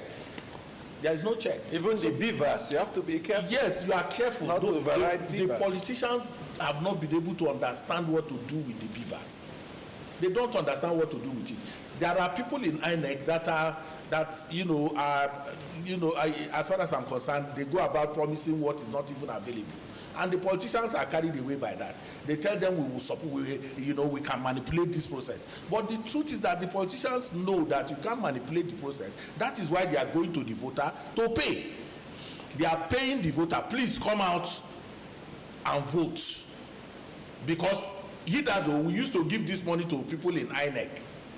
Or to the security agency? Yes. So the voter is the king. Right now, I'm just coming back to what you're saying. Now, the voter does not understand that the reason somebody is paying as much as 20,000, 10,000, 5,000, 30,000 for you to come out to vote is because you have the power. But you mentioned the Adamawa case where the resident electoral commissioner had issues trying to illegally declared the results and made return. So these are some of the things that shadows. But what happened is not that he did that. What has happened? He has lost his job. Okay, he's lost his job. Only that? He's in court. Okay. After how many years still in court? No, but that's no longer the problem. We also have Mike Igini and INEC sent 2 professors to jail in Akwa Ibom. In Akwa Ibom. You are not talking about that. So we need to have Mike Igini's across INEC. No, it is not Mike Igini. Somebody supported Mike Igini. Mike Igini was a resident electoral commissioner. Yes. And there is a commission. But he showed unseen commitment. No, that's what I'm saying. He showed integrity. You must always know that it takes the support from the leadership for that to be able to happen. I think we have to leave I think you did mention the case of where you have 2 result sheets with the same numbers. That one also surfaced during the election. So a lot happened. Okay, exactly. But all this is we have to go now. My sister, let me just show people. Let him just the other one. Let me round up with this. If you have 100 polling units and something happened in 2 polling units, news is what happened in 2 polling units. Am I right? The ones that happened in the 98 other polling units where things went well. will never be sufficed. Okay, thank you so much, Ezenwa, Executive Director, Peering Advocacy and Advancement Center in Africa. It's always a pleasure having you shed light on these issues. Grateful. Thank you. Okay, we'll hear from you now as we go to our feedback segment, Citizens' Perspective. Anefe Kuntia sent this one from Songwater, Ogun State, and he says, why is the Senate running away from the probe of fake agency with budgetary allocation under this administration? Are they fake Senate members? Because if they are the true representatives of the people, they would do what the people want. This is the same way the Senate became uncomfortable when Oyo State Governor Makinde called for investigation of the abduction of children and teachers in Oyo State. What really is the fear of the Senate? It is often said that he who kills by the machete will never allow machete to pass over his or her head. When it comes to borrowing, Nigeria is not a sovereign nation. But when it comes to investigation and probe, Nigeria becomes a sovereign nation overnight. This is quite unfortunate and an act seemingly selfish on the part of those in authority today. Second one is from Emeka Mba from Abuja. He says, it's common knowledge that people in positions of authority in Nigeria brazenly loot the country's abundant wealth dry and turn around to give the impression that the country is poor with mega resources. The annoying and disgusting part is that they loot much more than they and their born and unborn children and grandchildren need. So I wasn't surprised when news broke that the EFCC secured final forfeiture of a whopping 48 properties linked to a former Attorney General and Minister of Justice of the Federation, Abubakar Malami, who is standing trial for corruption while in office. I make bold to submit that if we're really serious about fighting corruption, a lot of public servants, both serving and out of government, would be in prison today. And we wouldn't have any business borrowing money from anywhere the way we're doing right now. The loots are traceable, just that there's no sincerity of purpose and political will to fight corruption, except for few selective flashes in the palm, like we're having currently. Okay, we have this one from Anusio Ugochukwu from Lagos State. He says the Federal High Court granted EFCC their plea for final forfeiture of 48 properties out of 57 owed by the former AGF Malami. These properties are said to be worth 212 billion naira. Ekiti State, with 4 million inhabitants, have a budget of 415 billion naira for 2026. That means one person, Malami, has half of the budget of 4 million individuals in Ekiti. What a shame. The former Accountant General, former CBN Governor, the former AGF, the former Aviation Minister, and others are all in the EFCC net and served under the supposed corruption Caesar, late Buhari. Is Nigerian political system not a conspiracy? I have said repeatedly that this system of government cannot work. We need a brand new constitution that will check most of these excesses, and corruption should be a capital punishment under our laws. Our monies are being carted away by a few. My tiredness is tired. Now we have this one from Omolayo John from Orozo here in Abuja. He says the 21-day constitutional window of filing election petition has expired. The victory of the incumbent governor of Ekiti in the June 20 governorship election in all the 16 local government areas have gone unchallenged from any candidates or opposition political party. He says this absence of post-election litigation is a welcome development and must reflect in upcoming general elections. A 5-man panel of court must not always determine the winner of the millions of Nigerians. God bless Nigeria. Thank you so much for the mails on our YouTube channel. A lot of conversation ongoing. Some are saying, bring UN to conduct elections for Nigeria. And I'm beginning to wonder, what if we remove Nigerian voters, allow this INEC to conduct the election and bring in Senegalese voters? Would there be a difference? Because in Senegal, they know their rights and they get it. Can Nigerian voters make the difference there by putting their feet down and by insisting that the right things be done? Are we going to see a different thing? Anyway, these are food for thought. Thank you so much for joining us today. On behalf of my colleagues, my name is Amici Anapue. Have a good time.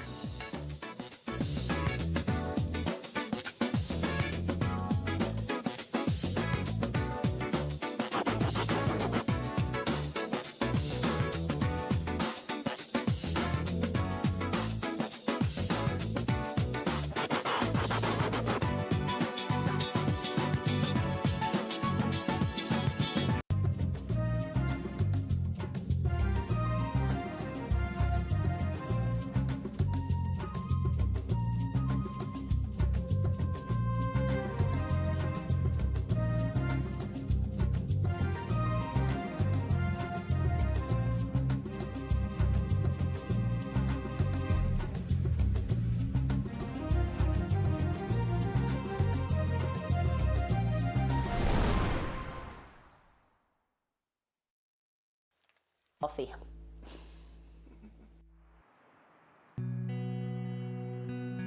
This is the cool view. What did I do with my knife? Here we go. How hard is it to get land and start a farm? It takes more than most people have.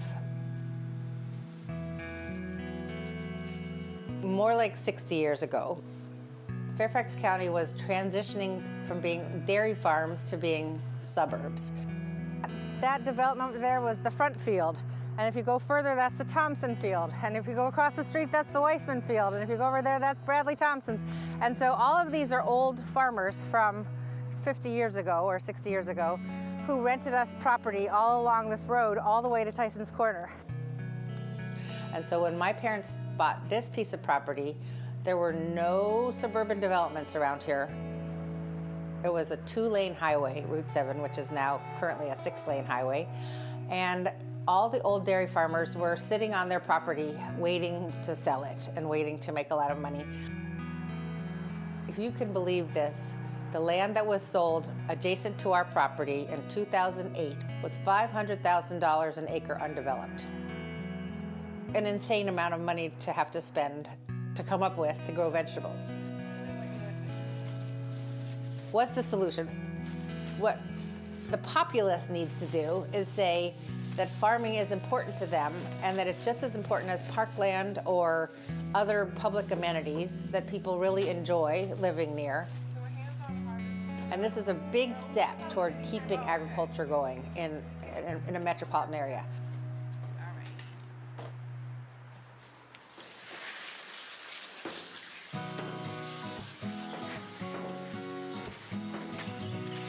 Farming basically means at the end of the year, hopefully you've paid all your bills. But that doesn't mean you have any money left to start the next season unless you happen to have such a good season. CSA is a great fit for our farm. I think I have about 600 CSA members. Happy to be here. We're so blessed, yes.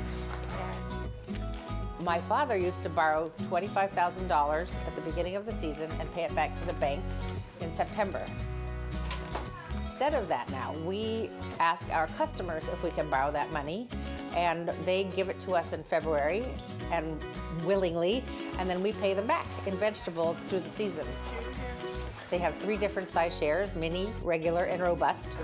If you're a mini share, you get 6, and you just come and pick out whatever 6 things you want. And if you decide you want 6 bags of tomatoes, you get 6 bags of tomatoes.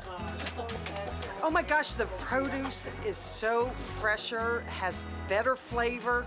It just, and you get to pick and choose what you want to use. It is just wonderful. When you do something the same for 20 years or 15 years or 10 years and you keep coming once a week to somebody's house every week, they're going to get to be like family. Bye. We should have gone Spencer. We should have gone Spencer. Hey guys, I'm sorry. So the farmers market part of our business is roughly 40%. So we're very dependent on it. We do have some spinach. It's in the back corner there. We go to 5 markets a week for 30 weeks of the year, and one of them we go year-round. 20 weeks of the year that we don't have a market, really. So we make as much money as we can in those 30 weeks. So much, and there is your $1. We're happy to be back. I think to be better people, it's because you want the opportunities to come up.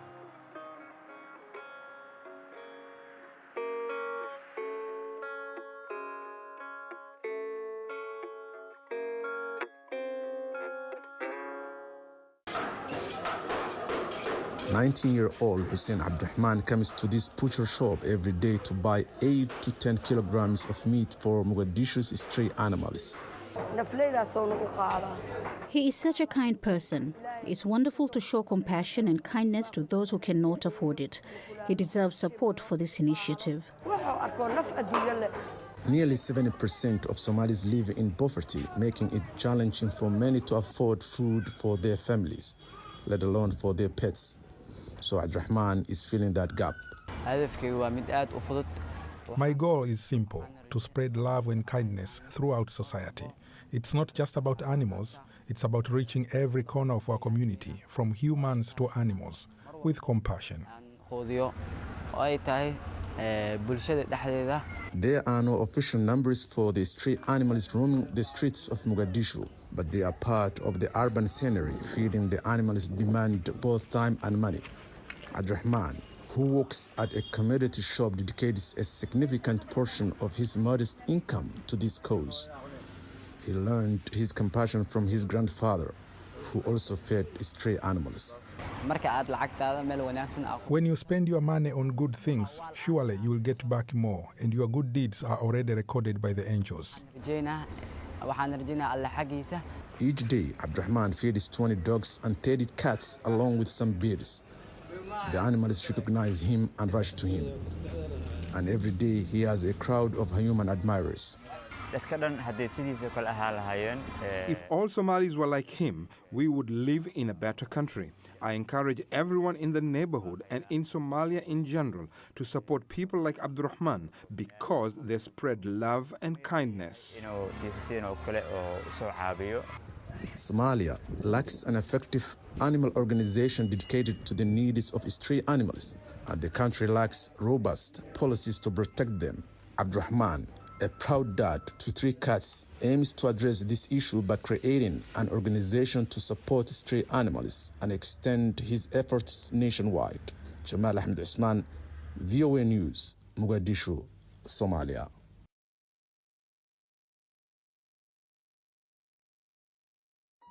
The stories now break online.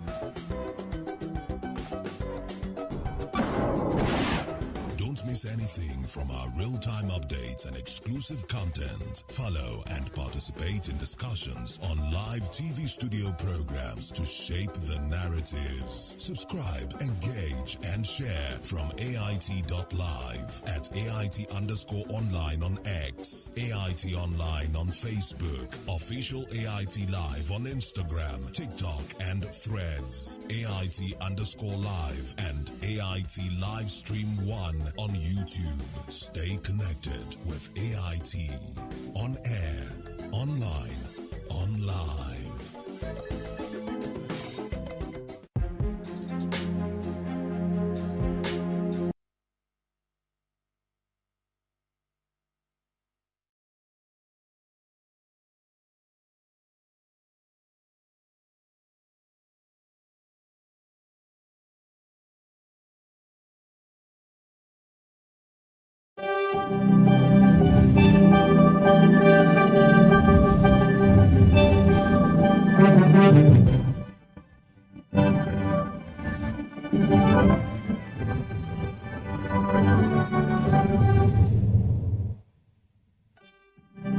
U.S. military expands strikes against multiple Iranian surveillance infrastructure.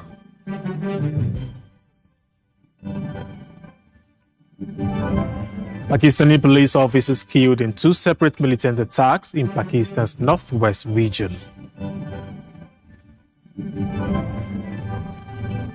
And French lawmakers approve assisted dying legal rights legislation with strict condition. This is the world news on AIT. I am Olamide Aroyo. Welcome. The United States military says it has completed another wave of strikes against multiple Iranian military targets, including facilities around Bandar Abbas, Iran's main port on the Strait of Hormuz. U.S. Central Command said the operation targeted command centers, missile and drone capabilities, air defense systems, and coastal surveillance infrastructure. American forces also carried out strikes on Greater Tumbi Island during a 90-minute operation aimed at disabling coastal defense and cruise missile positions. The attacks were conducted under the direction of President Donald Trump as part of the ongoing conflict involving the United States, Israel, and Iran. Bandar Abbas remains strategically important because it hosts Iran's largest commercial port, as well as major naval and Revolutionary Guard installations. The latest military action comes amid repeated warnings from President Trump that additional Iranian strategic assets could be targeted.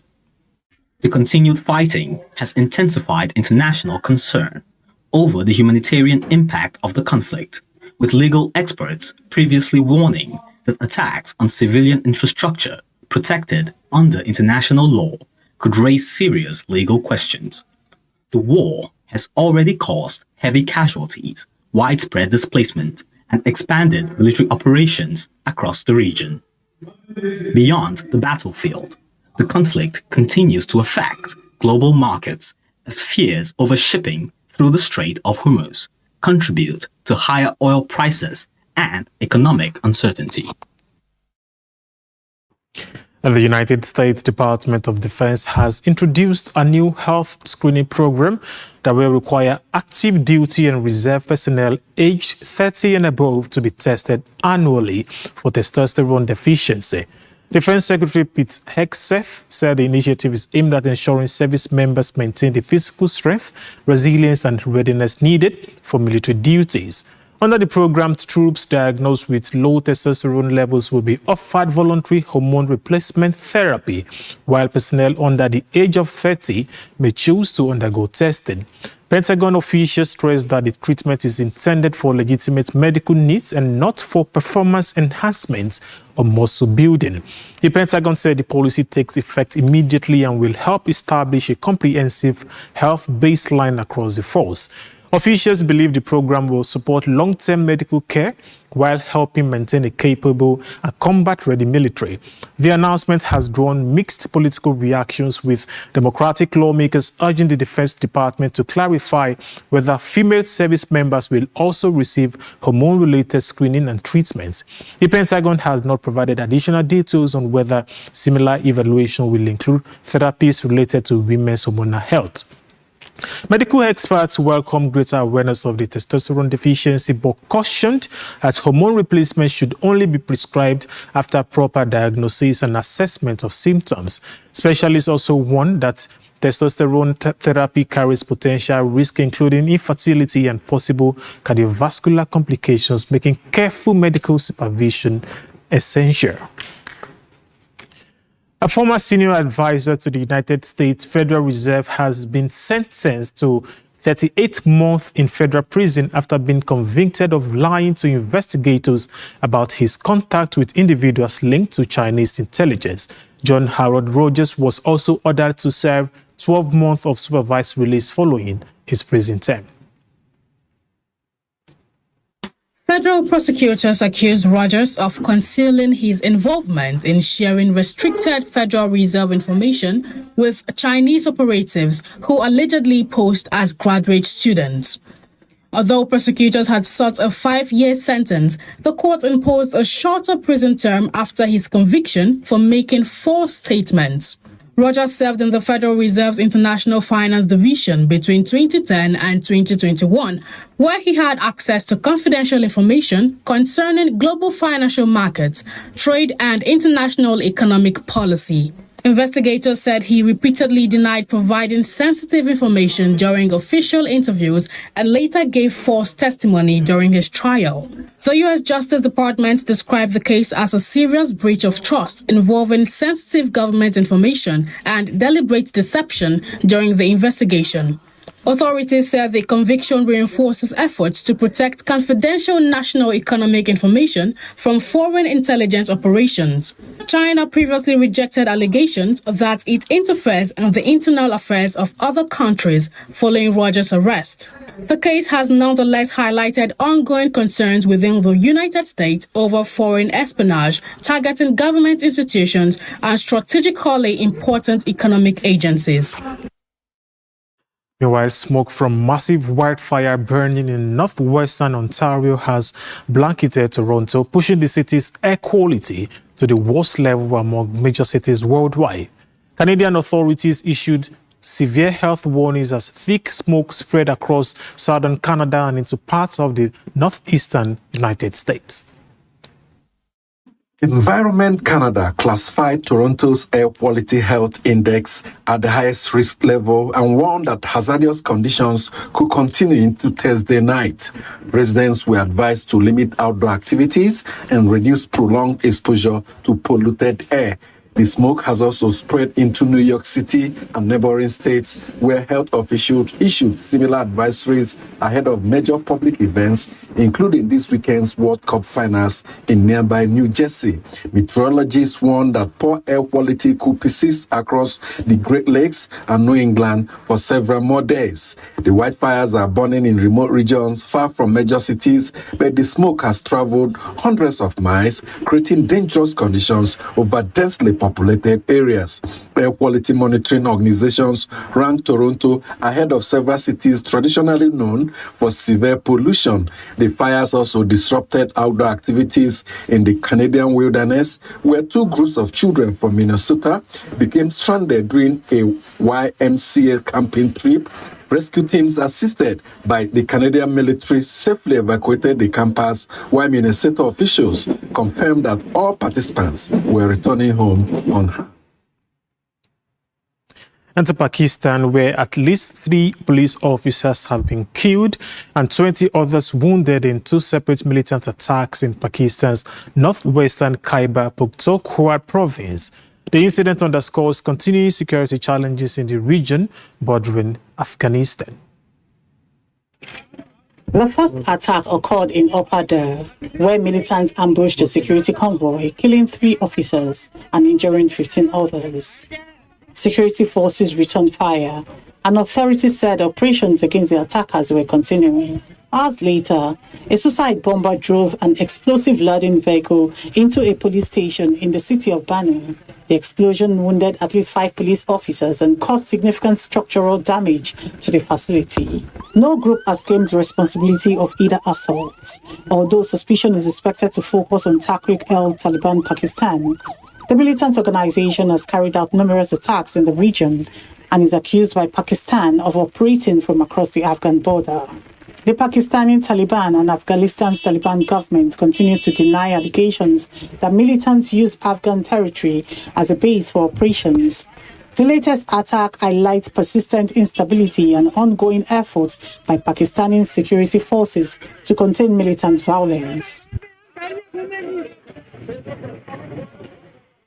2 people have been killed and several others injured after Russian ballistic missiles struck multiple districts of Kyiv in a major overnight assault. The attacks triggered explosions across the Ukrainian capital and caused extensive damage to civilian infrastructure.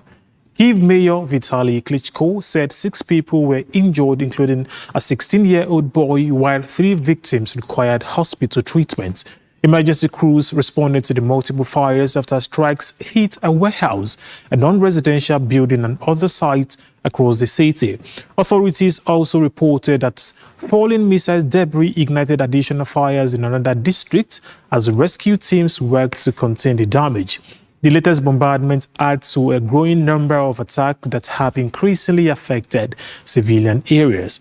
The strikes came only hours after European Commission President Ursula von der Leyen visited Kyiv to announce a new drone production partnership between Ukraine and the European Union.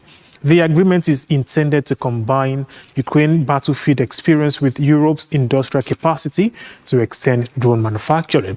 The latest assault follows a broader escalation of hostilities that has led to rising civilian casualties across Ukraine. Regional officials also reported that separate Russian bombardment killed 13 people and injured around 50 others in attacks targeting industrial facilities and healthcare centers in Odessa and Sumy. And still in Ukraine, the President Volodymyr Zelensky has nominated Naftogaz chief Sergei Koretsky to become the country's next prime minister as Kyiv undertakes its second cabinet reshuffle within a year. The president said Koretsky is best suited to lead preparation for another winter expected to bring renewed Russian attacks on Ukraine's energy infrastructure. Parliament is expected to vote on the nomination after accepting the resignation of Prime Minister Yulia Shevchenko, with Zelensky's party holding a parliamentary majority. Koretsky is widely expected to secure confirmation The government overhaul also includes the resignation of Defense Minister Mikhailo Fedorov after only 6 months in office. Reports indicate Interior Minister Heyo Klemko is expected to assume the defense portfolio, prompting concern from some lawmakers and defense advocates. Critics argue replacing Fedorov comes at a sensitive stage when Ukraine has intensified long-range drone operations against Russian targets. Some officials and military supporters believe his leadership had strengthened defense reforms and international cooperation. Zelensky has described the reshuffle as part of a broader political strategy aimed at strengthening national security and diplomacy. He said the renewed government will focus on expanding defense production, advancing European Union membership, and deepening strategic partnerships with Gulf nations.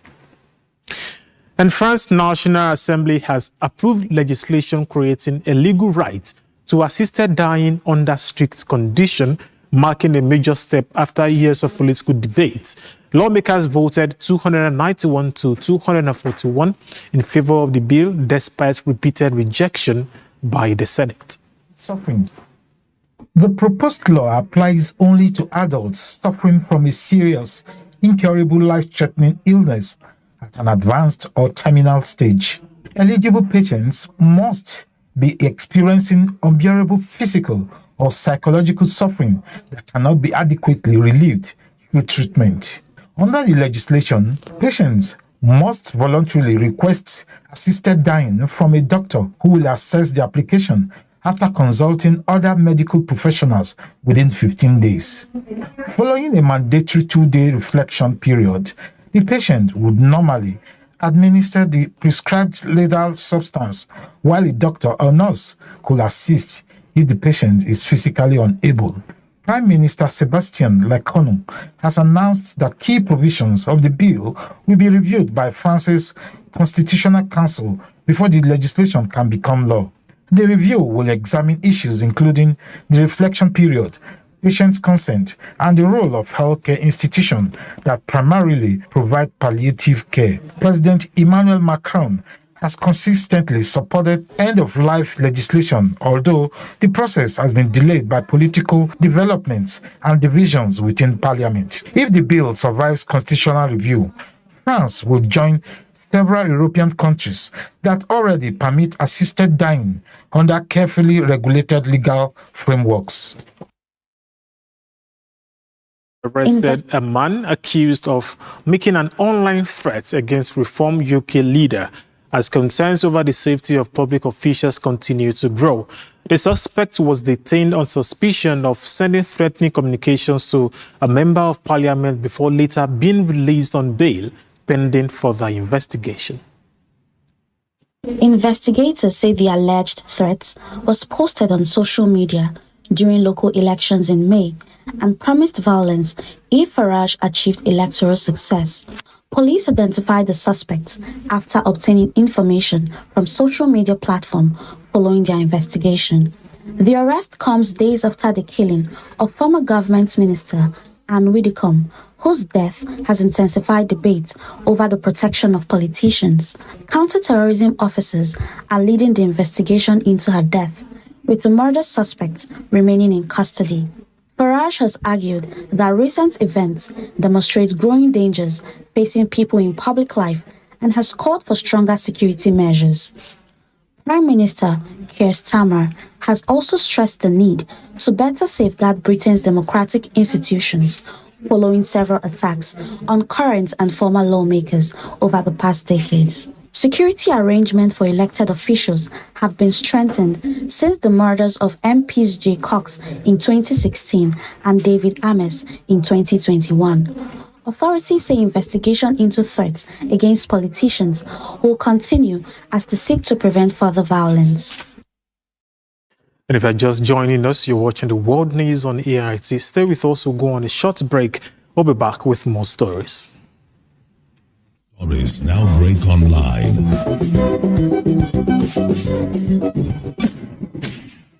Don't miss anything from our real-time updates and exclusive content. Follow and participate in discussions on live TV studio programs to shape the narratives. Subscribe, engage, and share from AIT.live at AIT_online on X, AIT Online on Facebook, Official AIT Live on Instagram, TikTok, and Threads, AIT_live, and AIT Livestream 1 on YouTube. Stay connected with AIT.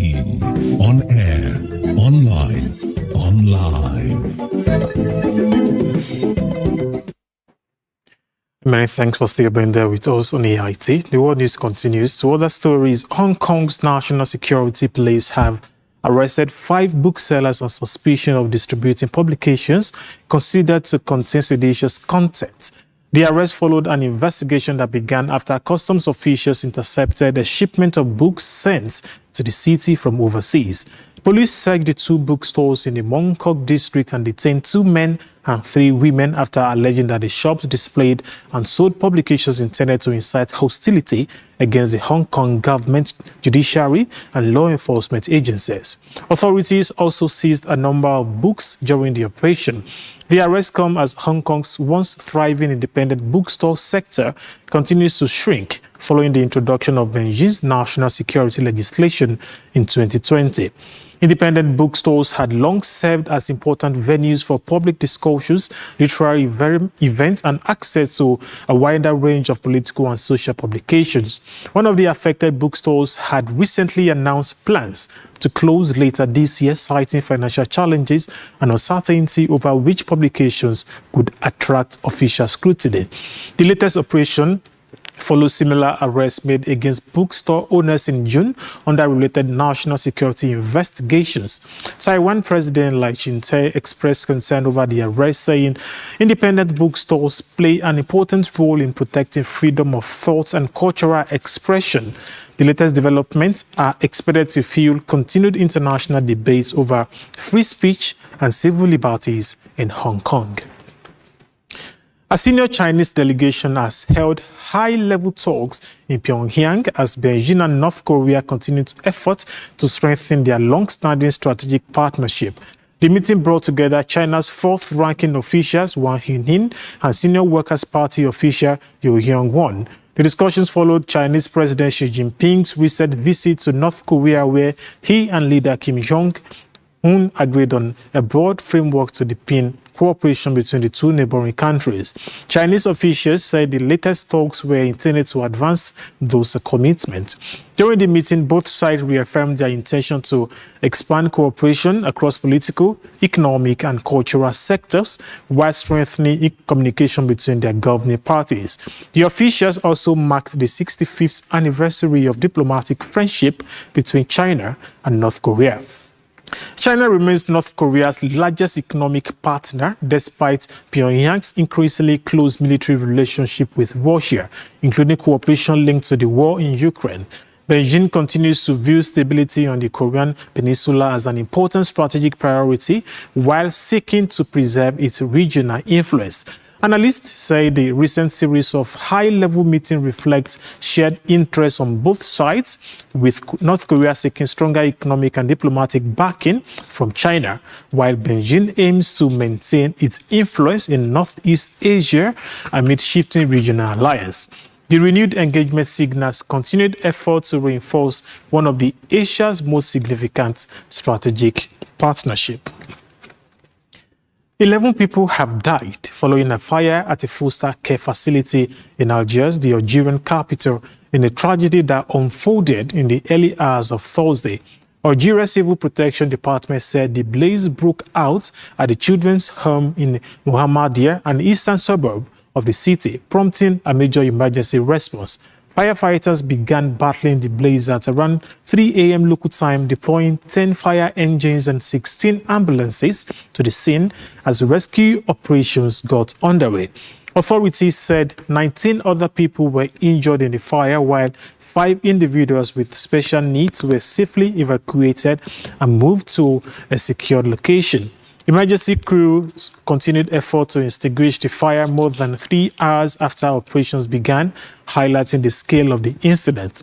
The Civil Protection Department has not disclosed the cause of the fire or provided details about the ages of those killed or injured. Algerian President Abdelmadjid Tebboune described the incident as a tragic loss as he offered condolences to the victims' families and the nation. State media reported that Prime Minister Sefi Grib later visited 2 hospitals in Algiers to check on the injured, as the country also grapples with a heat wave and a surge in wildfire, with authorities recording 115 fires in the past 24 hours and nearly 1,000 over the past week. The Democratic Republic of Congo has recorded more than 2,000 confirmed Ebola cases, including 754 deaths, as authorities battle the country's fastest-growing outbreak on record. Government figures also show hundreds of patients remain under treatment, while several hundred others have recovered. Health workers at Benin General Hospitals have joined a growing strike over unpaid salaries and allowances, despite working on the front lines of the outbreak. Staff blocked access to the hospital, demanding payments after a month of service under difficult and dangerous conditions.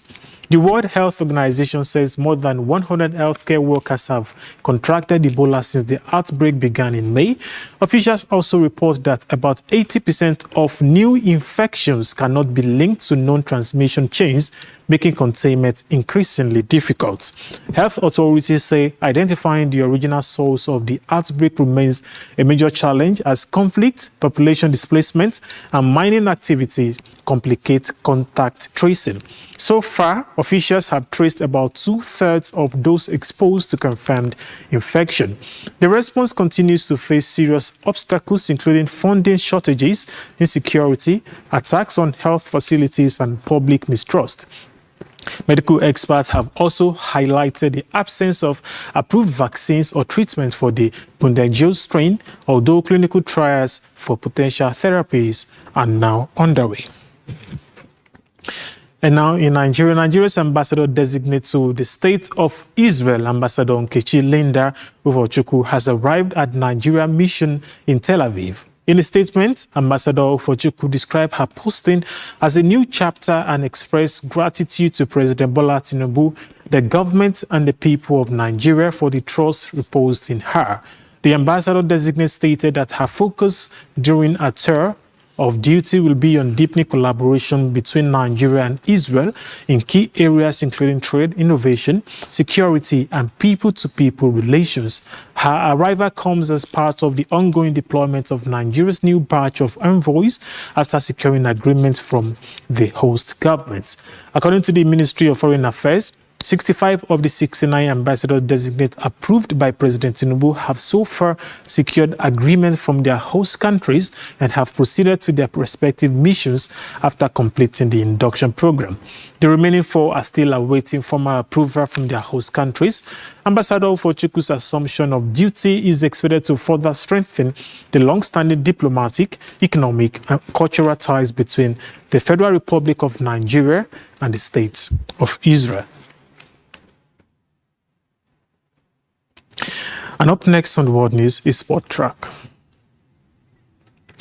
3-time world champions Argentina are set to face Spain in the 2026 FIFA World Cup final on Sunday. They booked their place in the final with a dramatic 2-1 comeback victory over England. The Three Lions took the lead early in the second half through Anthony Gordon, whose superb finish gave England the advantage. Argentina responded in style when Enzo Fernandez restored parity with a composed finish, swinging the momentum in favor of the South Americans. As the extra time approached, Lautaro Martinez scored the second goal to seal the victory for Argentina. By this result, Argentina will now square up with 2010 winner Spain for a showdown on Sunday. While Spain will be chasing a second title, Argentina will be hoping to make it 4 titles, with Lionel Messi going for a back-to-back victory, equaling Pele's victory in 1958 and 1962. In the meantime, England will take on France for 3rd place match on Saturday. And Belgian forward Leandro Trossard has completed a permanent move to Besiktas in the Turkish Super League from Arsenal in a deal worth £17 million. The transfer includes an initial fee of £15.3 million with a further £1.7 million in performance-related add-ons. Trossard joined Arsenal from Brighton and Hove Albion in January 2023 and went on to make 174 appearances, scoring 36 goals and providing 34 assists. He played a crucial part in helping Arsenal win the English Premier League for the first time in 22 years. And that is the world news on AIT. I am Olamide Aroyo. Stay with us.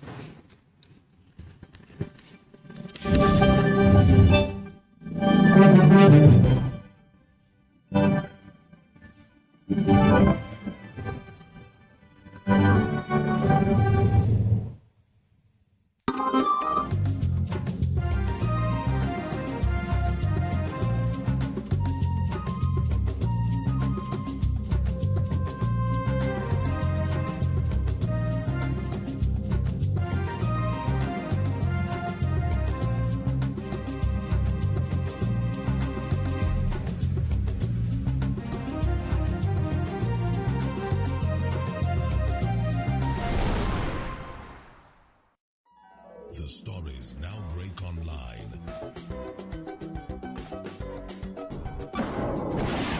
Don't miss anything from our real-time updates and exclusive content. Follow and participate in discussions on live TV studio programs to shape the narratives. Subscribe, engage, and share from AIT.live at AIT_online on X, AIT Online on Facebook, Official AIT Live on Instagram, TikTok, and Threads, AIT_live, and AIT Livestream 1 on YouTube. Stay connected with AIT. On air, online, on live.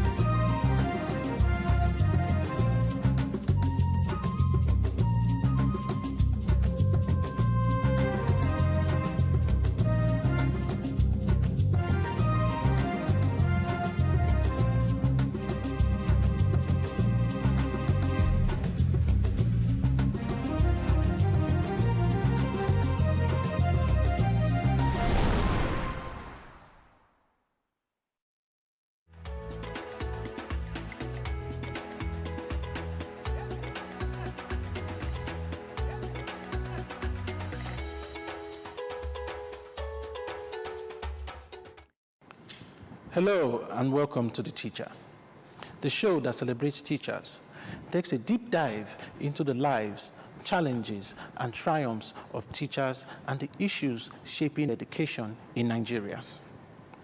I am your host, Ian Philip.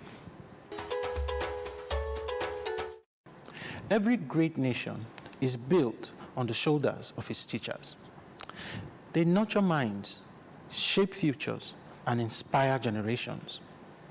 Our teacher of the week is Mr. Matthew Aniseshi, a passionate mathematics teacher for over 20 years. Let's meet him.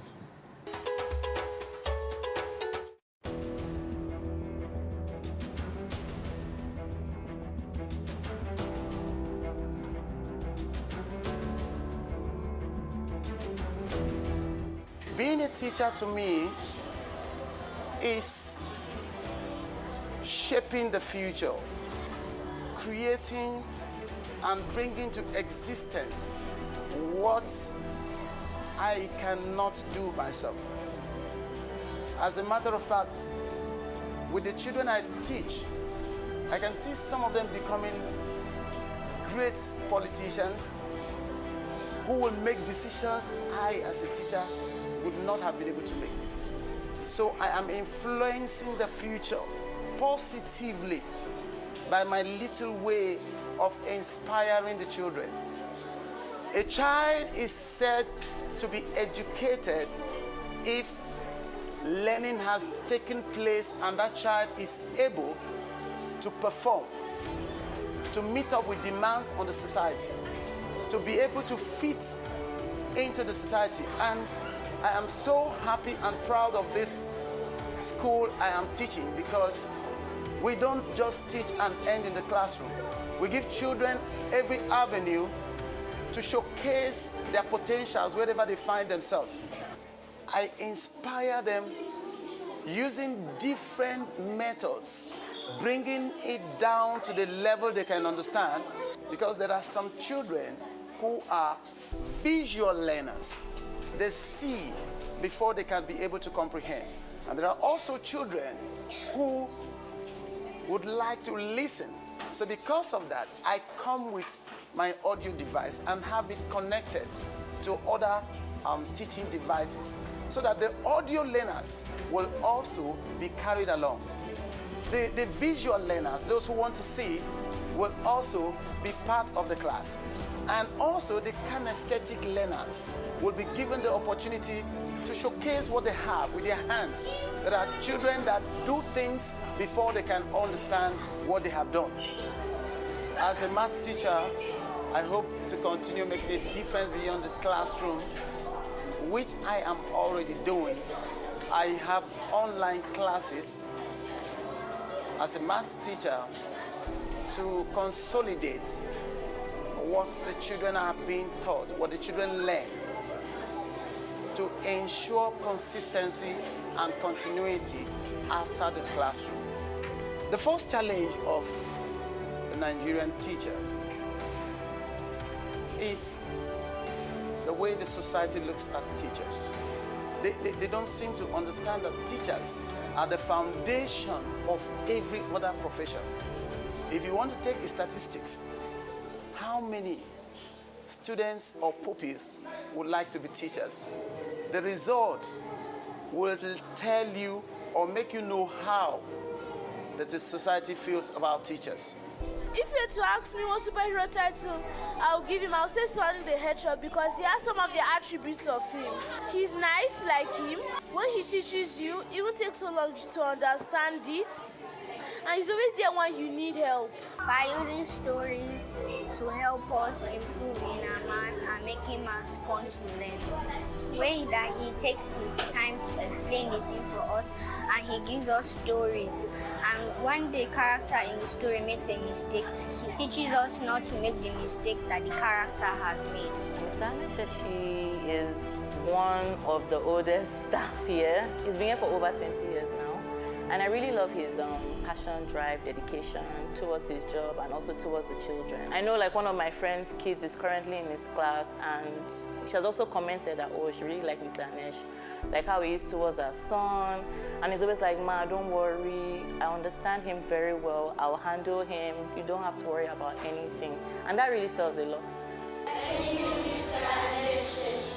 You're welcome.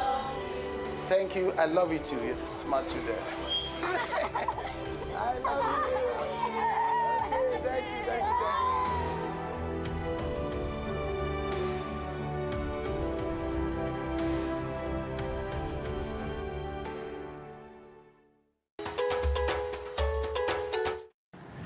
Truly inspiring. Mr. Anisheshi reminds us that teaching is not just a job, it is a lifelong mission. Teaching goes far beyond the lesson plan. It's about the people. Every student carries a unique story, and as teachers, we are honored to be a chapter in it. We want to hear from you. Is there a teacher who changed your perspective? Or a school memory that stuck with you? Tell us your story. Do you have a picture of your school now?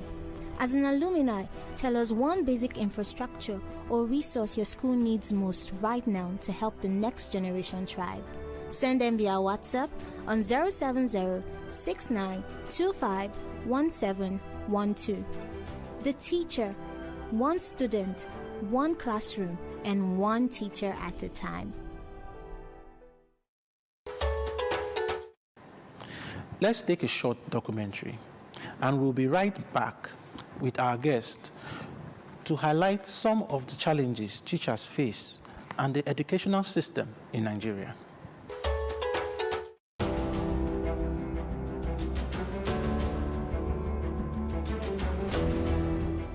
In the heart of every classroom lies a simple truth.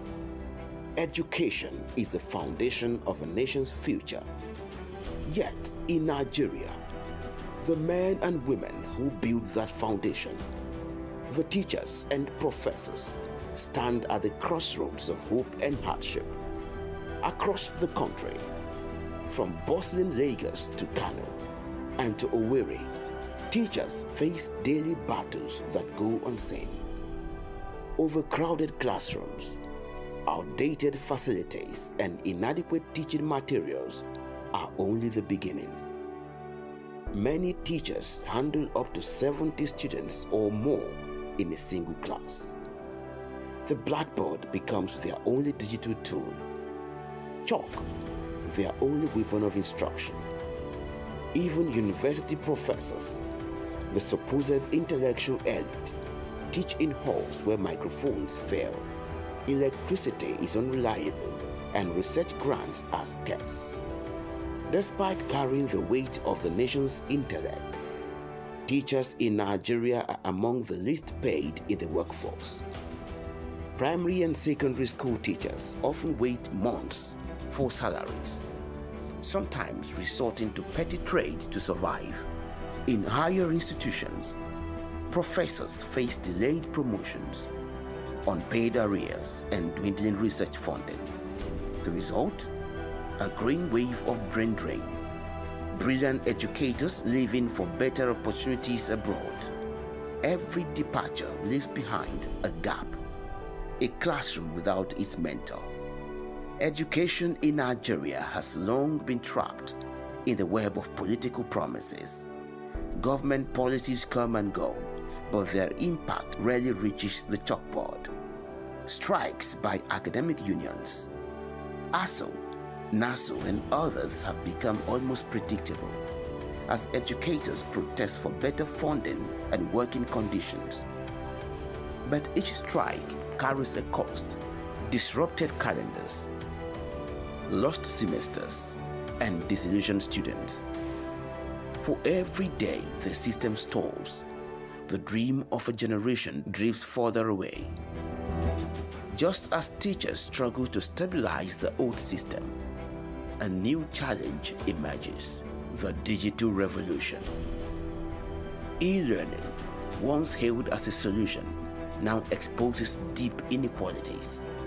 In urban centers, some schools boast smart boards and online classes. But in rural Nigeria, where electricity is a luxury and internet access unreliable, e-learning remains a distant dream. Artificial intelligence, a tool designed to assist learning, brings both promises and peril. AI chatbots can now generate essays, answer questions, even grade assignments. While this technology can ease workloads, it also raises fears. Will it replace teachers? Will it encourage academic laziness among students? And more importantly, how will educators already underpaid and undervalued compete in this new digital economy? For many Nigerian teachers, the problem isn't technology itself, it's exclusion. Without access to digital training, funding, or infrastructure, they risk being left behind in a world that's moving too fast. Yet, amid the hardship, there remains resilience, a quiet strength. Teachers still arrive before dawn, preparing lesson notes by candlelight. Professors still mentor, research, and inspire, even with little recognition. They continue because they believe in something greater, that education can still change lives. And perhaps that belief is what keeps Nigeria's educational heart beating. The future of education in Nigeria depends not only on technology or policy, but on respect. Respect for the classroom, for knowledge, and for those who give their lives to nurture it. If we are to build a nation of thinkers and innovators, we must first uplift those who teach them. Because every nation rises on the shoulders of its teachers, and Nigeria is no different. For every child who dreams, there is a teacher who dares. and their struggle must not be forgotten. Welcome back. Joining us to unpack these issues is our special guest, one of the executive producers of this program, an entrepreneur, public policy analyst, author, development strategist, and an alumnus of the Fletcher School of Law and Diplomacy, Tufts University, Honorable Magnus Onyigbe. Welcome to the teacher, sir. Thank you very much. So, this is a very delicate topic. By your experience and standards, what do you think is the biggest challenges we have in the teaching profession today? The challenge is enormous. It's lack of motivation, lack of incentive, and lack of proper recognition. I think, that the saying that teacher's reward is in heaven is wrong. And it's a disincentive, because teacher's reward should be here on earth like it is in the Scandinavian countries. Let me throw out some statistics. Okay. There are less than 1 million teachers, in fact, 915,000. In the whole country? In the whole country. And we have over 31 million learners. Wow. So there's overload. That's why you find, where there are classrooms that have over 100, where it should be like 25, right? And so the teachers are overworked and maybe not really respected. I understand, that just this week, maybe a couple of days ago, a teacher was beaten to death because the teacher, punished somebody's child somewhere around Kogi State or thereabout. Yes. I got that news. And things like that are going on regularly. Parents go to schools to go and accost teachers and probably, assault them and whatever, stuff like that. As I was saying earlier, compared to the Scandinavian countries where teachers are, maybe I should exaggerate and say they are treated like royalties. They are treated with a lot of respect. Teaching profession is one of the top professions in the Scandinavian countries, Norway, and stuff like that. But that's not the case here. People feel ashamed to say they are teachers. But that shouldn't be the case because they are very critical to the foundation of growth. Because without good teaching, without a good learning environment, without imbibing skills that are, given by these teachers, we cannot proudly say that the children are the future, as we always say, but children are the future if they are given solid foundation by teachers. Okay, I agree with you. But just like you said, even I, of the, should I say, 80s generation, I've been hearing that statement, the teacher's reward is in heaven.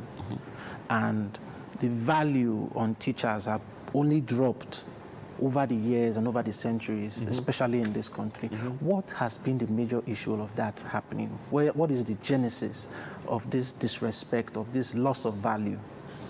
As I pointed out earlier, teacher's reward is in heaven. That's the foundation. That slogan is wrong. I think teachers should resist it, should reject it, as a matter of fact. Because their reward should be here. They work very hard.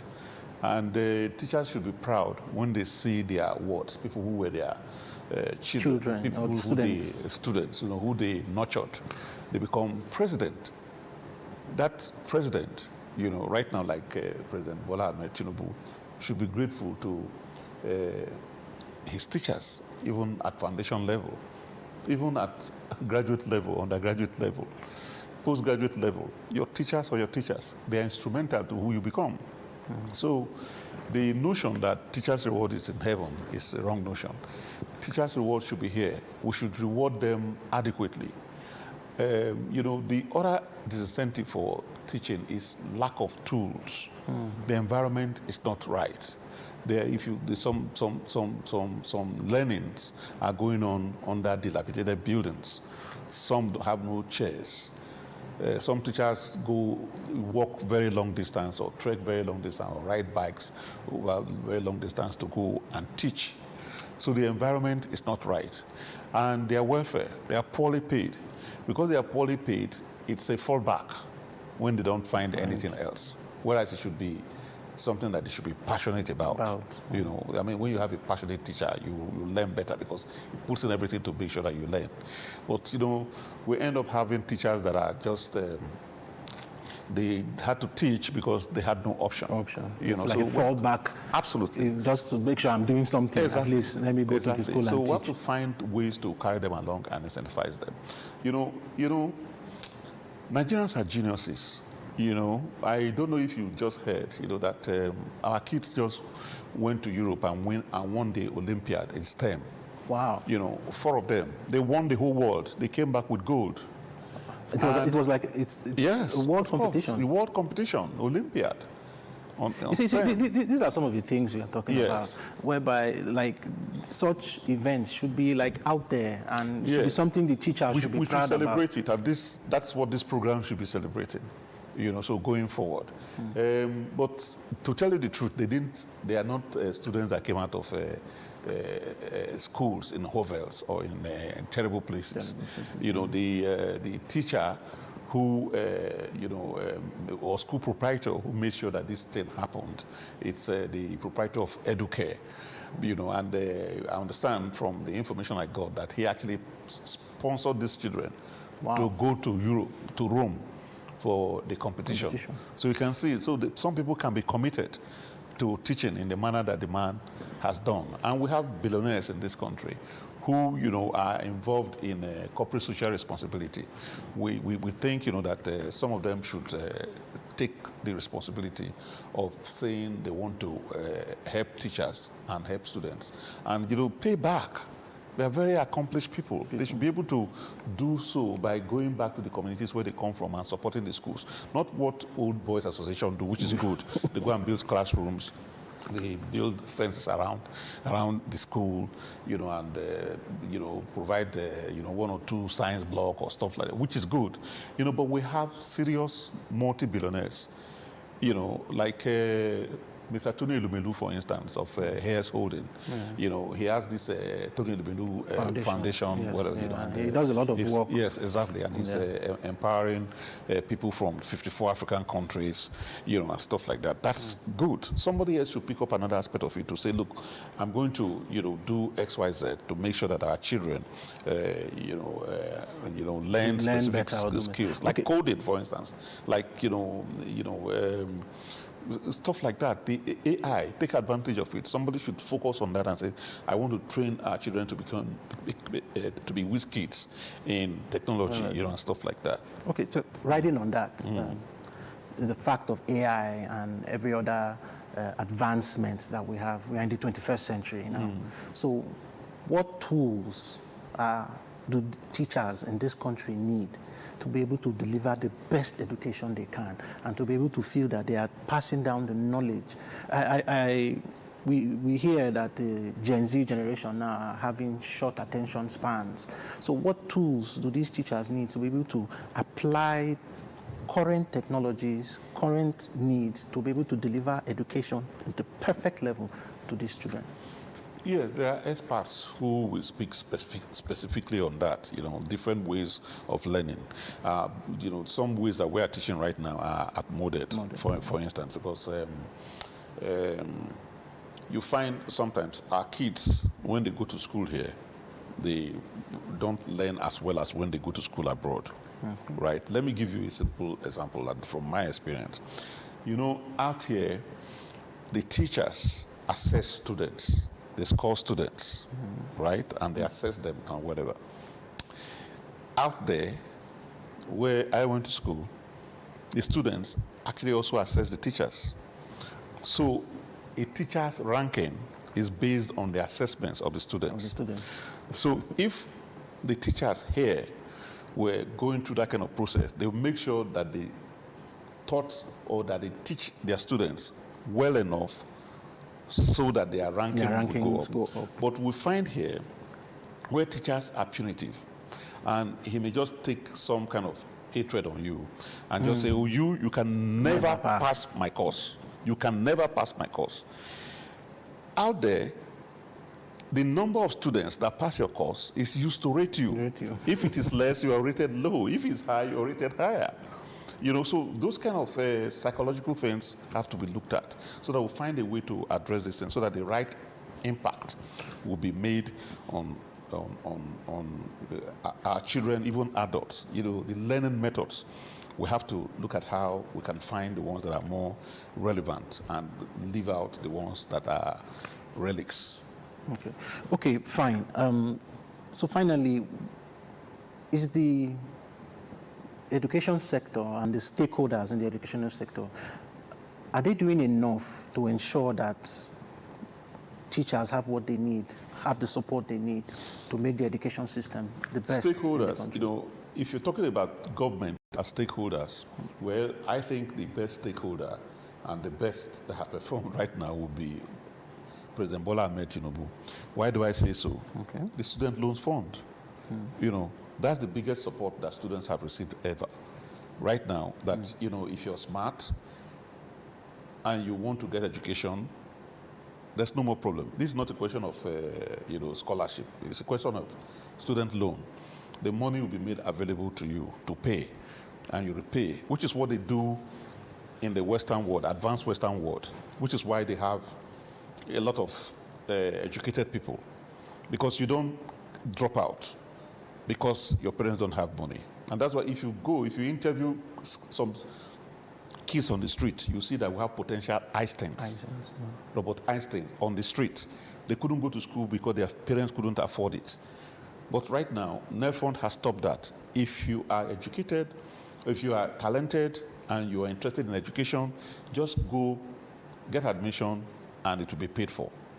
That's a win, you know. And the benefit may not come now, but in the next 10 years, we begin to see because we have more skilled children, more graduates. Yes, and part of the reasons why China, for instance, is to some extent outperforming the United States of America is because of the number of educated people in a room per capita compared to the US. Because of the, China is about 1.3 billion people, right? The number of educated people that can come together, say, in a city will probably be, you know, like so much compared to America, that's about 250, 300 million and whatever. So the per capita of educated people, you know, is higher out there. So when we begin to train, we have 220, 230 million people. When the bulk of our people start getting educated, you know, the intelligence quotient coming out of Nigeria will be much higher. You will see, like I said, if you go to the street, if you talk to some of these street urchins, and you see their reasoning faculty, you see their intelligent quotients, you see that if these people went to school, they'd be like Einstein. But unfortunately, because their parents didn't have the means, they couldn't go to school and they dropped out. But now, that gap has been closed. People who are inclined to get education can easily get admission, apply to NELFund, and their school fees is paid. Thank you very much, sir, for these great insights that you have given us.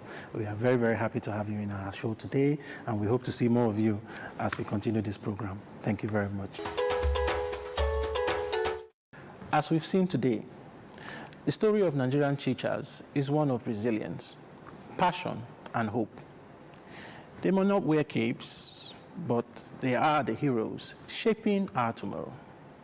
Join us next week as we spotlight another outstanding teacher and continue the conversation focusing on another specific challenge and how to surmount it so we can have a stronger, smarter Nigeria.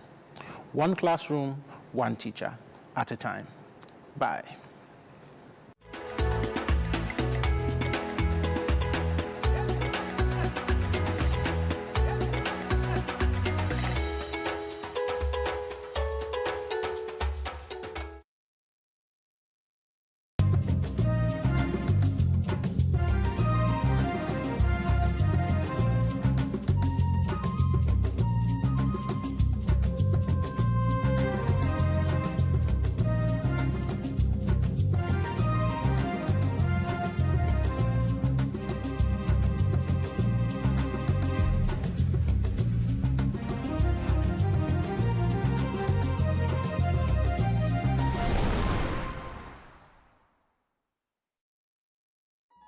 The stories now break online. Don't miss anything from our real-time updates and exclusive content. Follow and participate in discussions on live TV studio programs to shape the narratives. Subscribe, engage, and share from AIT.live at AIT_online on X, AIT Online on Facebook, Official AIT Live on Instagram, TikTok, and Threads, AIT_live and AIT Livestream 1 on YouTube. Stay connected with AIT. On air, online, on live. For 2 years, Precious Mbomboli took pills daily to prevent infection with HIV, the virus that causes AIDS. But the 21-year-old is among the first in Zambia to receive a new injectable prevention drug. For 2 years, yes. I changed the new injectable on 25th February because the pill was difficult for me, as I used to forget to take it. Sometimes I was not at home at the time of taking the medication, so the injection makes me feel better and confident. The new drug is known as cabotegravir, long-acting. Each shot prevents infection for 6 months. Zambia is the first low or middle-income country to offer the drug to the public. Lina Mwango is technical director of the local non-profit CHEP Zambia. Our target age group for this is adolescent girls and young women who are aged 16 to 24, as well as we're reaching out to their sexual partners. Local representatives called connectors are helping roll out the program. The connector is based in the community. We do community mobilization, we do community sensitizations, we go on screen the girls that are eligible for dreams, those that are eligible get to be enrolled. The U.S. government has donated nearly 15,000 vials of the drug known as cabotegravir. That's enough to protect 2,000 Zambians against HIV for 1 year, the U.S. Embassy says. But experts say people who get the shot still need to take precautions. People get the injection and then they think it's a silver bullet, in that then they can go out and sleep around. And really the message here is that that's not why this drug has been brought on board.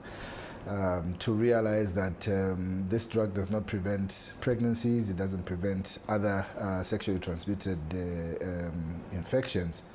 About 1.4 million Zambians are living with HIV, with about 33,000 new infections per year. Experts hope the new drug can help bring those numbers down. Kathy Short, VOA News, Lusaka, Zambia.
On Saturday, July 18, 2026, one of Nigeria's foremost professional bodies, the Nigerian Bar Association (NBA), will be conducting its election to pick new national officers for the body of all legal practitioners in Nigeria.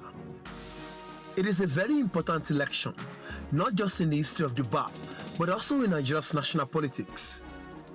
As Nigeria prepares for a general election early 2026, the political space is becoming increasingly charged, and the economic situation, coupled with insecurity, which is defying attempts by governments to tackle it, Nigerians are restless and demanding answers to critical issues facing them.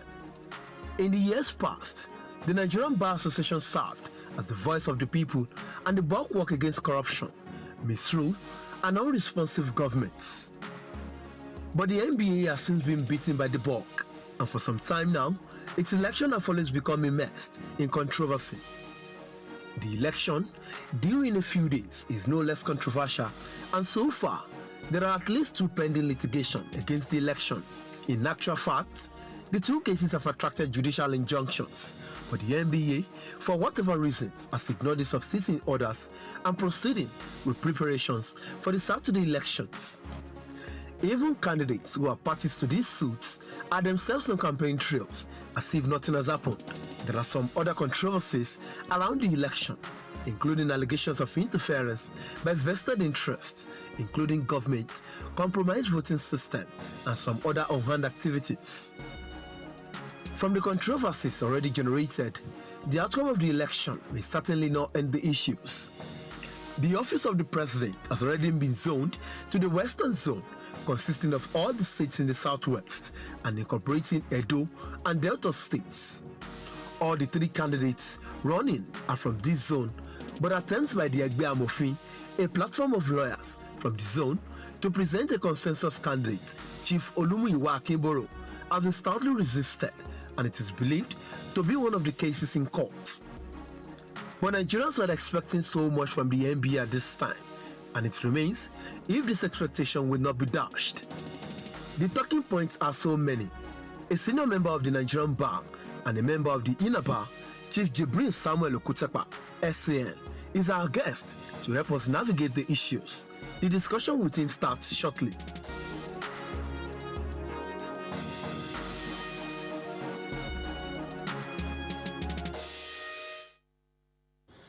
A very warm welcome to you. We are starting our discussions on Jigsaw today. Our guest is here. They said they shouldn't be calling you barrister, so I'll simply call him Chief Jibrin Samuel Okutepa is here. He's a senior advocate of Nigeria, a member of the Inner Bar, and he's in a position to help us navigate all the issues today. The NBA at a crossroads again. That's what we are looking at today. Of course, you should know by now that the Nigerian Bar Association has scheduled its general elections to elect new national officers for this weekend, barring any developments there is. So, but there are controversies trailing the decision of the NBA to go ahead with the elections. It's part of two subsisting court orders, and it's part of an advice. Attention is just being drawn to that now. It's part of an advice by the Attorney General of the Federation, who was probably appointed as an amicus by the Court of Appeal that was seized of one of these cases. Chief Okutepa, good to see you again. Thank you, Benga. Let me make some quick corrections. Okay. First, one of the subsisting court orders had by the judgment of the Court of Appeal, which I'm told has just been delivered, be set aside. So it will not be proper for me to be here and agree with you that there are two subsisting court orders. Okay. There is an appeal that was filed against a decision in respect of an order that was obtained in the case involving Ibrahim Lawal and others versus the incorporated trustee of the Nigerian Bar Association, of course, including the president of the bar, the ECMBA. There was an order that was made, which ECMBA appealed. You also alluded to the appointment of the Honorable Attorney General of the Federation as amicus. I think that's not also correct. Okay. So, what brought him in? The correct position is that that case that I have made reference to, that I have the privilege of being the lead counsel, Okay. joined the Honorable the Attorney General of the Federation As an interested party. as a defendant, Okay. because the matter that was taken to court involved a prayer relating to some reliefs involving the laws of the Federal Republic of Nigeria, the Legal Practitioner Act. The Honorable Body of Benchers is also part of the defendant in the case. So in the course of proceedings, the Attorney General came to court and well-meaning members of the bar, including past presidents of the bar, were worried that MBA elections had assumed some controversies, particularly since the introduction of what is called e-voting or universal suffrage.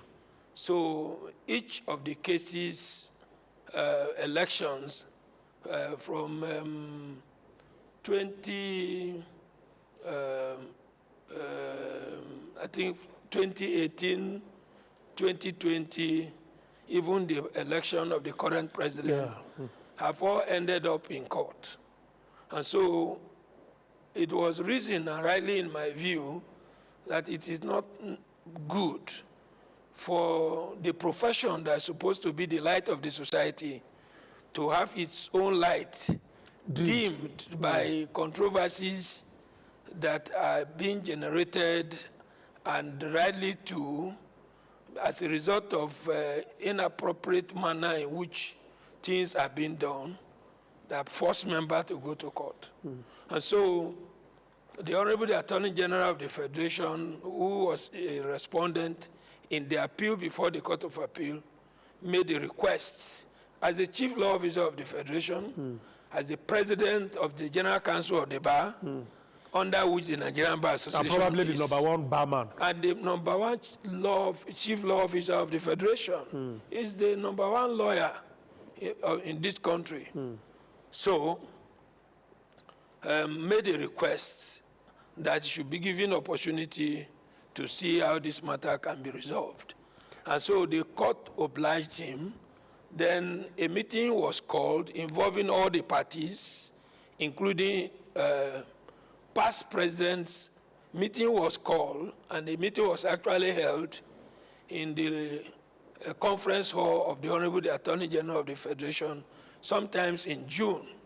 And I recall I was in that meeting. Not less than 12 past presidents of the Nigerian Bar Association were in attendance in that meeting, including the president of the bar. And issues were exhaustively discussed. And in that meeting, it was the agreements of all the past presidents. So a meeting was held, and not less than 10 past presidents of the Nigerian Bar Association and the current presidents were in that meeting with some leaders of the bar, including counsel to the parties in the court. Views were canvassed, and in that meeting it was resolved that a committee be set up to look into the grievances of the parties. And let me say that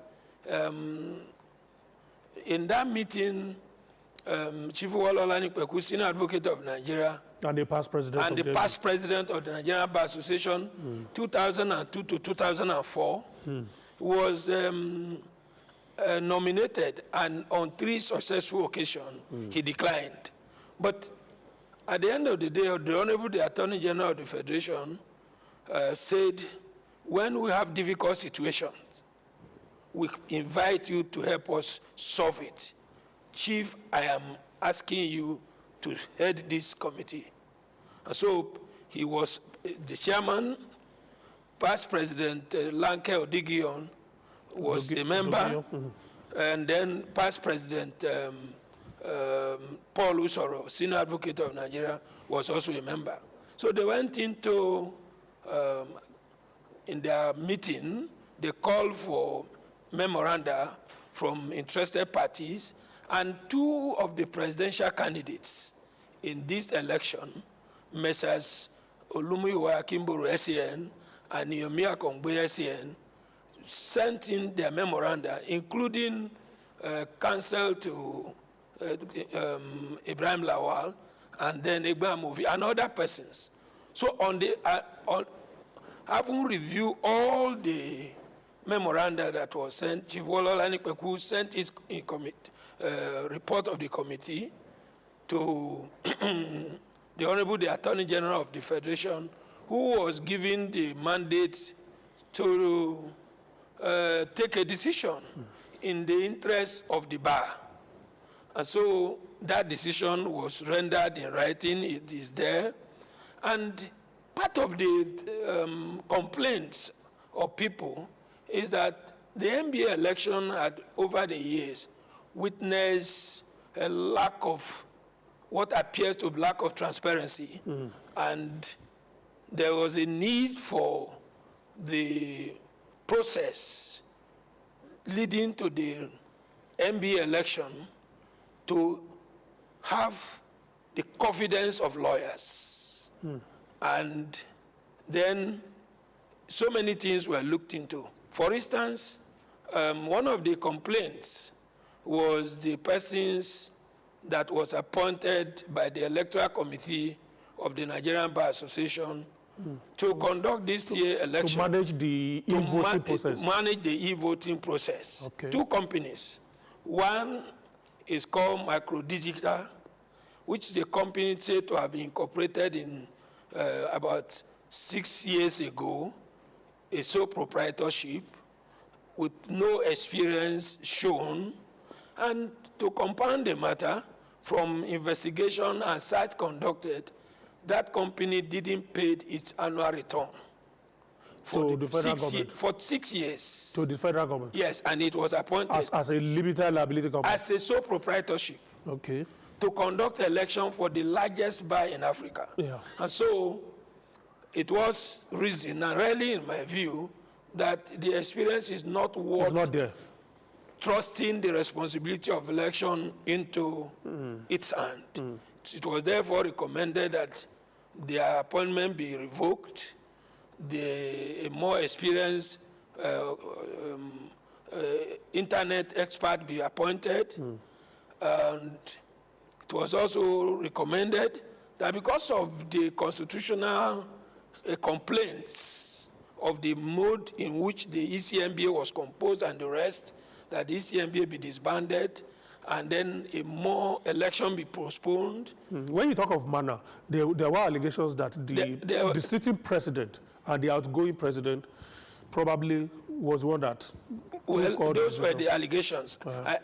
The allegations are there. Yeah. And then allegations flying here and there. And in order to reduce that perception, the Wololani Kpeku, and indeed the three, I read the former presidents. I read the Wololani Kpeku's report, and I also read what appears to be Paul Usoro's minority reports. Okay. In both of the reports, it was all agreed that there is a need for the perception making round that the NBA election is subject to manipulation, be properly addressed, and that proper thing be done. So, at the end of the day, the Honorable the Attorney General, looking at those reports, copy of which that you just made available to you, accepted some of the recommendations. And one of the recommendations, one of the positions taken by Egbe Amofi, that one of his candidates, one of the three candidates should be unopposed. Said no, in this election everybody had let everybody go, but let the election not be manipulated, and let it be transparent. And the way to make the election very transparent, credible, and fair is for confidence to be built in the process. That was the recommendation. Of 2 out of the 3 members, the chairman and one other member.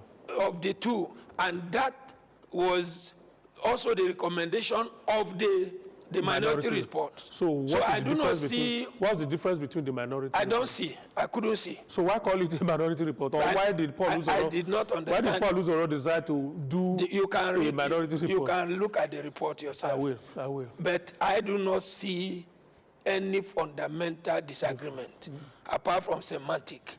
Okay. While the other committee looks for a radical approach to have the issue solved, The other one appears to be suggesting a systematic management of, even if it is not good, let us still go ahead and use it. So I do not think that that is a disagreement, but that is beside the point. So that was the recommendation. And then we were then instructed, those of us who went to court and those who have appeal, were then directed by the agreement reached even in the meeting before the committee that all litigation be taken out. Be withdrawn from Be withdrawn from the court. We filed a notice of withdrawal. Unfortunately, well, I do not know how to call it, but that notice of withdrawal was drawn to the attention of the Court of Appeal. And the law that I know, although my knowledge of law is a little bit limited. How can it be limited when you are a senior advocate? Yes. The law that I know and say by the Supreme Court is that once there is an interlocutory appeal, and the main case that gave birth to that interlocutory appeal had been withdrawn, then the appeal becomes academic. Yeah, there's nothing. So that was what our thinking, that's our thought, but the lordships of the Court of Appeal saw differently, decided to say, look, they will hear the appeal, they heard the appeal, and deliver judgment today. So that's why I now made the correction that as of today, they had the appeal, made order in the Ibrahim Lawal's case that since it was just today, can you just give us an idea of what the noble laws decided? I was not in court, but all that they said is that, from what I heard, was that the order made by the trial court, the ex parte order, which was made without jurisdiction. From what I read, I have not read on the social media as on my way to this place. So my take is this. Beyond whether the court had decided or not decided, it has not decided the question of perception. Of course. It has not decided the question whether or not this election is going to be handled in a free, fair, and credible manner without anybody having a predetermined end. Because I have been around and there is no complaint, at least from my little knowledge, from 2018 till today, that can be dismissed with the wave of the hands. For instance, in the ages... That's what we're talking of, since the regime of Abiy Mahmoud. There have been complaints. Yeah, Abiy Mahmoud. We went to court. Court has decided to throw away the parties' cases, but it has not been able to solve the complaint. I'm surprised at the choice of Paul Uzoro because he became president of NBA in 2018. And I remember faintly, though, that his election too was controversial. These issues that we are raising were raised that time. It was. So what necessitated the choice of that person who himself had an election that was tainted? Well, that should be the decision. I haven't been a past president of the bar. He was past president of the bar. Yes, 2018 to 2020. He was the past president I of the bar. remember clearly that election was very controversial. It was and it's on this issue of e-voting. He's the past president of the bar. He's the leader of the bar. So I cannot sit here to judge him. Sure. But the point I am making is that there are celebrations of people said court have been throwing away these cases. That is true. But I have always said that there are times you have judgment that may not contain element of justice. A justice of the matter, a judgment that does not address the real issues in controversy. It's just judgment and not just justice. And throw away the cases on the basis of technicalities. Had not addressed the real issues. The real issues in the NBA election is whether or not, since the introduction of e-voting, in NBA election, the back end of the computer had become a veritable ground for manipulation. For instance, I recall, and I wrote extensively, in 2018, the Ahodak branch of NBA wrote protest letter. Ahodak will be in Rivers State. In Rivers State, where somebody who has his email, say bengaaroleba@yahoo.com, had that email turned to bengaaroleba@hotmail.com. While Benga is waiting as a lawyer, he didn't get the OTP. Without somebody, that OTP has been sent to somebody who had person. already used it to vote. Those complaints were there. They were legitimate. They were not addressed. And that necessitated the consign of 2 out of the 3 presidential candidates, that in order to avoid these kind of shenanigans, let us resort to national identity card, national identity card that cannot be hacked, cannot be manipulated. And in any case, why should the lawyer association run away from the use of national identity ID card in the election when the failure to use that ID card, national ID card, itself is an offense? So why do we make room for say we cannot integrate it? It can be integrated because the Supreme Court enrollment number of lawyers are known to everybody.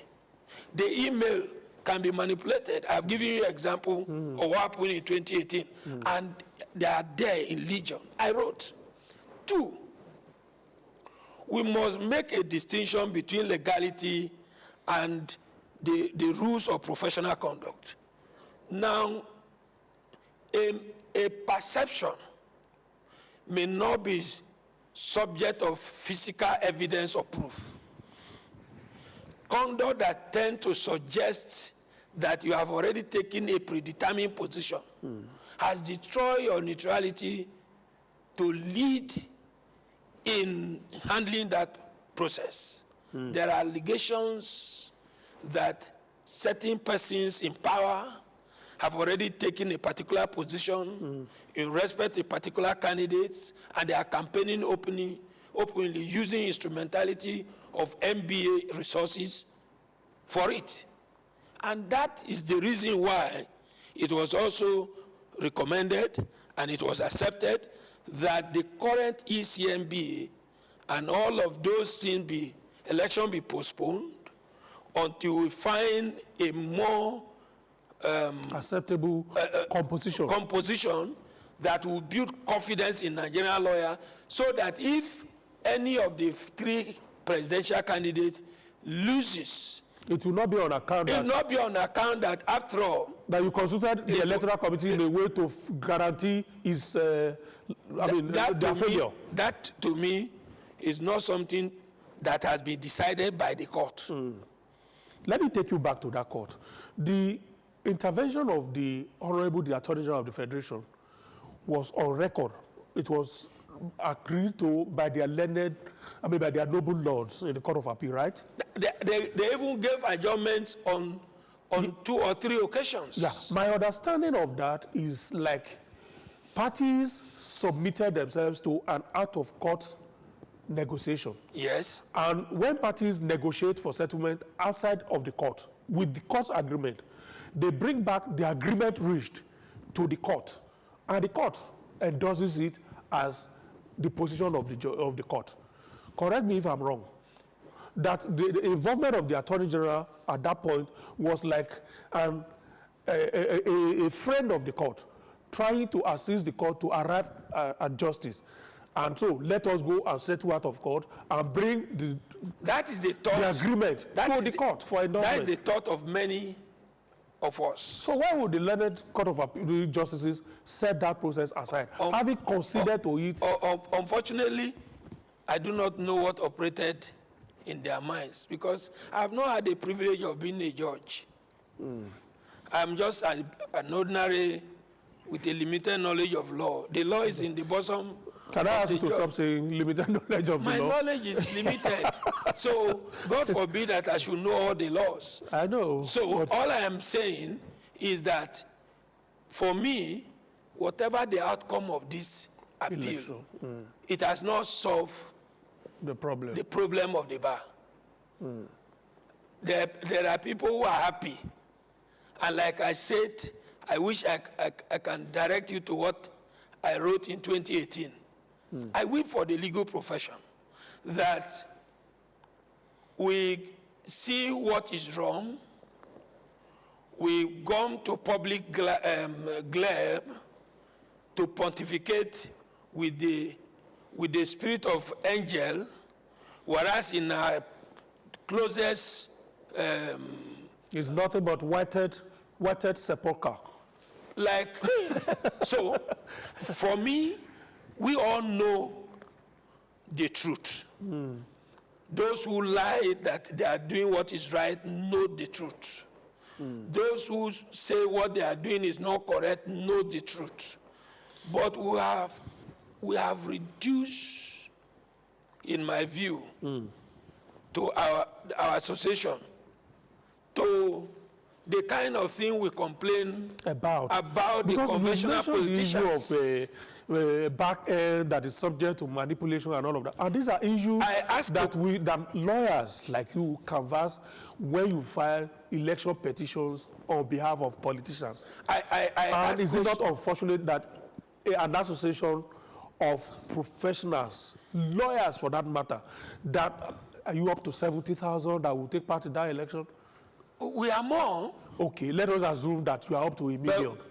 And that an election of that small magnitude is also subject to manipulation by the same people who will go to court on behalf of politicians and pontificate, like you said. Now, pointing fingers. When you look at the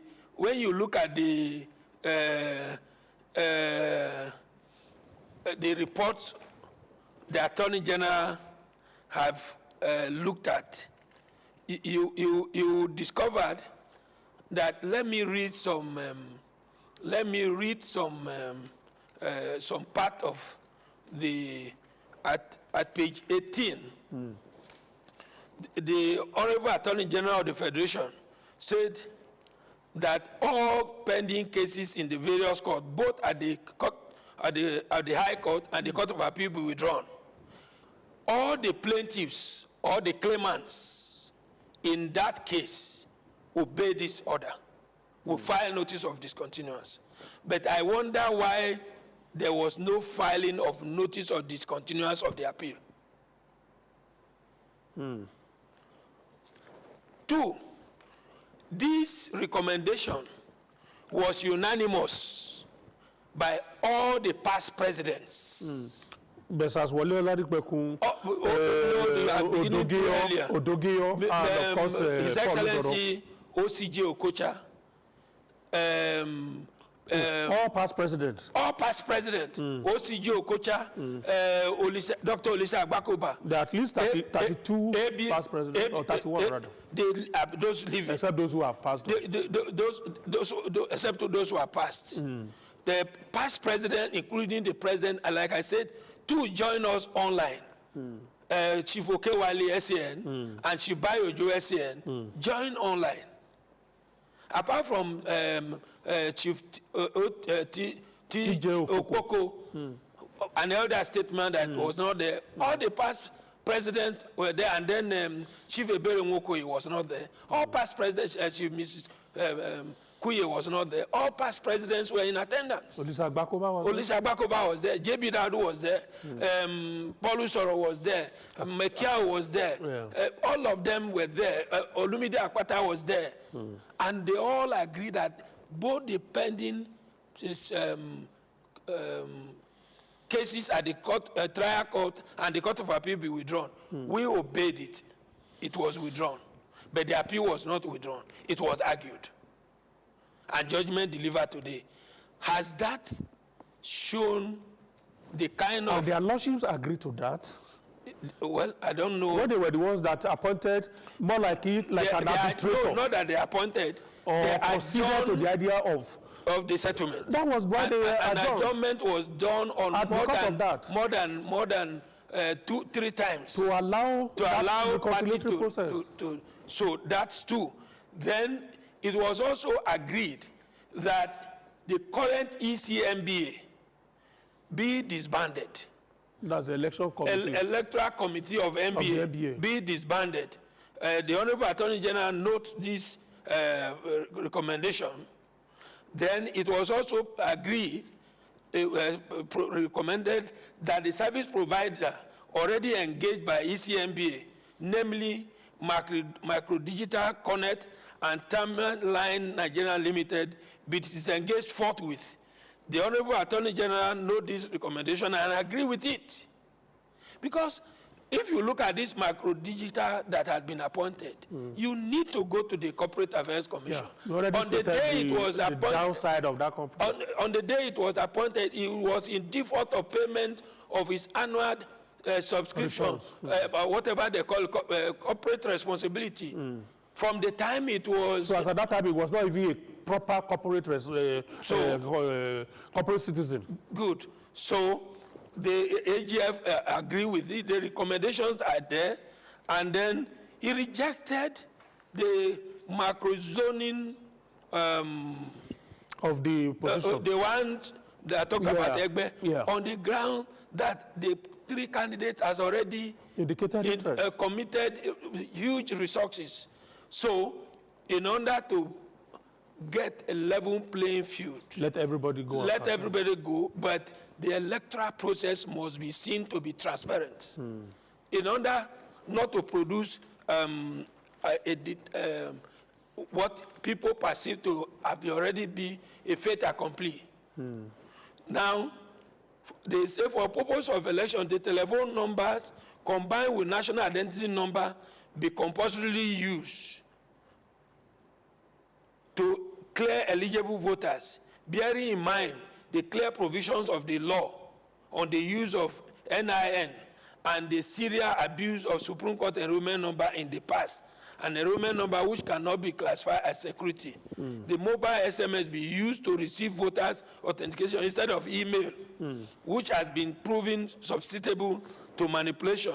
The Honorable Attorney General accepts the recommendation in part is to this, and only extent that NIM be compulsorily used, bearing in mind that NIM Act passed into law in 2026 and direct MBA to swiftly implement this. All these have been revolved.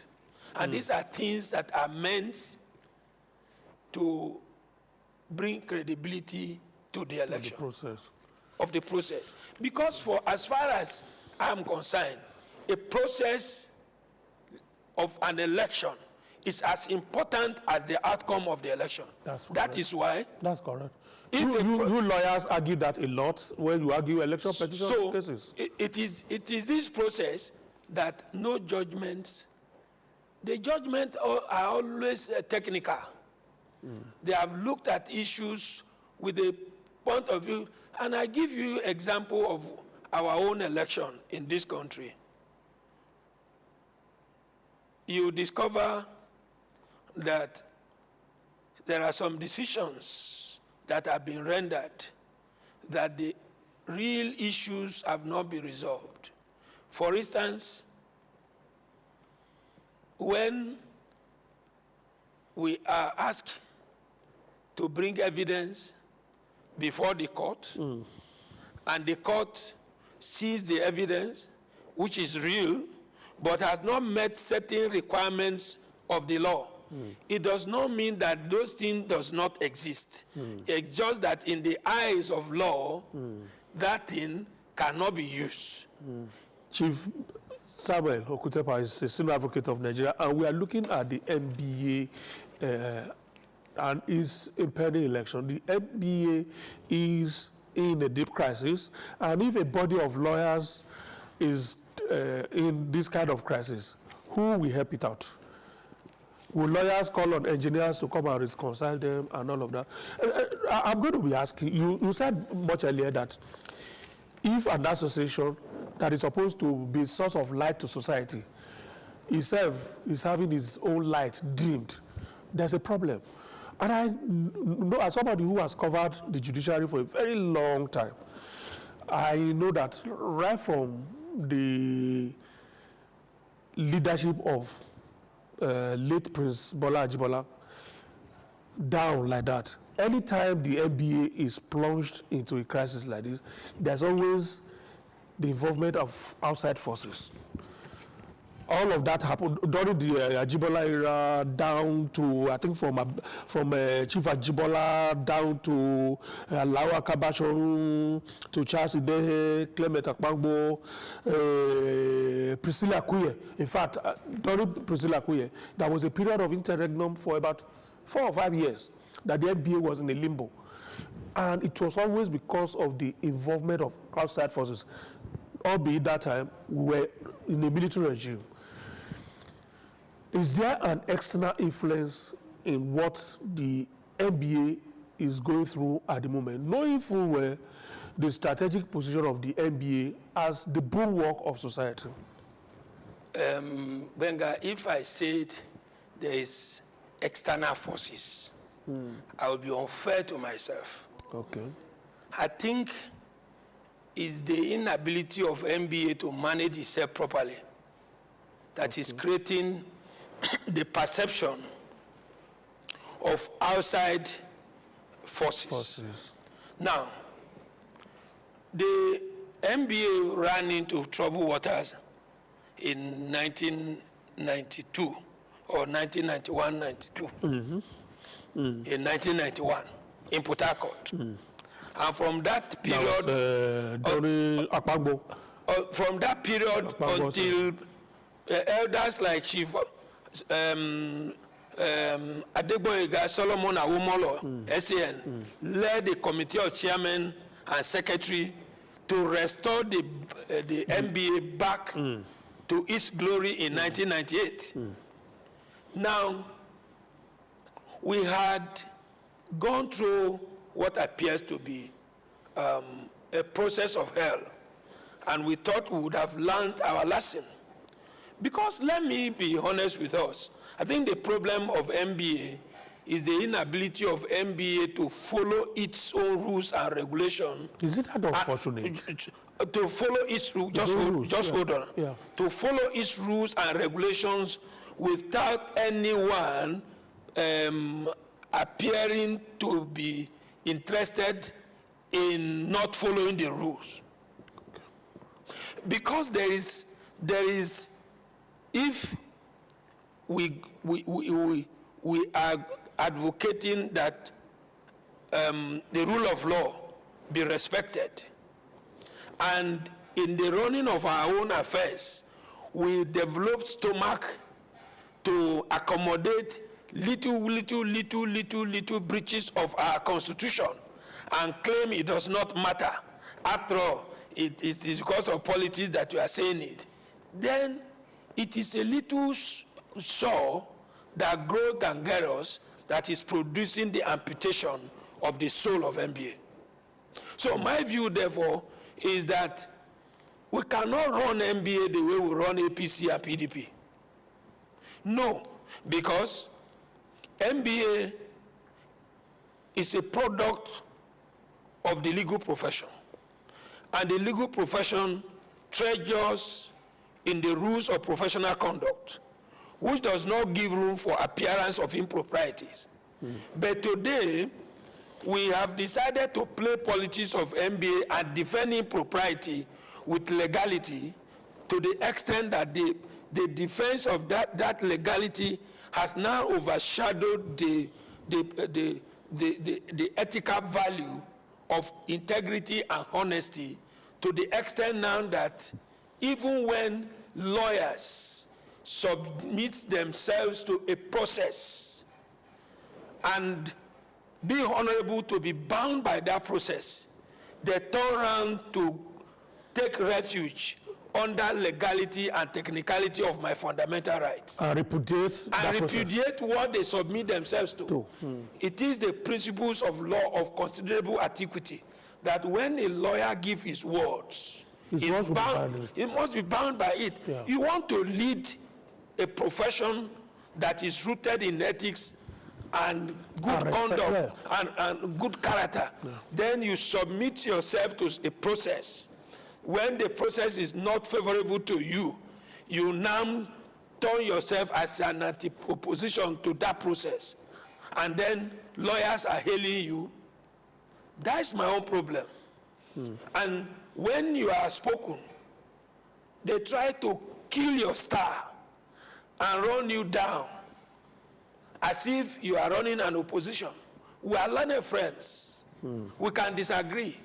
But when you abuse the liberty and the right that you have as a leader, simply because you believe that you are a king and king does no wrong, then you are invariably... Is the NBA turned into a two, I mean, is it polarized between the Gen Z lawyers and the old generation lawyers? Even though among the Gen Z lawyers that have classified Gen Z lawyers, they are senior advocates of Nigeria. But if somebody was called to bar in 2001 and is a senior advocate of Nigeria, I would still regard him as a Gen Z lawyer. Well, I do not know of a Gen Z lawyer because all lawyers are bound by the code of conduct, and I have written consistently that both our leaders and followers must do a retrospect. Something fundamentally is wrong with us. Something fundamentally is wrong with the profession. Today, some lawyers have thrown respect for even seniority overboard in the name of fundamental rights. And so they write whatever they like and abuse hell out of you for insisting that this is the right thing to be done. Yesterday, I was in court, and a colleague came to court with his wig tattered, not tattered, on top of another wig that was flowing to the chest, which itself is not correct.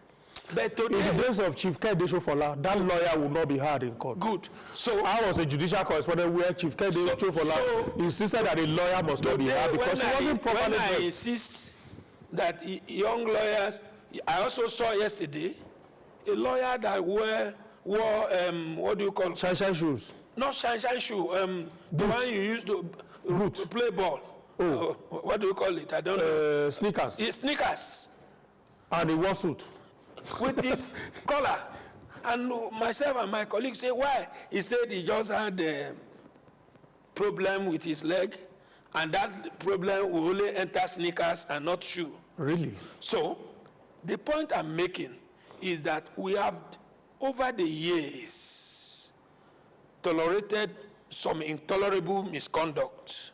And that intolerable misconduct that we have tolerated has developed to a level of abnormality becoming normal. And so, when you try to correct it now, you get answers like, that was your time. So NBA is suffering from that societal vice. Because in those days, I recall, from 1998 that I started following, elders will meet, 3 of us will be there, they will look at us and say, Benga, you wait for Mr. Kutepa.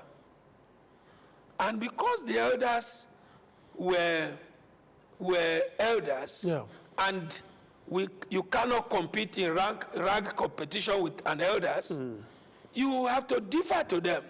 I remember in 1998, I wanted to be the financial secretary of, publicity secretary also of the Nigerian Bar Association Makurdi branch.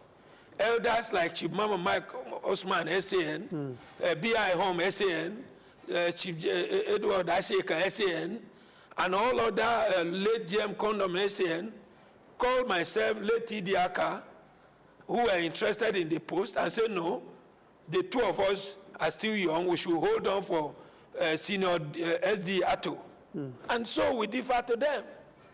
It did not dwarf us. But today, such advice is not taken by people. And then there are people who are outside instigating people to disrespect the areas, the place they come from. And they are leaders of the bar. So my view is this.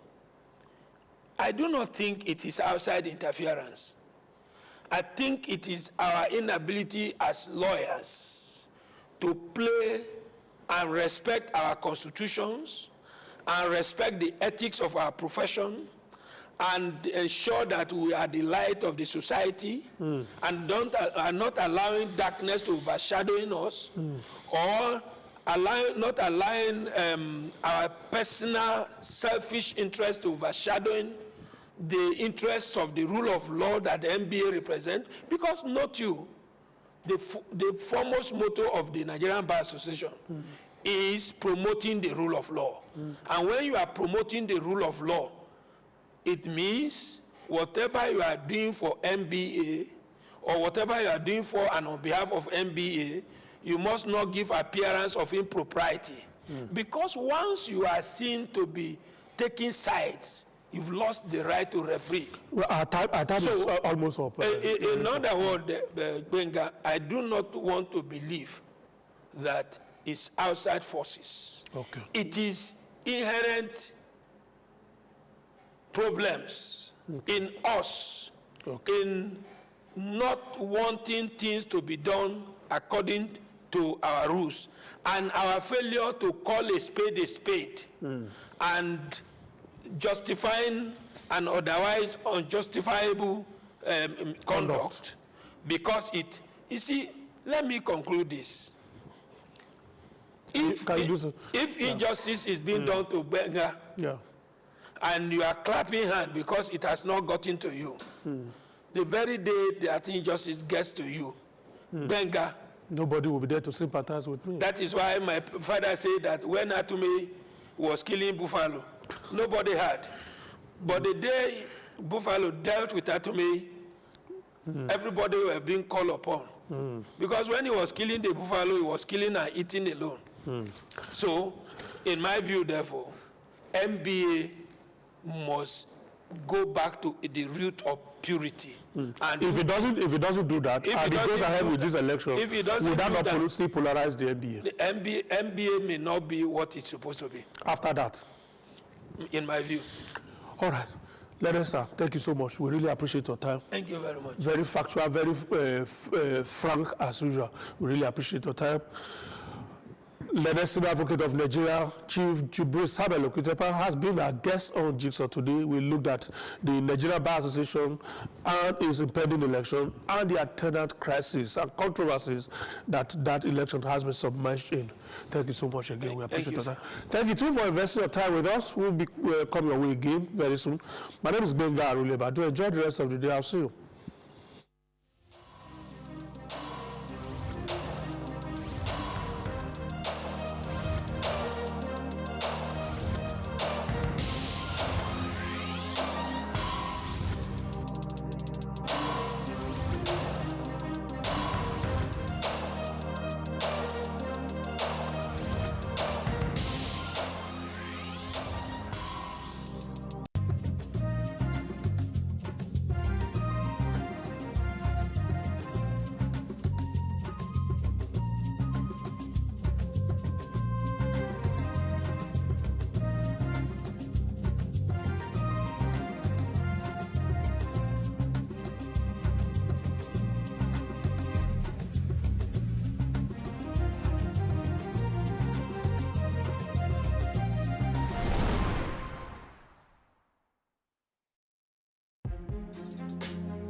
as they break.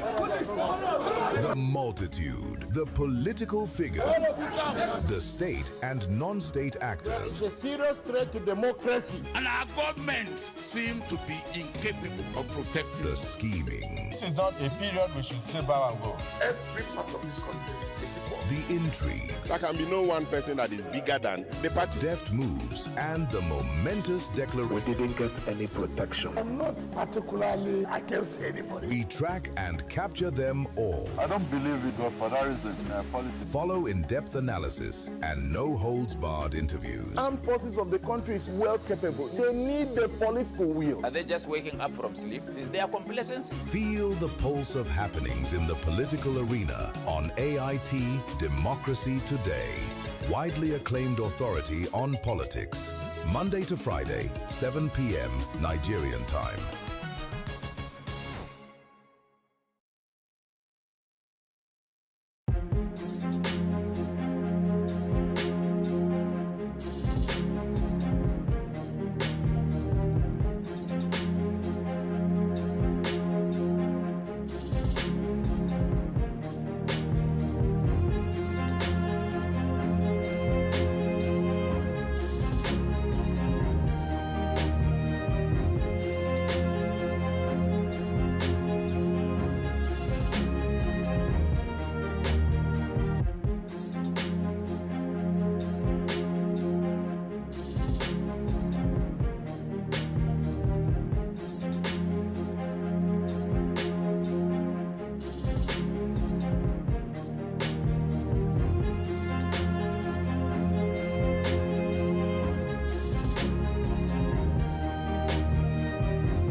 U.S. military expands strikes against multiple Iranian surveillance infrastructure.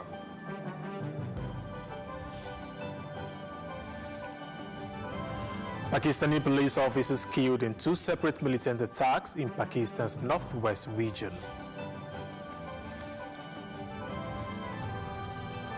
And French lawmakers approve assisted dying legal rights legislation with strict condition. This is the world news on AIT. I am Olamide Aroyo. Welcome. The United States military says it has completed another wave of strikes against multiple Iranian military targets, including facilities around Bandar Abbas, Iran's main port on the Strait of Hormuz. U.S. Central Command said the operation targeted command centers, missile and drone capabilities, air defense systems, and coastal surveillance infrastructure. American forces also carried out strikes on Greater Toombi Island during a 90-minute operation. aimed at disabling coastal defense and cruise missile positions. The attacks were conducted under the direction of President Donald Trump as part of the ongoing conflict involving the United States, Israel, and Iran. Bandar Abbas remains strategically important because it hosts Iran's largest commercial port as well as major naval and Revolutionary Guard installations. The latest military action comes amid repeated warnings from President Trump that additional Iranian strategic assets could be targeted. The continued fighting has intensified international concern over the humanitarian impact of the conflict, with legal experts previously warning that attacks on civilian infrastructure protected under international law could raise serious legal questions. The war has already caused heavy casualties, widespread displacement, and expanded military operations across the region. Beyond the battlefield, the conflict continues to affect global markets as fears over shipping through the Strait of Hormuz contribute to higher oil prices and economic uncertainty. And the United States Department of Defense has introduced a new health screening program that will require active duty and reserve personnel aged 30 and above to be tested annually for testosterone deficiency. Defense Secretary Pete Hegseth said the initiative is aimed at ensuring service members maintain the physical strength, resilience, and readiness needed for military duties. Under the program, troops diagnosed with low testosterone levels will be offered voluntary hormone replacement therapy, while personnel under the age of 30 may choose to undergo testing. Pentagon officials stressed that the treatment is intended for legitimate medical needs and not for performance enhancement or muscle building. The Pentagon said the policy takes effect immediately and will help establish a comprehensive health baseline across the force. Officials believe the program will support long-term medical care while helping maintain a capable and combat-ready military. The announcement has drawn mixed political reactions, with Democratic lawmakers urging the Defense Department to clarify whether female service members will also receive hormone-related screening and treatments. The Pentagon has not provided additional details on whether similar evaluation will include therapies related to women's hormonal health. Medical experts welcome greater awareness of the testosterone deficiency, but cautioned that hormone replacement should only be prescribed after proper diagnosis and assessment of symptoms. Specialists also warn that testosterone therapy carries potential risk, including infertility and possible cardiovascular complications, making careful medical supervision essential. A former senior advisor to the United States Federal Reserve has been sentenced to 38 months in federal prison after being convicted of lying to investigators about his contact with individuals linked to Chinese intelligence. John Harold Rogers was also ordered to serve 12 months of supervised release following his prison term. Federal prosecutors accused Rogers of concealing his involvement in sharing restricted Federal Reserve information with Chinese operatives who allegedly posed as graduate students. Although prosecutors had sought a 5-year sentence, the court imposed a shorter prison term after his conviction for making false statements. Rogers served in the Federal Reserve's International Finance Division between 2010 and 2021, where he had access to confidential information concerning global financial markets, trade, and international economic policy. Investigators said he repeatedly denied providing sensitive information during official interviews and later gave false testimony during his trial. The U.S. Justice Department described the case as a serious breach of trust involving sensitive government information and deliberate deception during the investigation. Authorities said the conviction reinforces efforts to protect confidential national economic information from foreign intelligence operations. China previously rejected allegations that it interferes in the internal affairs of other countries following Rogers' arrest. The case has nonetheless highlighted ongoing concerns within the United States over foreign espionage targeting government institutions and strategically important economic agencies. Meanwhile, smoke from massive wildfire burning in northwestern Ontario has blanketed Toronto, pushing the city's air quality to the worst level among major cities worldwide.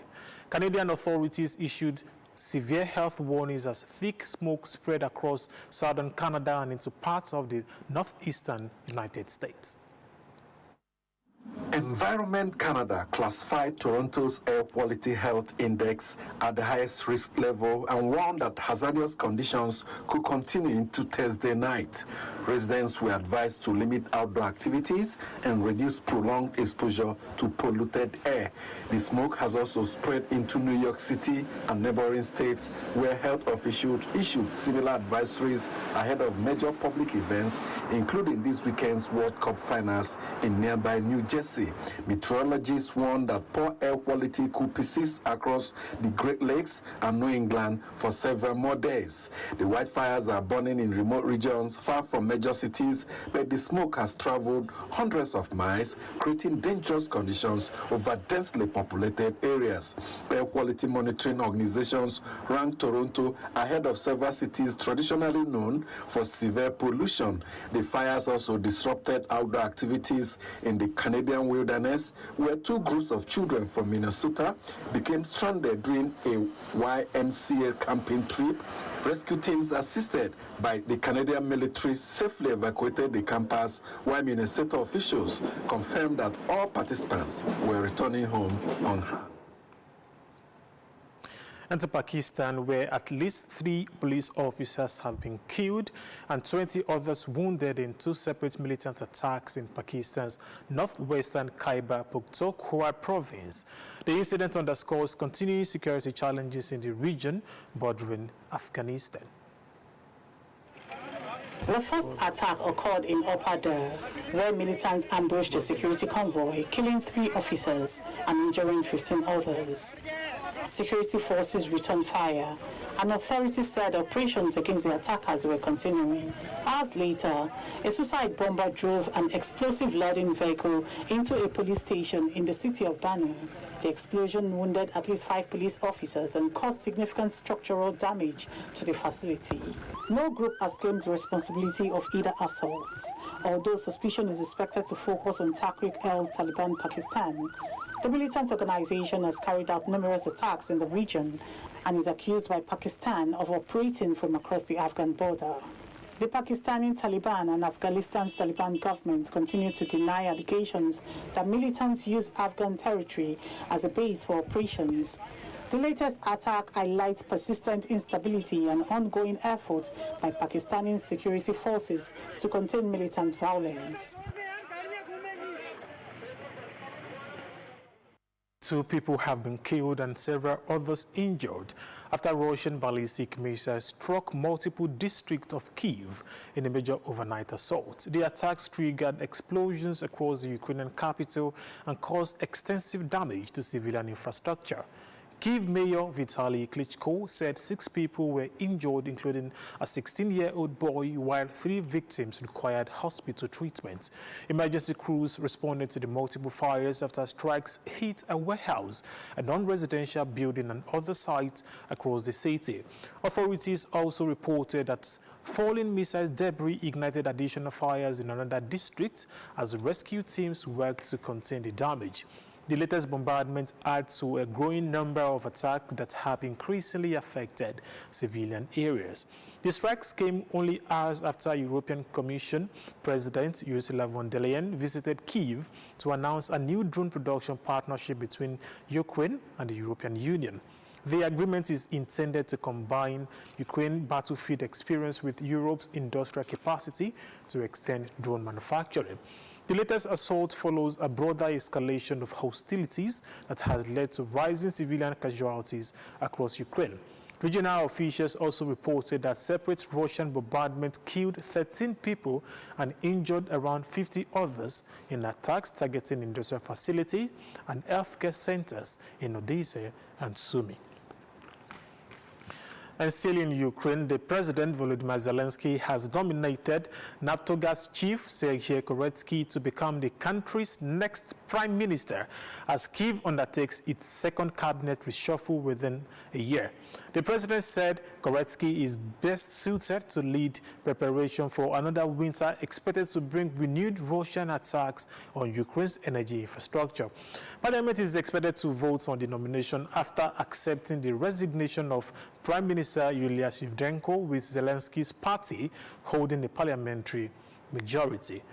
Koretsky is widely expected to secure confirmation. The government's overhaul also includes the resignation of Defense Minister Mikhailo Fedorov after only 6 months in office. Reports indicate Interior Minister Hyo Klemko is expected to assume the defense portfolio, prompting concern from some lawmakers and defense advocates. Critics argue replacing Fedorov comes at a sensitive stage when Ukraine has intensified long-range drone operations against Russian targets. Some officials and military supporters believe his leadership had strengthened defense reforms and international cooperation. Zelensky has described the reshuffle as part of a broader political strategy aimed at strengthening national security and diplomacy. He said the renewed government will focus on expanding defense production, advancing European Union membership, and deepening strategic partnerships with Gulf nations. And France's National Assembly has approved legislation creating a legal right to assisted dying under strict conditions, marking a major step after years of political debates. Lawmakers voted 291 to 241 in favor of the bill, despite repeated rejection by the Senate. Suffering. The proposed law applies only to adults suffering from a serious, incurable, life-threatening illness at an advanced or terminal stage. Eligible patients must be experiencing unbearable physical or psychological suffering that cannot be adequately relieved through treatment. Under the legislation, patients must voluntarily request assisted dying from a doctor who will assess the application after consulting other medical professionals within 15 days. Following a mandatory 2-day reflection period, the patient would normally administer the prescribed lethal substance, while a doctor or nurse could assist if the patient is physically unable. Prime Minister Sébastien Lecornu has announced that key provisions of the bill will be reviewed by France's Constitutional Council before the legislation can become law. The review will examine issues including the reflection period, patient's consent, and the role of healthcare institutions that primarily provide palliative care. President Emmanuel Macron has consistently supported end-of-life legislation, although the process has been delayed by political developments and divisions within Parliament. If the bill survives constitutional review, France will join several European countries that already permit assisted dying under carefully regulated legal frameworks. Arrested a man accused of making an online threat against Reform UK leader as concerns over the safety of public officials continue to grow. The suspect was detained on suspicion of sending threatening communications to a member of parliament before later being released on bail pending further investigation. Investigators say the alleged threat was posted on social media during local elections in May and promised violence if Farage achieved electoral success. Police identified the suspect after obtaining information from social media platform following their investigation. The arrest comes days after the killing of former government minister Anne Widdecombe, whose death has intensified debates over the protection of politicians. Counter-terrorism officers are leading the investigation into her death, with the murder suspect remaining in custody. Farage has argued that recent events demonstrate growing dangers facing people in public life and has called for stronger security measures. Prime Minister Keir Starmer has also stressed the need to better safeguard Britain's democratic institutions following several attacks on current and former lawmakers over the past decades. Security arrangements for elected officials have been strengthened since the murders of MPs Jay Cox in 2016 and David Ames in 2021. Authorities say investigation into threats against politicians will continue as they seek to prevent further violence. And if you're just joining us, you're watching the World News on AIT. Stay with us, we'll go on a short break. We'll be back with more stories. Stories now break online.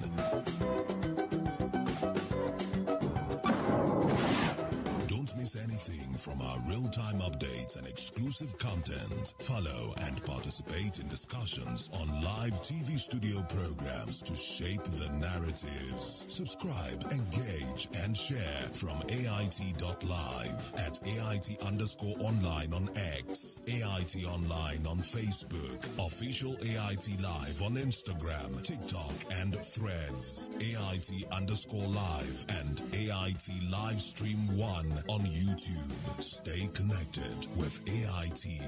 On air, online, on live.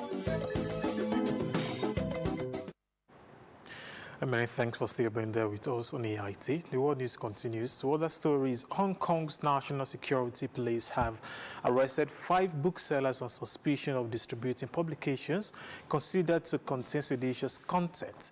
The arrest followed an investigation that began after customs officials intercepted a shipment of books sent to the city from overseas. Police searched the 2 bookstores in the Mong Kok district and detained 2 men and 3 women after alleging that the shops displayed and sold publications intended to incite hostility against the Hong Kong government, judiciary, and law enforcement agencies. Authorities also seized a number of books during the operation. The arrest comes as Hong Kong's once thriving independent bookstore sector continues to shrink following the introduction of Beijing's national security legislation in 2020.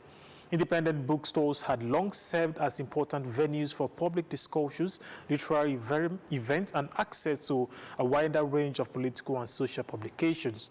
One of the affected bookstores had recently announced plans to close later this year, citing financial challenges and uncertainty over which publications could attract official scrutiny. The latest operation follows similar arrests made against bookstore owners in June under related national security investigations. Taiwan President Lai Ching-te expressed concern over the arrest, saying independent bookstores play an important role in protecting freedom of thought and cultural expression. The latest developments are expected to fuel continued international debates over free speech and civil liberties in Hong Kong. A senior Chinese delegation has held high-level talks in Pyongyang as Beijing and North Korea continue efforts to strengthen their long-standing strategic partnership. The meeting brought together China's 4th-ranking officials, Wang Hunyin, and Senior Workers' Party official, Yu Hyung-won. The discussions followed Chinese President Xi Jinping's recent visit to North Korea, where he and leader Kim Jong-un agreed on a broad framework to deepen cooperation between the 2 neighboring countries. Chinese officials said the latest talks were intended to advance those commitments. During the meeting, both sides reaffirmed their intention to expand cooperation across political, economic, and cultural sectors while strengthening communication between their governing parties. The officials also marked the 65th anniversary of diplomatic friendship between China and North Korea. China remains North Korea's largest economic partner, despite Pyongyang's increasingly close military relationship with Russia, including cooperation linked to the war in Ukraine. Beijing continues to view stability on the Korean peninsula as an important strategic priority, while seeking to preserve its regional influence. Analysts say the recent series of high-level meetings reflects shared interests on both sides, with North Korea seeking stronger economic and diplomatic backing from China, while Beijing aims to maintain its influence in Northeast Asia amid shifting regional alliance. The renewed engagement signals continued efforts to reinforce one of Asia's most significant strategic partnership. 11 people have died following a fire at a foster care facility in Algiers, the Algerian capital, in a tragedy that unfolded in the early hours of Thursday. Algeria Civil Protection Department said the blaze broke out at the children's home in Mohammedia, an eastern suburb of the city, prompting a major emergency response. Firefighters began battling the blaze at around 3 a.m. local time, deploying 10 fire engines and 16 ambulances to the scene as rescue operations got underway. Authorities said 19 other people were injured in the fire, while 5 individuals with special needs were safely evacuated and moved to a secured location. Emergency crews continued efforts to extinguish the fire more than 3 hours after operations began, highlighting the scale of the incident. The Civil Protection Department has not disclosed the cause of the fire or provided details about the ages of those killed or injured. Algerian President Abdelmadjid Tebboune described the incident as a tragic loss as he offered condolences to the victims' families and the nation. State media reported that Prime Minister Sefi Grib later visited 2 hospitals in Algiers to check on the injured, as the country also grapples with a heat wave and a surge in wildfire, with authorities recording 115 fires in the past 24 hours and nearly 1,000 over the past week. The Democratic Republic of Congo has recorded more than 2,000 confirmed Ebola cases, including 754 deaths, as authorities battle the country's fastest-growing outbreak on record. Government figures also show hundreds of patients remain under treatment, while several hundred others have recovered. Health workers at Benin General Hospitals have joined a growing strike over unpaid salaries and allowances, despite working on the front lines of the outbreak. Staff blocked access to the hospital, demanding payment after a month of service under difficult and dangerous conditions. The World Health Organization says more than 100 healthcare workers have contracted Ebola since the outbreak began in May. Officials also report that about 80% of new infections cannot be linked to known transmission chains, making containment increasingly difficult. Health authorities say identifying the original source of the outbreak remains a major challenge, as conflict, population displacement, and mining activity complicate contact tracing. So far, officials have traced about 2/3 of those exposed to confirmed infection. The response continues to face serious obstacles, including funding shortages, insecurity, attacks on health facilities, and public mistrust. Medical experts have also highlighted the absence of approved vaccines or treatment for the Bundangel strain, although clinical trials for potential therapies are now underway. And now in Nigeria, Nigeria's ambassador designate to the State of Israel, Ambassador Nkechi Linda Ufochukwu, has arrived at Nigeria mission in Tel Aviv. In a statement, Ambassador Ufochukwu described her posting as a new chapter and expressed gratitude to President Bola Tinubu, the government, and the people of Nigeria for the trust reposed in her. The ambassador designate stated that her focus during her tour of duty will be on deepening collaboration between Nigeria and Israel in key areas including trade, innovation, security, and people-to-people relations. Her arrival comes as part of the ongoing deployment of Nigeria's new batch of envoys after securing agreement from the host government. According to the Ministry of Foreign Affairs, 65 of the 69 ambassadors designated approved by President Tinubu have so far secured agreement from their host countries and have proceeded to their respective missions after completing the induction program. The remaining 4 are still awaiting formal approval from their host countries. Ambassador Ufochukwu's assumption of duty is expected to further strengthen the long-standing diplomatic, economic, and cultural ties between the Federal Republic of Nigeria and the State of Israel. And up next on World News is Sport Track. 3-time world champions Argentina are set to face Spain in the 2026 FIFA World Cup final on Sunday. They booked their place in the final with a dramatic 2-1 comeback victory over England. The Three Lions took the lead early in the second half through Anthony Gordon, whose superb finish gave England the advantage. Argentina responded in style, when Enzo Fernandez restored parity with a composed finish, swinging the momentum in favor of the South Americans. As the extra time approached, Lautaro Martinez scored the second goal to seal the victory for Argentina. By this result, Argentina will now square up with 2010 winner Spain for a showdown on Sunday. While Spain will be chasing a second title, Argentina will be hoping to make it 4 titles, with Lionel Messi going for a back-to-back victory, equaling Pele's victory in 1958 and 1962. In the meantime, England will take on France for third-place match on Saturday. And Belgian forward Leandro Trossard has completed a permanent move to Besiktas in the Turkish Super League from Arsenal in a deal worth £17 million. The transfer includes an initial fee of £15.3 million with a further £1.7 million in performance-related add-ons. Trossard joined Arsenal from Brighton and Hove Albion in January 2023 and went on to make 174 appearances, scoring 36 goals and providing 34 assists. He played a crucial part in helping Arsenal win the English Premier League for the first time in 22 years. And that is the world news on AIT. I am Olamide Areyo. Staying with us.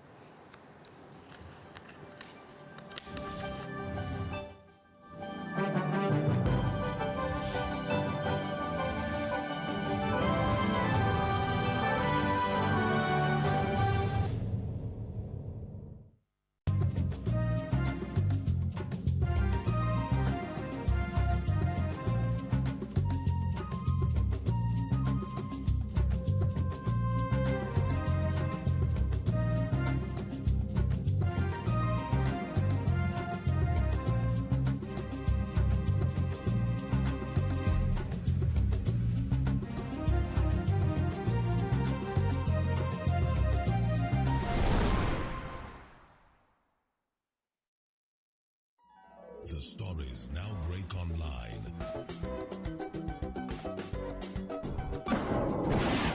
Don't miss anything from our real-time updates and exclusive content. Follow and participate in discussions on live TV studio programs to shape the narratives. Subscribe, engage, and share from AIT.live at AIT_online on X, AIT Online on Facebook, Official AIT Live on Instagram, TikTok, and Threads, AIT_live, and AIT Livestream 1 on YouTube. Stay connected with AIT.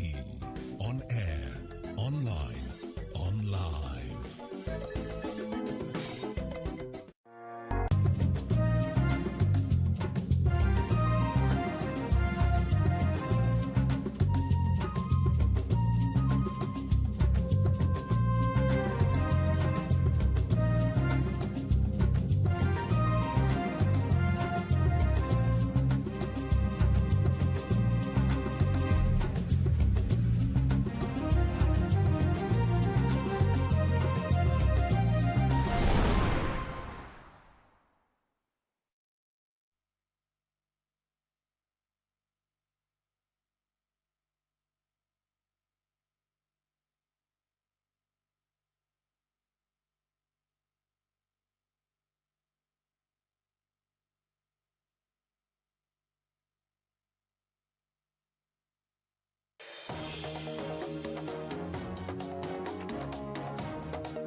Court denies bail to man accused of plotting coordinated terror attacks on schools in FCT.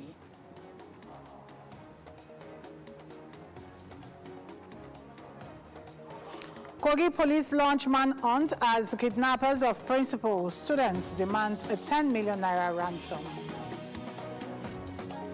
And Tinubu unveils sales office and experience center Abuja City Walk project. And this is Abuja Report on AIT. I am Oyebimpe Wealth. Welcome. A federal high court in Abuja has refused to grant bail to John Agbo, who is facing terrorism and cybercrime charges over an alleged plot to coordinate attacks on schools in the Federal Capital Territory. Justice Joyce Abdulmalik delivered the ruling after the prosecution closed its case by presenting its fourth and fifth witness. Justice Abdulmalik held that the defense failed to provide convincing assurances that Agbo would return to court if released on bail. She consequently ordered that the defendants remain in the custody of the Nigerian Correctional Service until the conclusion of his trial. During the hearing, a state security service operative told the court how investigators tracked Agbo and his alleged associates during the course of the investigation. The court also admitted and played a recorded interview in which Agbo was questioned by investigators, with the footage forming part of the prosecution evidence. With the prosecution formally closing its case, the trial has now entered the defense stage. Justice Abdulmalik adjourned proceedings until 24 September, when Agbo is expected to begin presenting his defense before the court. The Independent Corrupt Practices and Other Related Offences Commission has thrown more light in the trial of former Governor of Kaduna State, Malam Nasiru Ahmed El-Rufai, before the Kaduna State High Court. In a press statement on Thursday, the Commission says the case took another significant turn on Wednesday as its lead counsel, Paul Erokoro San, distanced himself from 3 separate applications seeking the recusal of the trial judge and requested leave of court to file a fresh application. The matter instituted by the ICPC was scheduled for the hearing of the defendant's motion for the recusal of the presiding judge. At the commencement of proceedings, the lead prosecuting counsel, Chief Ayo Deji Adedipe-San, informed the court that although the matter had been fixed for hearing of the defendant's recusal application filed on 6 July 2026, the defense had, between the last adjourned date and the day's proceedings, filed 3 separate applications for recusal, including one that was served on the prosecution shortly before the courts commenced sitting on Wednesday, the 15th of July. Responding, Paul Ekoro said San told the court that he could neither identify with nor adopt the 3 applications filed by junior counsel Obong Akpan, describing them as containing combative language and extraneous matters.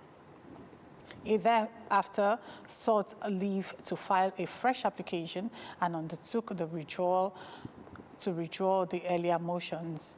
In the interest of fair hearing, the prosecution did not oppose the application for an adjournment. The court therefore adjourned the matter by consent of both parties to 22nd July 2026 for the hearing of the fresh motion for recusal. The criminal trial arises from charges filed by the ICPC against the former governor of allegations of abuse of power, diversion of public funds, and other corruption-related offenses allegedly committed during his tenure in office. The National Youth Service Corps is strengthening its legal and institutional framework to ensure greater accountability, transparency, and compliance in an increasing digital environment. At a capacity building program for legal officers of the Corps, the scheme emphasized the need for continuous legal education, improved handling of litigation, and effective management of digital information to enhance public confidence. As the National Youth Service Corps continues to evolve in response to emerging legal and technological realities, the need for a resilient institution built on sound legal principles and digital compliance has become increasingly important. To achieve this, the scheme convened a capacity building program aimed at equipping its legal officers with the knowledge and skills required to navigate the complexities associated with its operation. So we are trying to deepen our knowledge on where we draw the line between what to disclose and how to disclose it, to be able to manage these legal issues from both ends. Officials say these realities make it imperative for legal officers to remain updated through continuous legal education, enabling them to provide timely, accurate and professional guidance to management at both the national and state levels. When they are sent to the field, to the states, to provide legal advisories to state coordinators and other officials, things will be smoother for us, and it's going to help us to avoid a number of pitfalls. Legal officers are very, very important because they observe the rule of law and they make sure that the institutions they follow due diligence and compliance. The legal units, in particular, are well trained so that they can face the task of defending the scheme in the courts effectively, and also offering legal services that is top-notch. As legal and digital landscapes continue to evolve, stakeholders say building a knowledgeable and responsive legal workforce is essential to ensuring that the National Youth Service Corps continues to deliver on its mandate while upholding the principle of accountability, transparency, and the rule of law. Unekwojo Atta, AIT News, Abuja. The Court of Appeal in Abuja has overturned the Federal High Court judgment that invalidated part of the Independent National Electoral Commission's election guidelines for 2027 general elections.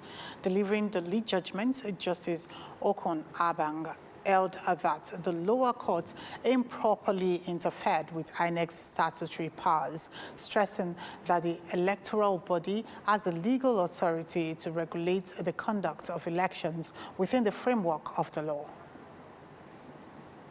According to the appellate court, there was no evidence that the political party which instituted the suit had been prevented or threatened from conducting its primary elections.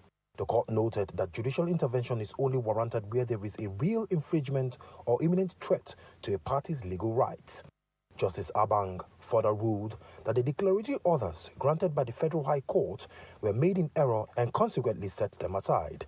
The dispute arose from a judgment delivered by Justice Mohammed Umar of the Federal High Court in Abuja, which nullified INEC's directive requiring political parties to submit their membership registers and databases by May 10 as part of preparations for the 2027 general elections.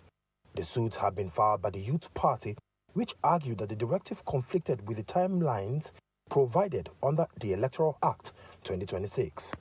Trial court agreed, holding that the Electoral Act only requires political parties to submit the names and particulars of their candidates at least 120 days before the general elections, while notice of party primaries must be given to INEC at least 21 days before they are held.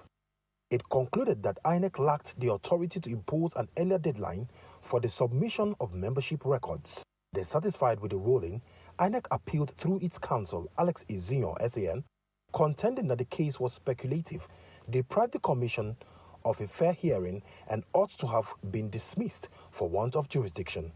The Commission also argued that the Federal High Court wrongly interpreted the relevant provisions of the Electoral Act and improperly restricted INEC's constitutional and statutory powers to issue administrative guidelines for the conduct of elections. The appeal itself, which is that the law, the relevant provisions of the Electoral Act, already empowers INEC to make this timetable, giving it a timeline to conduct all election procedures in order to meet the timeline according to law. So the main interpretation the court brought was that the timeline given was only a minimum requirement. So it didn't provide for, and what INEC did not extend the timeline. All they did was say, look, we will act earlier to be able to deliver the elections at the right time for the country. The Court of Appeal agreed with INEC's position, allowed the appeal, and set aside the judgment of the Federal High Court, thereby restoring the challenged election guidelines.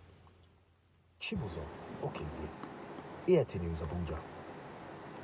And this is Abja Report on AIT, reaching you live from our Padma Hill studios here in Asokoro. Here's a reminder of our top stories.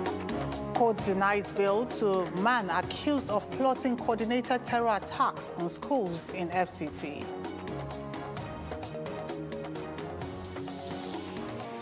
Kogi police launch manhunt as kidnappers of principal students demand 10 million naira ransom.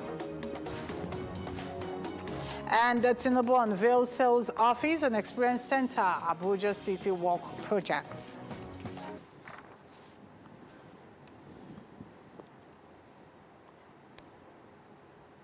In the hallowed chambers where laws are forged and a nation's destiny is decided.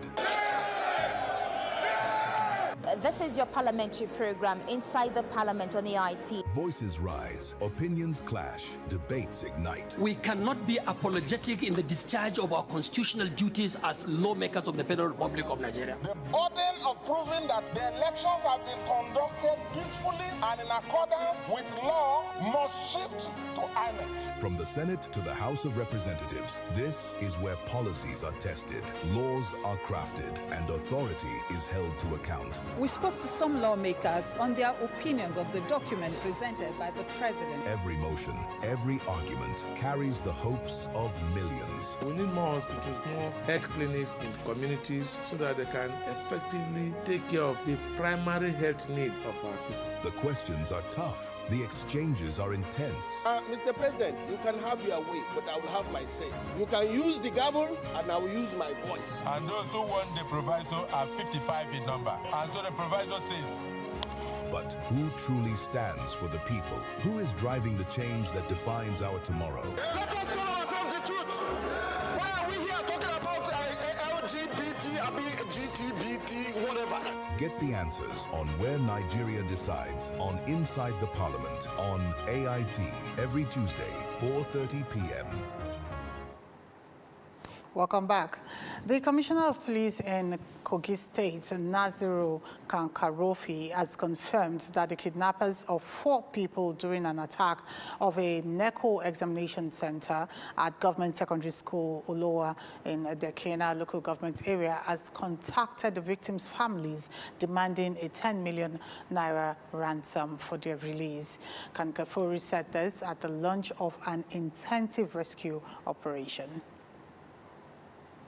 Police in Kogi State explained that the police, Nigerian Army, local vigilantes and hunters have launched coordinated bush-combing and intelligence-led operations aimed at rescuing the victims unharmed and bringing the perpetrators to justice. All security forces in the state, including the military, the vigilante groups and hunters who know the terrain very well, and were in pursuit of the fleeing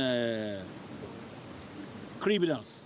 And as at now, intelligence available to us reveal that they have even made contact with the family of the principal of the school, and they have made some demands for ransom. But so far so good.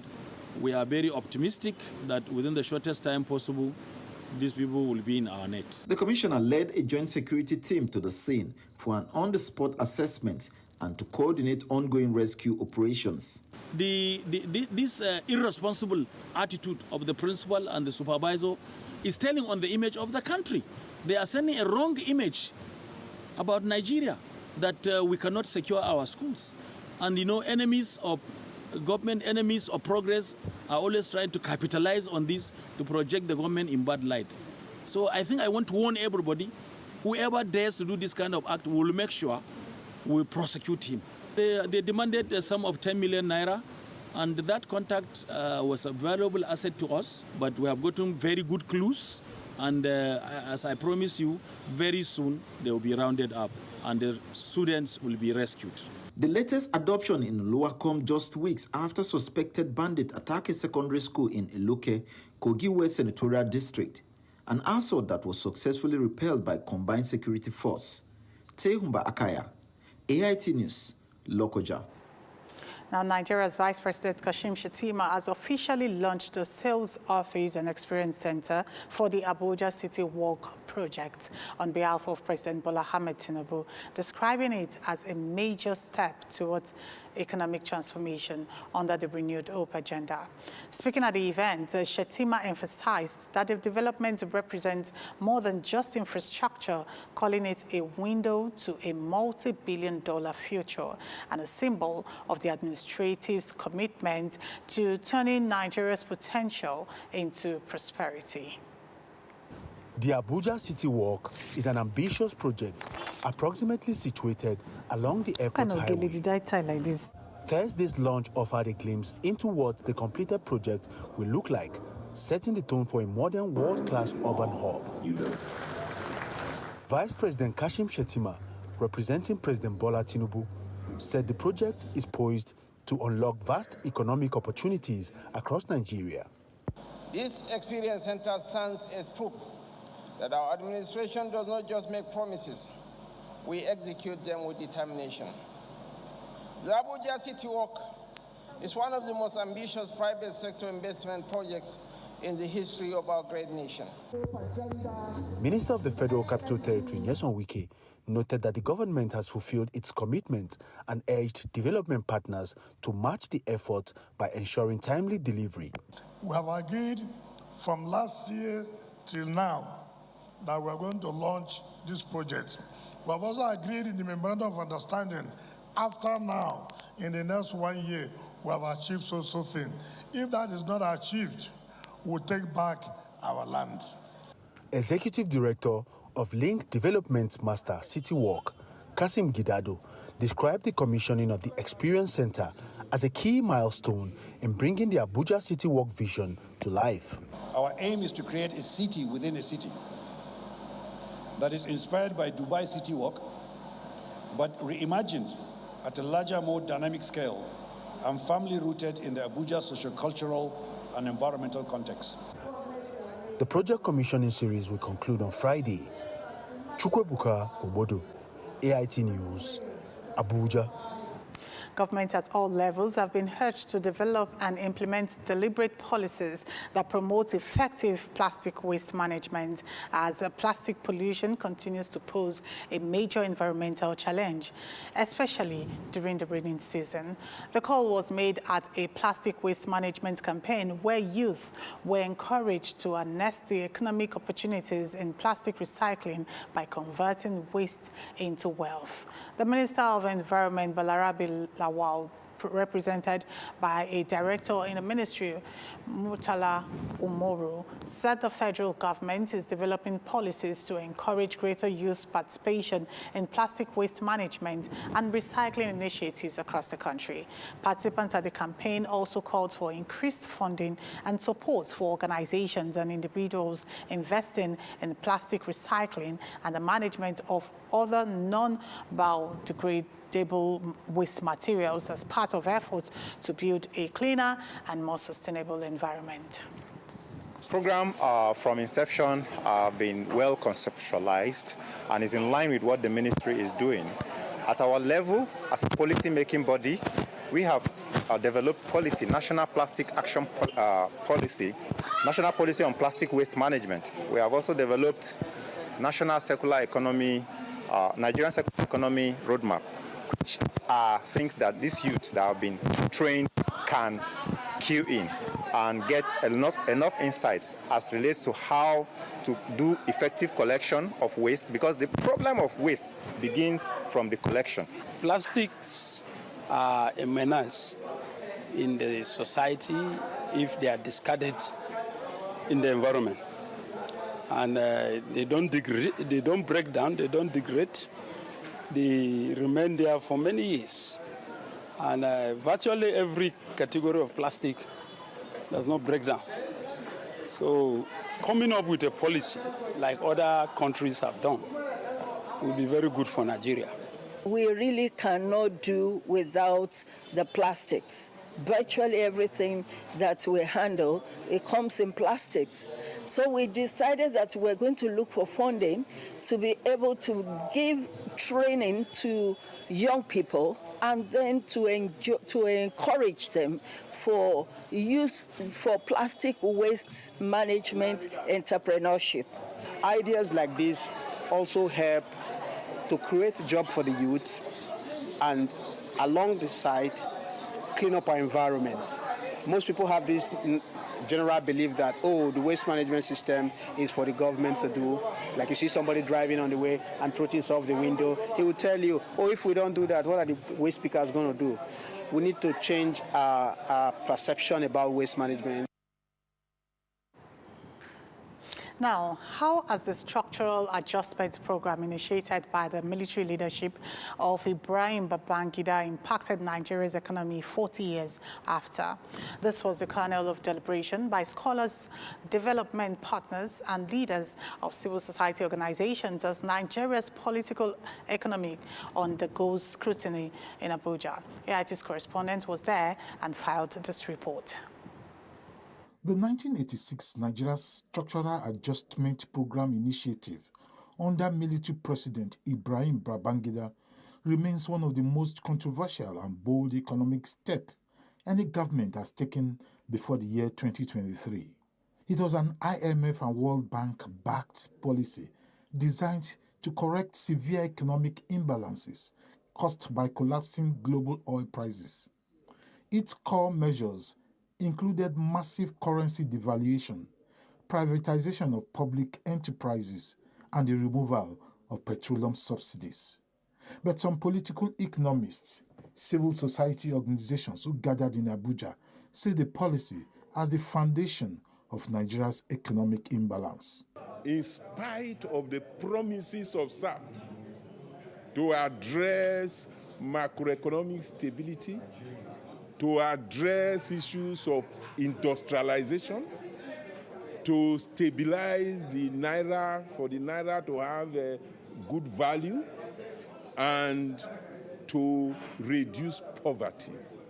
40 years later, SAP has not achieved its objectives. We need to retrace ourselves and take our country back to where we want it, and that is giving the opportunity for the state to play its role in the direction of things for our country. For some of the participants, the present administration is laced in the vestiges of the 1986 Structural Adjustment Program that need urgent review. The economy is stabilizing in a situation where poverty has been on the increase. So you see economy growing, GDP is growing, but the real people that live within that economy are struggling to eke out a living. If you look at the policies such as floating of the naira, removal of subsidies, those are core principles of SAP. I mean, even me, that is not an economist, would not say that they're not part of attempting to adjust Nigeria structurally. So I wouldn't say that you should say President Tinubu's reforms are here and structural adjustment policy is somewhere else. They're part of the same continuum. The essentials of the gathering borders on the need for governance to concentrate on the people rather than economic indices. The major thing it has done is that it has increased market economy in Nigeria. And from history of other countries, from the United States of America to the United Kingdom, to Japan, to Singapore, to China, to Rwanda. All these countries have shown that if you want to have development, there must be state capacity. And that is And that's Abuja Report on AIT. I am Oyebimpe Wealth. Many thanks for staying with us.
The fall armyworm has caused devastating crop losses across Africa since it arrived in 2016 in Malawi at Lilongwe University of Agriculture and Natural Resources.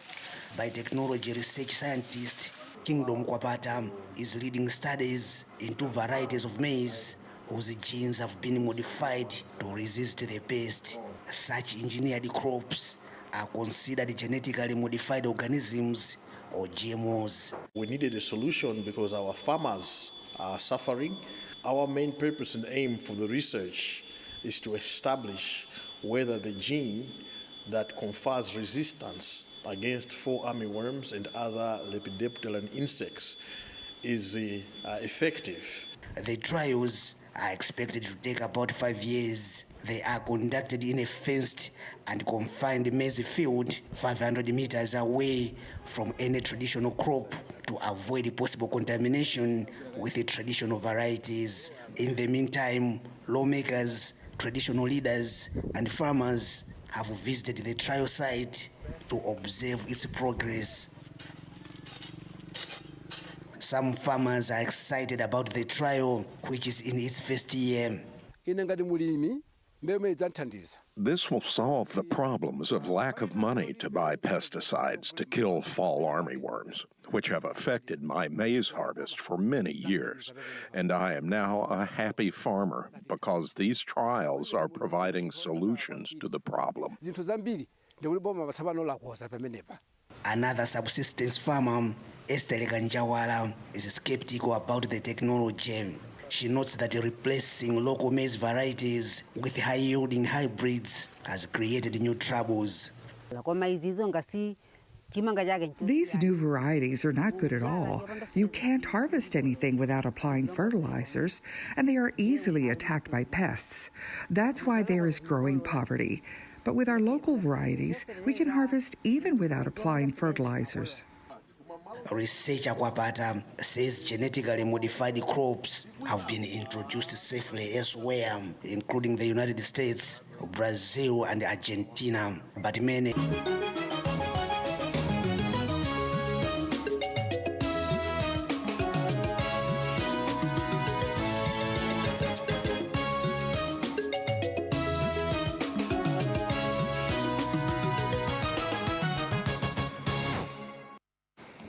Hello and welcome to Democracy Today on Africa Independent Television, AIT. We are also streaming live on Africa Independent TV. That's our channel on YouTube. I am TV Tiav. The Court of Appeal has restored all INEC guidelines for the 2027 general elections. This follows the upturning of the Federal High Court judgment that invalidated parts of the rules that stipulated deadlines for submission of digital party membership register and the conduct of party primaries for nomination of candidates ahead of the 2027 general elections. Delivering the judgment, Justice Okon Abang held that the lower court improperly interfered with INEC's statutory powers, stressing that the electoral body has the legal authority to regulate the conduct of elections within the framework of the law. So in very clear terms, what the court has said is that INEC did not go outside the stipulations of the Electoral Act or the Constitution in its revised timetable. Simple as that. So the court went very extensively in deciding, firstly, youth parties' application and their suits at the trial court. One, did they even have the locus to come before the court? They were not complaining that the timelines were affected or that they hadn't even conducted their primary elections based on the timetable of INEC. And that's what the court came to when it got to the merits of the matter, that even with that, they didn't show they had the locus to come to the court. Secondly, which is the main thing, the appeal itself, which is that the law, the relevant provisions of the Electoral Act, already empowers INEC to make this timetable, giving it a timeline to conduct all election procedures in order to meet the timeline according to law. So the main interpretation the court brought was that the timeline given was only a minimum requirement. So it didn't provide for, and what INEC did not extend the timeline. All they did was say, look, we will act earlier. to be able to deliver the elections at the right time for the country. And that's what the court said they've done. So for the record, So what are the political and legal implications of this judgment? We have it on good authority that the matter is heading to the Supreme Court for final adjudication. But then, with the position of the law today, will some parties and their supposed candidates be on the ballot for the 2027 elections? We have a lawyer joining us to dissect all of this and more. We shall also be looking at the politics of flood disaster management in Nigeria. Lagos State is the current epicenter of the climate crisis in Nigeria, but then several other states are having their own share of the disaster. Cross River and Akwa Ibom states are the latest to record flooding in the last 72 hours. But then the Nigeria Hydrological Services Agency, in its flood advisory on Wednesday this week, warned that 14 states may experience a medium flood risk between Tuesday of this week, which is about 2 days ago, and Monday next week, a period of about 7 days. The agency is projecting localized flooding along major river channels, identifying 16 monitoring stations as high-risk locations.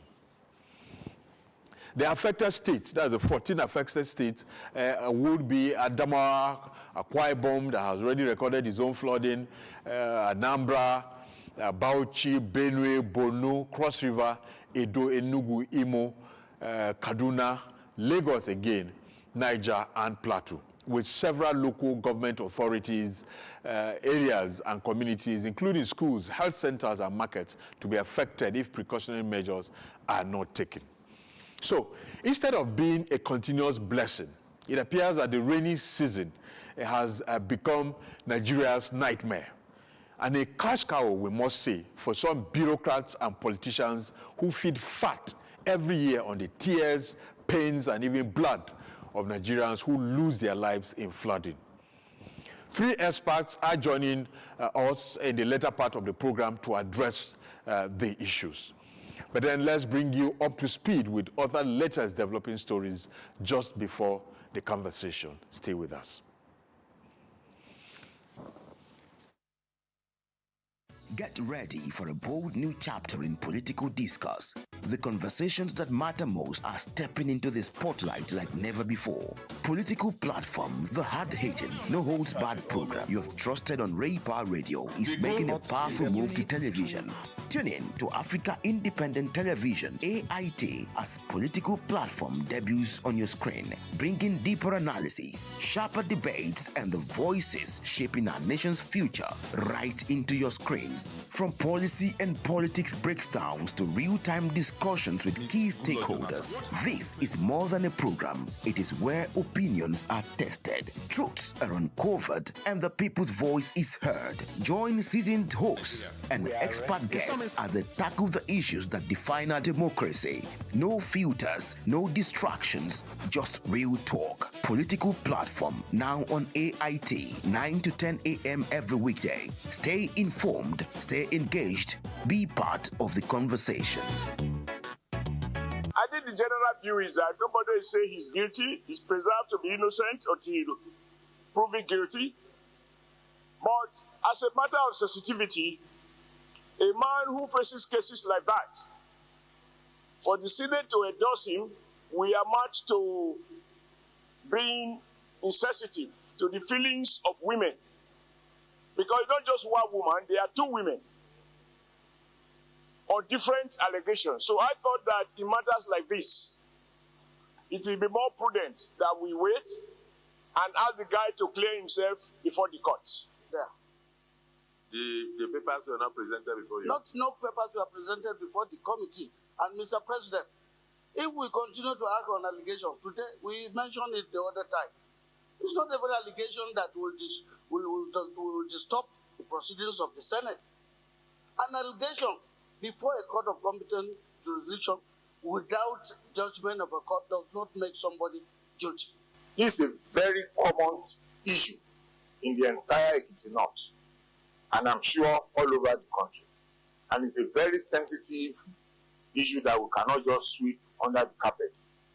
If this Senate will oblige, we can put a call straight to the woman and let her Ekiti North, and I'm sure all over the country. And it's a very sensitive issue that we cannot just sweep under the carpet. If this Senate will oblige, we can put a call straight to the woman and let the committee on rules and business, let the committee on rules and business, let them investigate this case. That woman did not get justice. Please. As far as that case was concerned. The senators, you know the woman. And I'm also happy that the woman told you everything. The question is, where did she tell you everything? We have a committee in the Senate, and we gave the mandate of the Senate to the committee to go and investigate the nominee, and he found fit to recommend the nominee for clearance. And the committee has done its work. And not only did the committee do its work, the woman in question that you say we should put a call through, this is not we are not the panel investigating. So if you have the woman's phone number, step outside and phone her and ask her the things you said about this professor. Were you dreaming? Because there was nothing before the committee, and you failed to even appear before the committee. So for me, I have a report in front of me, which is conclusive. The report says that the man is very articulate, overqualified, and should be cleared by the Senate. But the woman told you something else. What should be said in this kind of situation?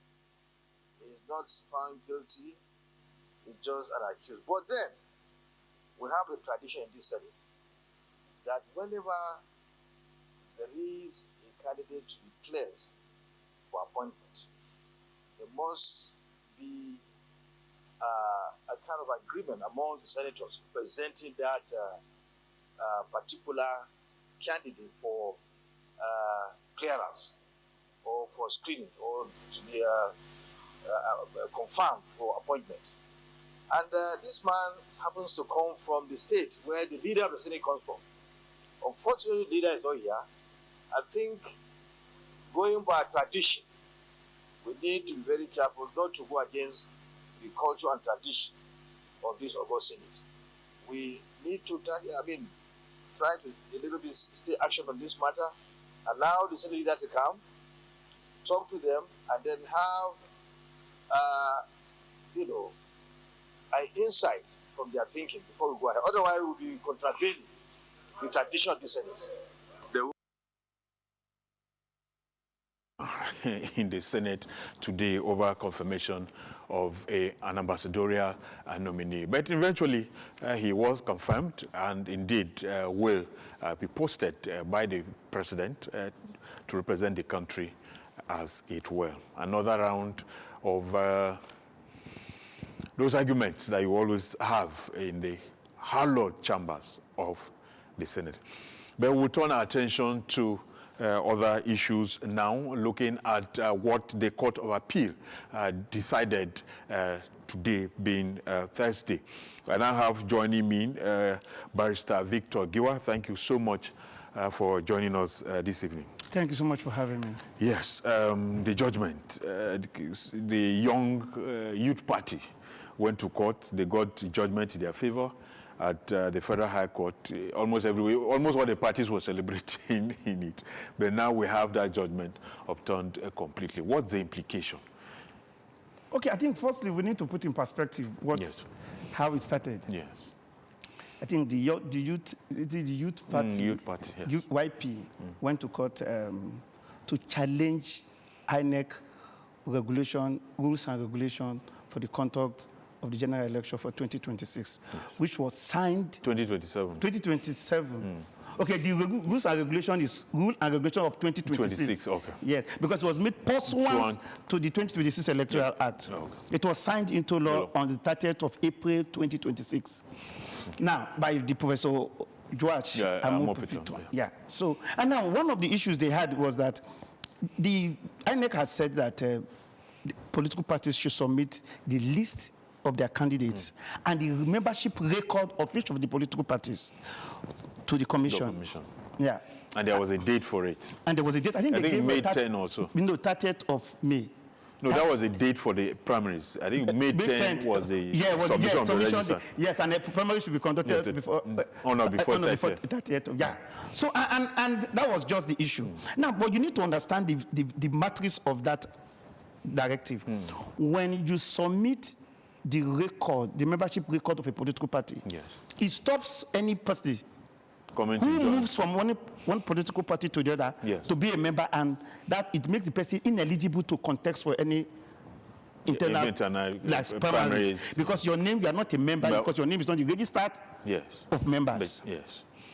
Now, if you remember, when that judgment came, political parties were happy because they felt, oh, I can now move to another political party, become a member, and my name will be in the record. If my name is the party's record, I can now contest for primaries and be a candidate of a political party. So that was the implication. And people like the Youth Party felt that, look, they were open to receiving the campees from other political parties. So they challenged that guideline in the Federal High Court before Justice Umar.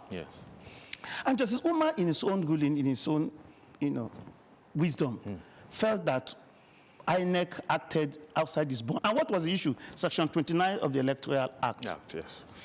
Section 29 of the Electoral Act says that every political party shall not later than 120 days to the date appointed for the general election submit the list of their candidates, which they intend to sponsor for any election. Now, this Section 29(1) of the Electoral Act 2026 says not later than 120 days. Which means it can be before.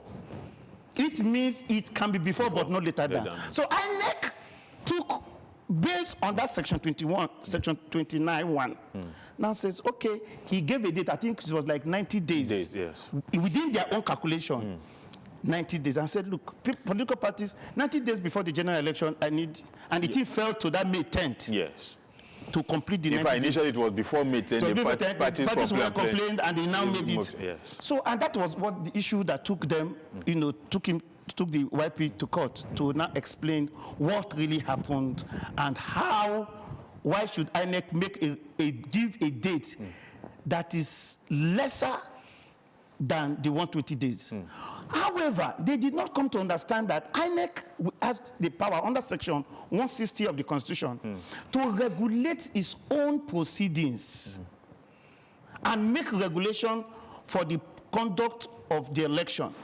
So it was within INEC's right to choose a time within the 120 days, not more than that. So INEC would have been off its jurisdiction, off its power, otherwise, if he had given a date above 120 days. So Justice Umar erred in law when he said, the judgment of the by Court that of judgment of the Federal High Court. Now it is what the Court of Appeal have now said. No, under Section 160 of the 1999 Constitution and Section 151 of the Electoral Act 2026, INEC has power to make rules and regulations to direct the conduct of general elections. And it is within that power that INEC make those rules and regulations and recommended or stated the period within which parties should submit the list of candidates. So the Court of Appeal have just affirmed that the INEC does have the power, it is within their right, and that regulation is still valid. So in essence, aspirants who defected most probably saw that they lost elections or will not get tickets in certain parties and defected after May 10 to other parties, after the register, the parties had submitted the register. And those parties are purportedly sponsoring them in the 2027 elections will not be on the ballot. Come again, I didn't get that. Okay. Candidates who defected. Yes. After May 10, when the parties ought to have submitted their names. Yeah. And were not. Oh, yes. In the register of those parties that were submitted by May 10. Yes. That were jubilating that they have a window to come into other parties and got tickets in those parties cannot be said to be, are not qualified to be on the ballot in 2020. Yes, that would be ordinarily the implication. Yes. Because what it means, therefore, is that as at that date, 10th of May, other political parties submitted their membership. Their membership, yes. Yes. If your name is not in that membership record of that political party, if you are a candidate now, and your name is not in that record as at that time, you are an invalid candidate. Because you are in the first place not a member of that political party. Yeah. Yes. However, you will recall that that particular regulation was set aside. If your name is now added by virtue of the nullification of by the Federal High Court, yes. It means that your name has been brought in and then submitted. If they have not submitted your name, you have a problem because INEC will not accept the membership record again, because the Court of Appeal have just validated that regulation. Yes. Do you understand? Yes. But if based on the setting aside of the regulation by the Federal High Court, you now enter into the political party and they succeeded in putting your name into their membership, and that membership record is able to get to the commission. As a candidate, you are safe. So what will now determine the safety of your candidature is whether or not the Supreme Court, the party, have entered your name in the membership record register, and have transferred it to INEC. Some of them, after that May 10, quickly, people now go into the political party, they put their membership card and they sent it to INEC. Because they see half time. Yes. Because what is important is that let your name be in the record. But it's possible for INEC to determine those who were on the record before. It is possible for them to say, oh, no, if your name came in after May 10th, so that is within INEC's power. And INEC has the power to say no. If your name came in after May 10th, you are not a valid party candidate. And INEC still have the power. But however, it will be safe for INEC to say, if your name has been submitted and the party have sent its record to us, because it still falls within that 120 days. It has not still gone beyond the 120 days provided by the Electoral Act. You still have a safety net. Okay. I'm told we have the INEC official joining us virtually. Thank you very much for being a part of the discussion. Thanks for having me. Yeah, so we're just trying to look at the Court of Appeal judgment. Good enough. INEC, I'm sure there will be so much of laughter in the commission today because these powers that were taken away from the commission within how many weeks or so have been restored? I won't say it's an issue of laughter because whatever it is, it's just everyone trying to see if they will have a soft landing in the implementation of the activities we have. Because whichever way, even if they are looking for a soft landing, it becomes a hard one for us in the commission. So we are also ensuring that in the activities that we have released, if they all follow it carefully and diligently follow the outlined activities and how it's supposed to be implemented, that will enable us, serve them better. I think that it's not like we are going to laugh at anyone, but then we just hope that for what we have done, it will only give us a good way for us to operate it properly. But can you confirm that some of these parties actually updated their membership register after May 10, after the deadline INEC has set, because of the Federal High Court judgment that was secured by the Youth Party? The only thing I can say about that, if you have followed the outline of activities we had, we are supposed to have, all parties should have submitted their register, their membership register, the electronic format to the Commission as at 21st of April. But then the Inter-Party Advisory Council actually had a meeting with the Commission, and then it was leave, and they were now given the option for them to ensure that their party register is submitted to the Commission the required number of days before they, conduct their party primaries. So that was what was given to them, and they all complied with that. I think that is so. Anything that exceeded beyond the notification they gave to the commission for the conduct of their primary, it will not act against them. I know that there was a May 30 deadline that INEC has set for conduct of the primaries.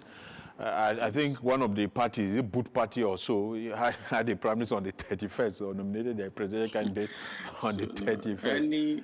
Any primary outside the dates given by the commission definitely will not go. That's just the rule and the regulation for everyone to abide with. Yeah, but we also know that IPAC, is still lobbying for extension of the date for uploading of the details of candidates. Did INEC take that into consideration? I think the only one I know about, you were supposed to have done that as at July 11, but then an extension was given up to 14th. I think the commission stands by that, because any adjustment definitely is going to affect the commission's own operation in ensuring that the timetable stays smoothly. Because remember, these activities have been timed, and we just have to follow it. All right, so INEC is sticking by its guidelines, but there are some people who were concerned that, look, IPAC appealed to INEC. INEC extended timeline for uploading, I think by how many days, and all of that. Is that how INEC is going to be shifting grounds here and there? And then, because as we head into the more sensitive aspect of the election timetable, is that what we're going to see INEC doing, pandering to the wills and caprices of the political parties? What I want everyone to know is this. For any shift at all made by the commission, definitely the commission is going to bear the brunt of the inconveniences or the pressure. So for the commission to have just done about 2 or 3 days for them to be able to, that allowance given definitely means the commission is going to adjust within its own and act under pressure in order to still deliver. So I doubt if the commission can do beyond that any longer. All right, thank you very much, Wilfred Ifoga, Deputy Director, Voter Education, INEC. Thank you so much for the intervention. We appreciate it. Thanks for having me once again. Yeah. So, Barrister Victor Giwa, you've heard him. They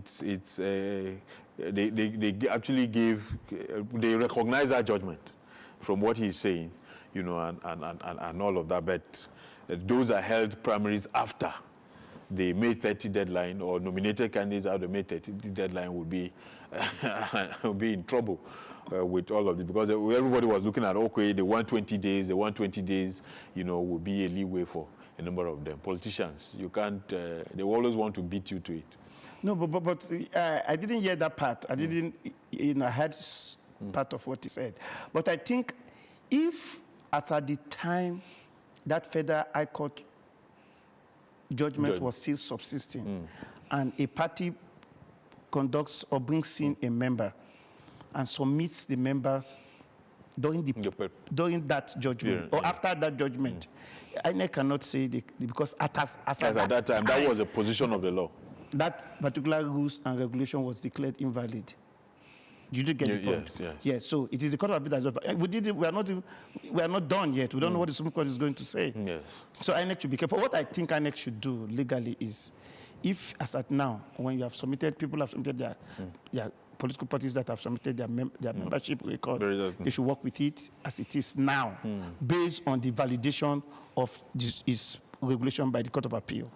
Now, on that basis, they can say, if as at this date, we don't have your list of candidates, we are not taking anymore, based on the judgment of the Court of Appeal. And this clearly will most probably help in the future with the timetable INEC will have to set for obstacle elections and the 2031 general election. Thank you very much, Barrister Victor Giwa, for the intervention. We are very, very grateful. Thank you so much for having me. Yeah, so we shall take a break now, and then we shall go to the politics of this flood disaster management in Nigeria. As I told you earlier, we have about 3 experts who will be joining us.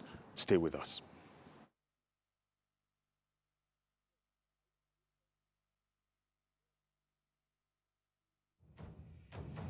In In the hallowed chambers where laws are forged and a nation's destiny is decided. This is your parliamentary program, Inside the Parliament on AIT. Voices rise, opinions clash, debates ignite. We cannot be apologetic in the discharge of our constitutional duties as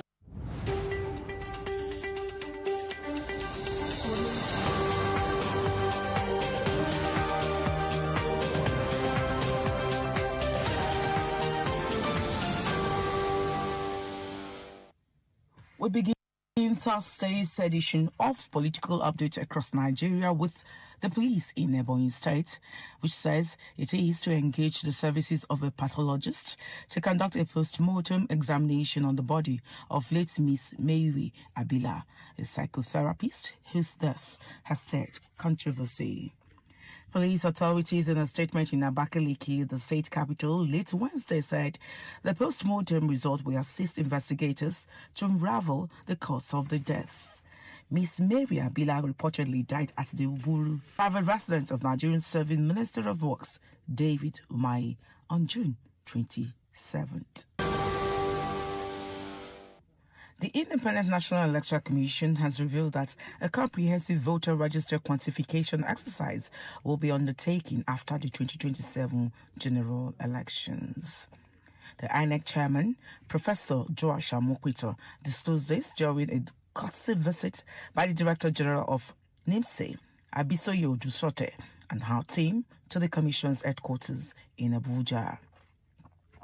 INEC also unveiled plans to deepen collaboration with the National Identity Management Commission to strengthen Nigerians' voter register ahead of the 2027 general election, with a focus on eliminating duplication, curbing identity fraud, and improving the integrity of the electoral process.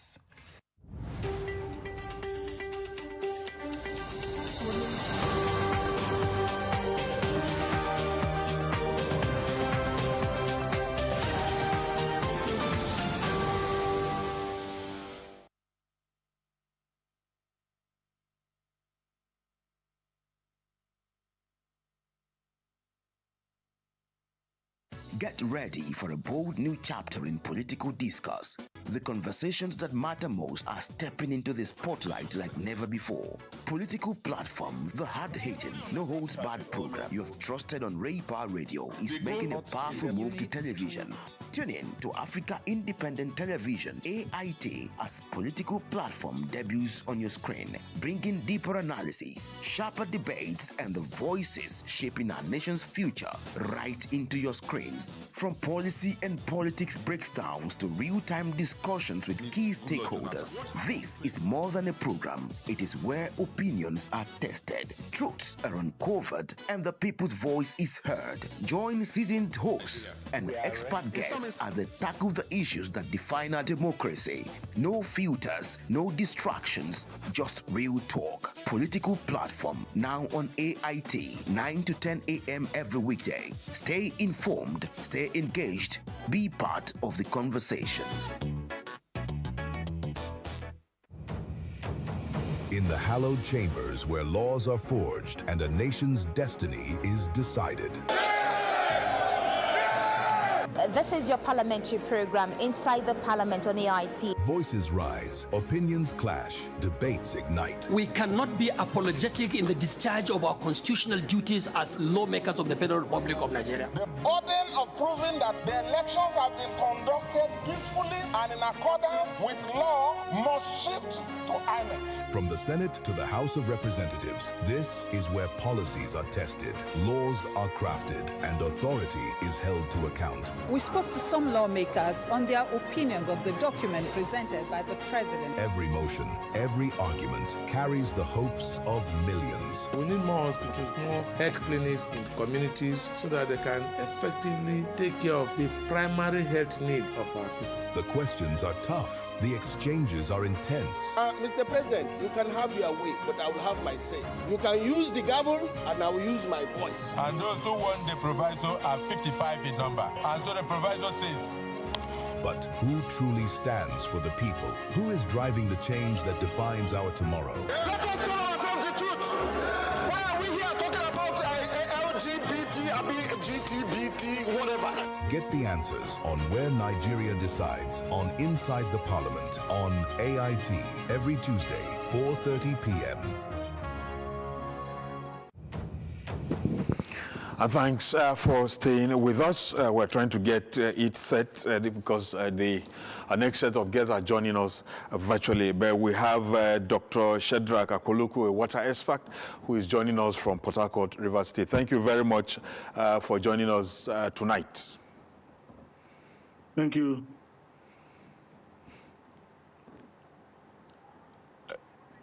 Can you hear me? Yeah, that should be Professor Vincent Welly, the director, NIMET Weather Forecast Services. Thank you so much for joining us, Prof. Thank you very much. Yes, so I guess we also have Suleiman Arigbadu, the environmental activist and executive director of HEDA, who is also supposed to be joining us tonight. Suleiman Arigbabu, please. Suleiman Arigbabu. Arigbabu. Yes, Suleiman Arigbabu. Thank you so much for joining us, making our time to join us. Yes. So we'll start with you, Suleiman. Let's look at the situation in Lagos. Lagos appears to be the epicenter so far of the flood disaster. We don't know what will happen in the other states between now, August, September, which is usually about the peak of the season. But then Lagos, the island, the mainland, almost everywhere has been overtaken by water. And the prediction is that in the next 7 days, Lagos and others will not find it funny at all. Do you think we were prepared for this, despite the warnings by NEMA, Hydrological Services Agency, and all the agencies in January, February, early this year? Thank you very much. I'm happy that you mentioned all the necessary agencies, really, because both NIMET and NISA, the Hydrological Services, have given us ample warning. So NEMA and the rest of us ought to have been on standby. But the truth is that there's no amount of readiness that can prevent some of the things we are seeing, because we are experiencing heavier rainfall than we have in the past. And Lagos and other coastline states and cities like Accra and the rest of them will be. Yes. But you know that as we move towards the end of the season, when dams will need to be released, that is when the likes of the Middle Belt, Kogi, and the rest will be having the bigger toll. Yes. But yes, we're not prepared enough.